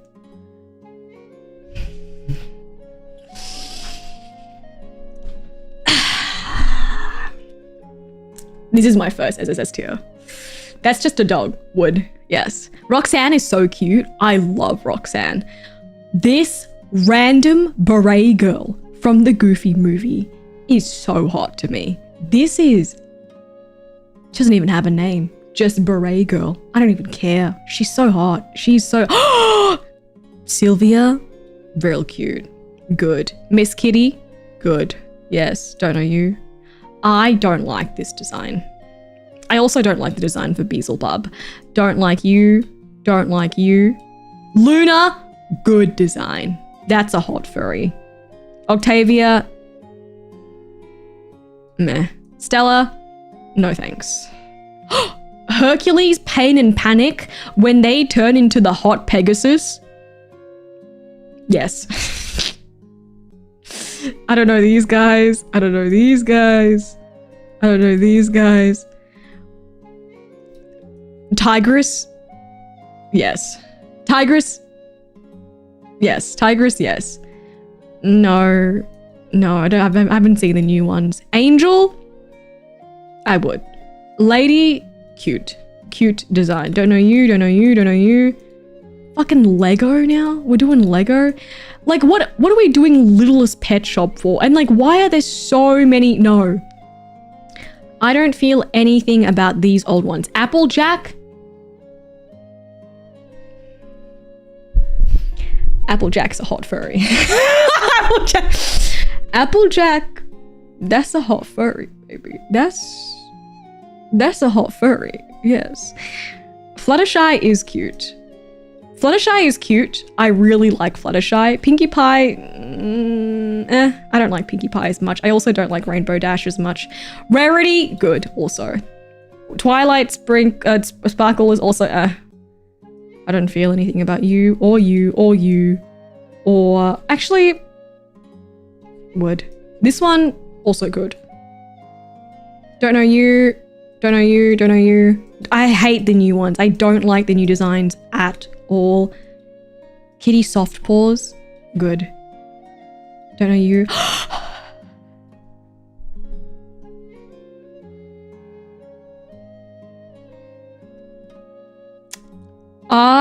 Beret for me right now. Beret Girl and Maid Marion. Girl. Yeah. Yeah. Yeah. I don't like the new ones. I don't like the way they look. It looks so bad. I just don't like it. The dragon from Shrek. She's not hot. I don't think she's hot, but she's like good, you know? I don't like any of the designs from Sing. I don't like any of them. Amy? Good. Amy, good. Blaze is good. Blaze is good. No, Amy would. Blaze good. Blamey, yeah. Wait. I'm gonna Blaze, yes. So wait. Blaze, that's a hot furry. Amy, good. Rouge, yes. Rouge, SSS tier. Rouge is like, you know, you get me? Lola Bunny, that's an S tier. That's an SSS tier. Like that's a generational furry. That's a furry that you grow up with, you know? Sandy is cute. Pearl is not cute. I think the rest I don't know. Oh my god. It's Shakira. I would. Judy Hopps is cute. Some of these look just like straight up furry. Tina Russo. No, I don't like. Captain Amelia. That's a hot furry. Nope. Don't know you. Don't know any of these guys. Don't know any of them. Yeah, that one was a lot easier. Why were there not as many girls? There were not as many girls at all, actually.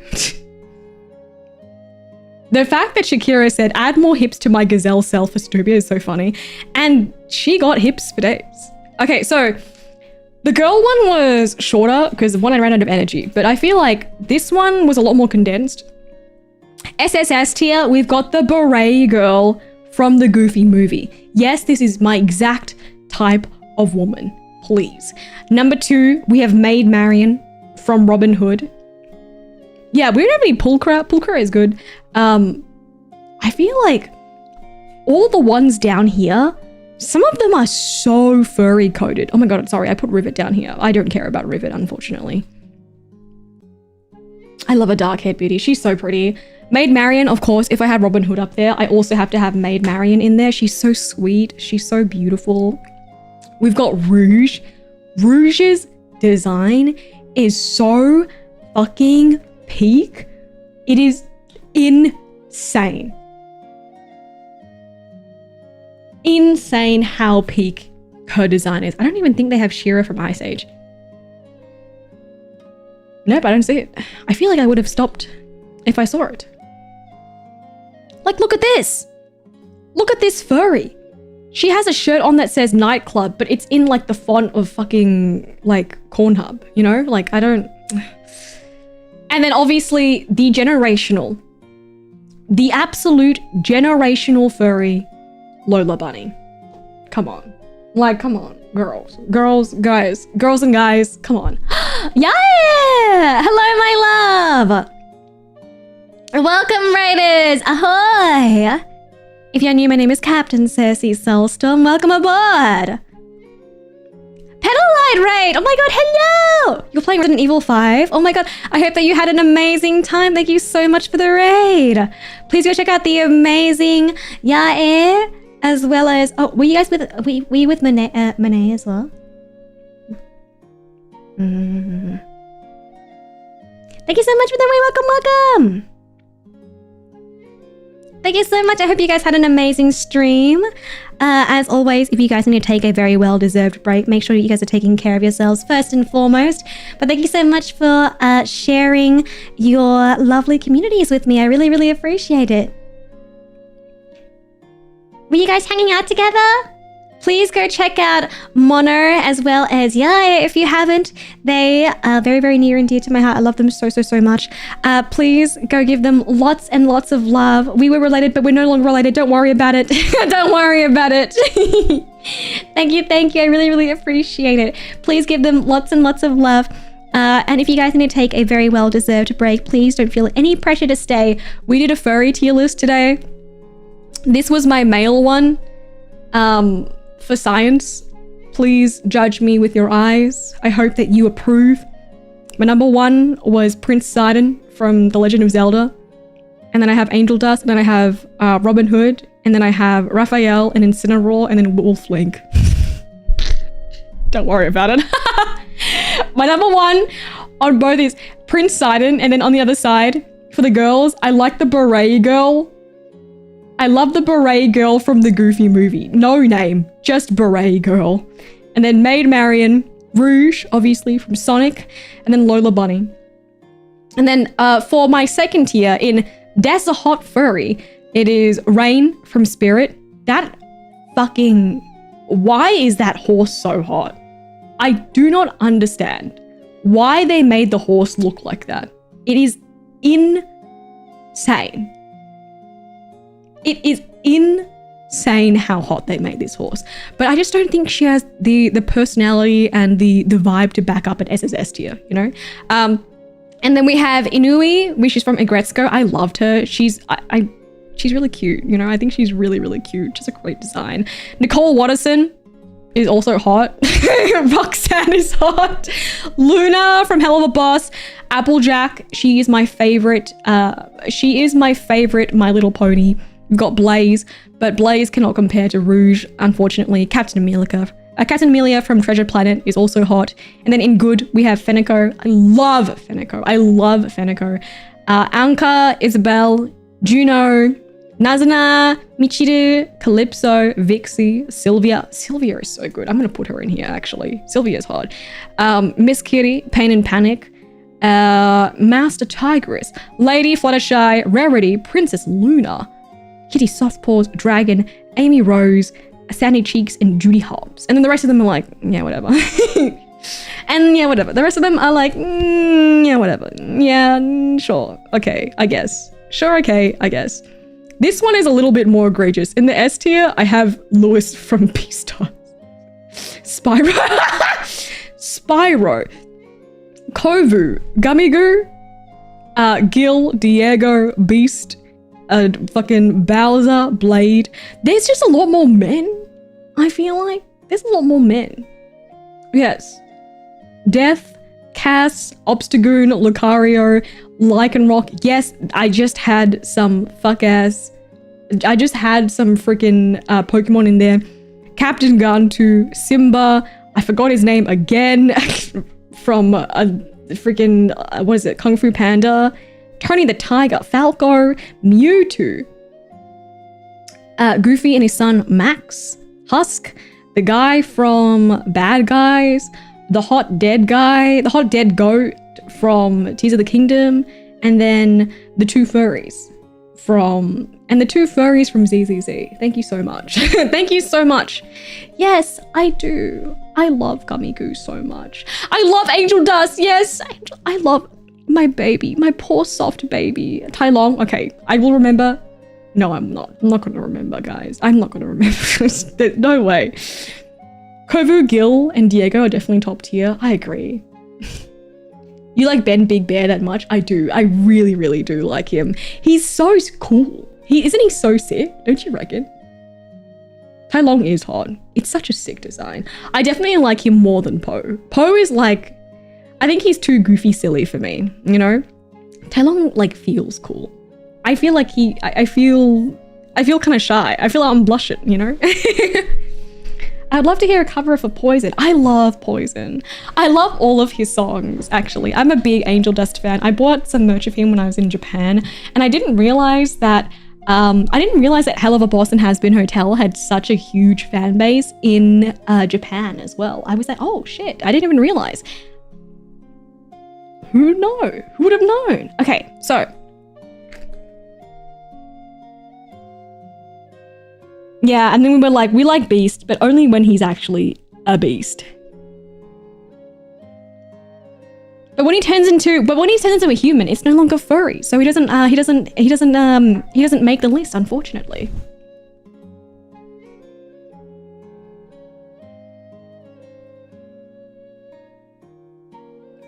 Okay, give me a segundo.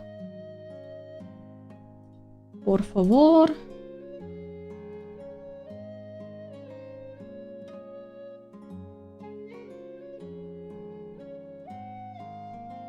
Belle recoiled at the human form is crazy. So that was our furry tier list, and with that I have admitted that I'm a furry and done the furry tier list. So let's tick that off the list. Very good. And I think after, I'm gonna take a little bit of a break. I'm gonna pee, touch, sniff my dog's head and stuff like that. And then I'll come back and then we can watch some 40k videos. How is that? Where is it? Okay. Yeah, done. Nice. Yeah, I think we all have a bit of... I think even if you're not a furry, you can admit that some of these characters are cool, you know? You can admit that some of these characters are pretty sick. Come on, you know? Yeah. Okay, let me be right back. I'm going to go quickly piss... wait, this is background. I'm gonna go quickly go to the toilet, get some food, top up on my water, sniff my dog's head and stuff like that, and I will be right back.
Okay. Hello. Welcome back. I got some more tea, and then I got a muesli bar.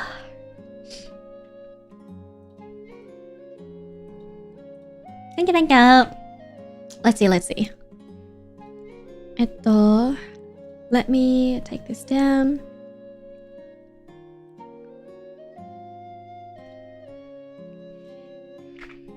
Now that we've done that,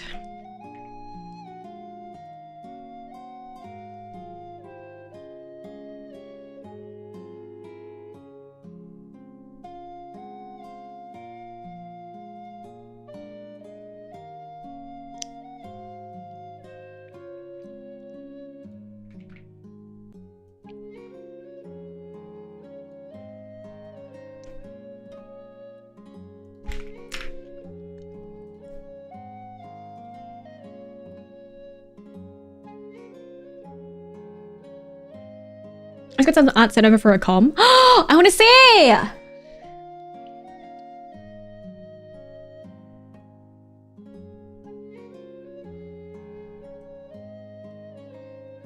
I want to see.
Oh my god, hello! Oh my god!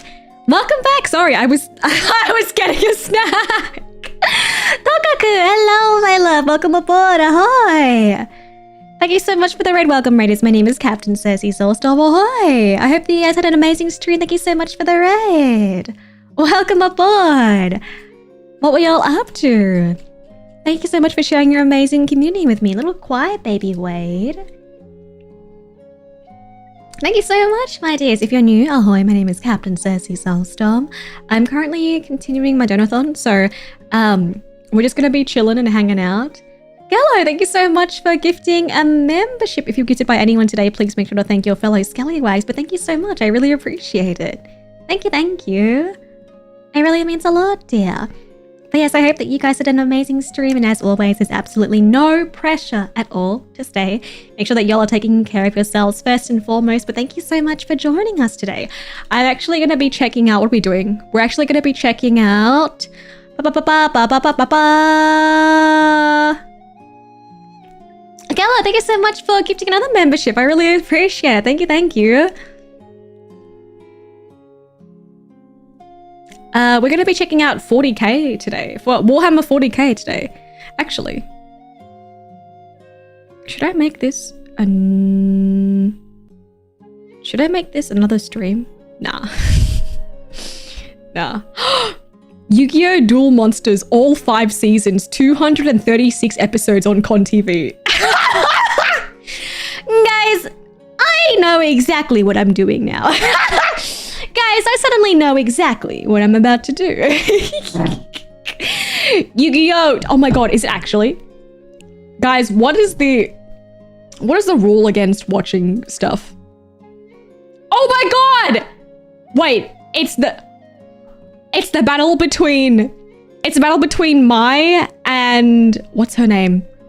The other chick. And she's summoning the harpy ladies, and then she goes, yeah, there's something to me in friendship.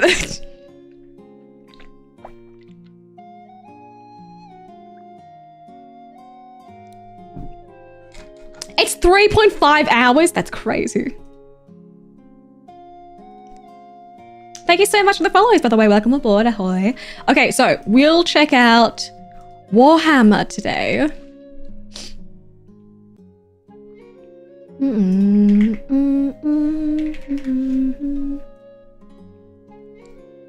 I don't know if we can. Can we actually look at, can we straight up just fucking watch it?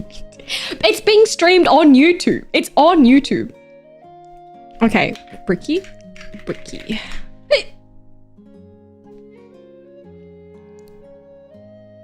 Is it?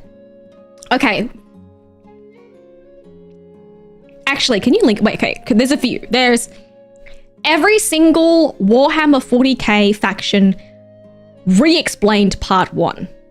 And then there's what is Warhammer 40k, timeline of 40k lore.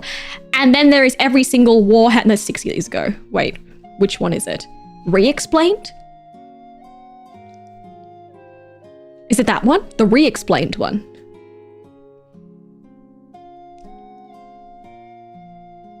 Oh, do the original one.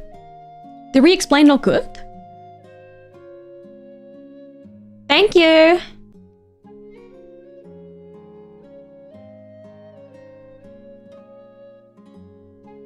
Nah, do the new ones.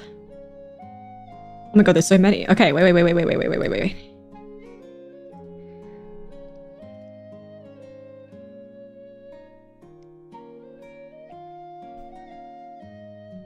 Give me a second. Actually, I'm gonna run downstairs for another snack.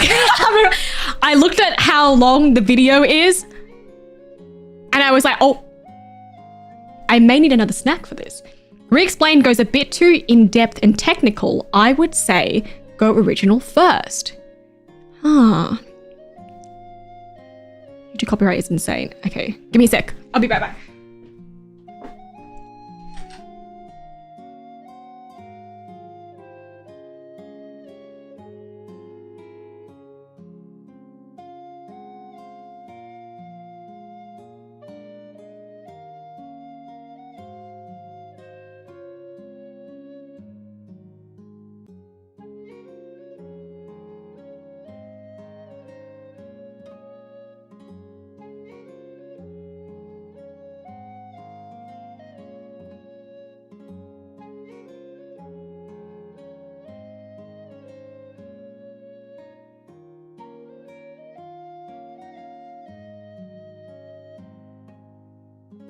Chat, nobody tell her Cersei's mug.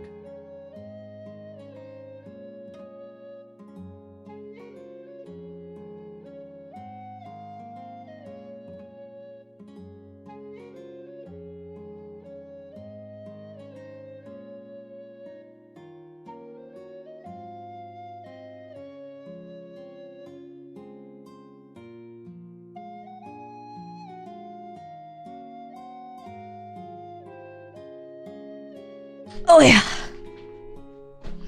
Either one is fine. The re-explained one is just updated with stuff, so the hardcore fans who didn't like how he glossed over the stuff in the OG.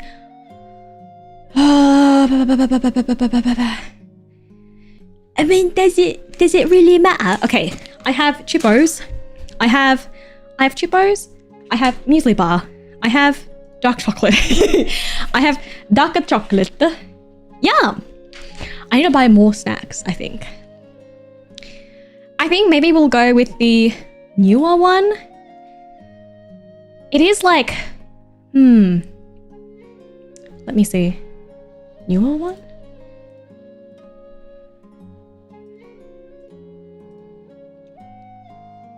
Re-explained is also way longer. I mean, I don't mind particularly, you know?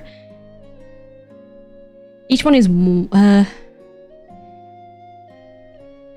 okay, so the non-re-explained ones. The original ones are only 1 hour long. Okay. Do you guys have a preference?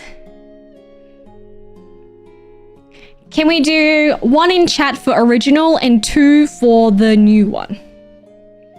1 for original, 2 for re-explained. I don't mind either, personally, at this moment in time.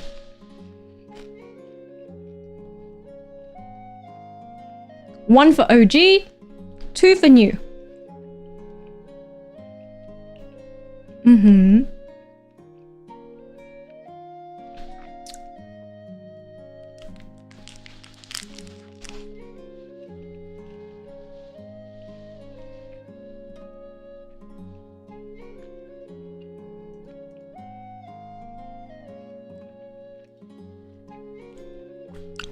Okay, let's go original then. Okay, let's go through the original then. Thank you for your input, my loves.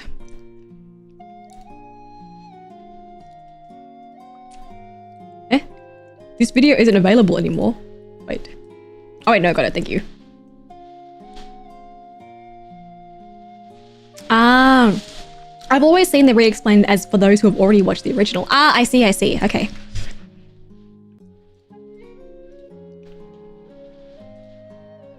This is an hour-long video.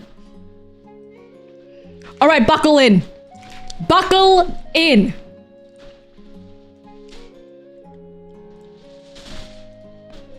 The weather is so terrible. I don't know if you guys can hear it.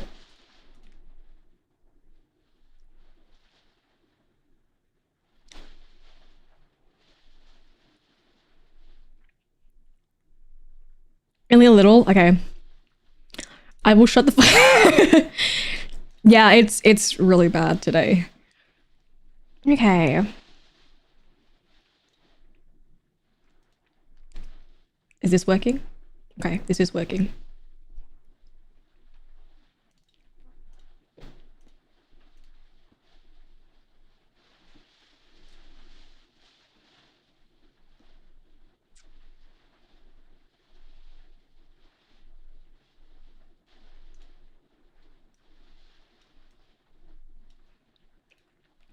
And then, okay, let me switch over. Sorry, flashbang. It's okay, no, I really appreciate it because I don't really have any particular strong feelings about it, but I know that some people are very, very big Warhammer fans. So I was like, let me ask you guys how you feel about it, because I do want to give it like justice, you know? Hello, Daya Raid. Welcome aboard, Miss Daya. Hello. Hiya. Hiya, Miss Daya. Thank you so much for the raid. Welcome, raiders. My name is Captain Cersea Soulstorm if you're new. And if you're not new, welcome home. Hello. Where have you been? Oh my god, we've missed you, Mon-Mons. How have you been? Mwah. Love the Mon-Mons. Hold, caress, touch Mon-Mons. Thank you so much for joining us. And I hope that you guys had an amazing stream. Thank you so, so much for the raid. Welcome aboard, raiders. If you haven't, please check out my lovely friend, Miss Daya.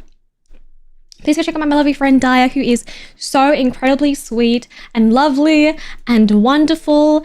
I think today you guys played, I saw you guys play Deltarune today. I hope you guys had a great time playing Deltarune. Thank you so much for the raid and for sharing your amazing Mon-Mons with me. I really, really, really appreciate it. Did you guys, I saw that, what was it? I think last time I was in the stream, you guys were talking to TV Man. I don't know what happens. I haven't even met TV Man yet. I just know he's hot. I just know he is hot. I hope you enjoyed Hot TV Man. Yes, today, welcome to this stream. Thank you so much for joining us. Ahoy, it's lovely to see you. Thank you so much, Miss Daya, for the raid. Please go check it out if you haven't. I'm continuing my little Donathon, so I'm going to be live for a long while longer. And one of the Donathon rewards that I'm doing is checking out Warhammer for the first time. So if you guys would like to sit and chill and hang out with me, we are doing some bricky videos. We're doing some Warhammer today. So if you guys would like to go on this lovely little journey with me, I would love to have y'all. But yes. Oh, you guys are doing a second playthrough, doing the alt route. I didn't even know there was an alt route, my dear.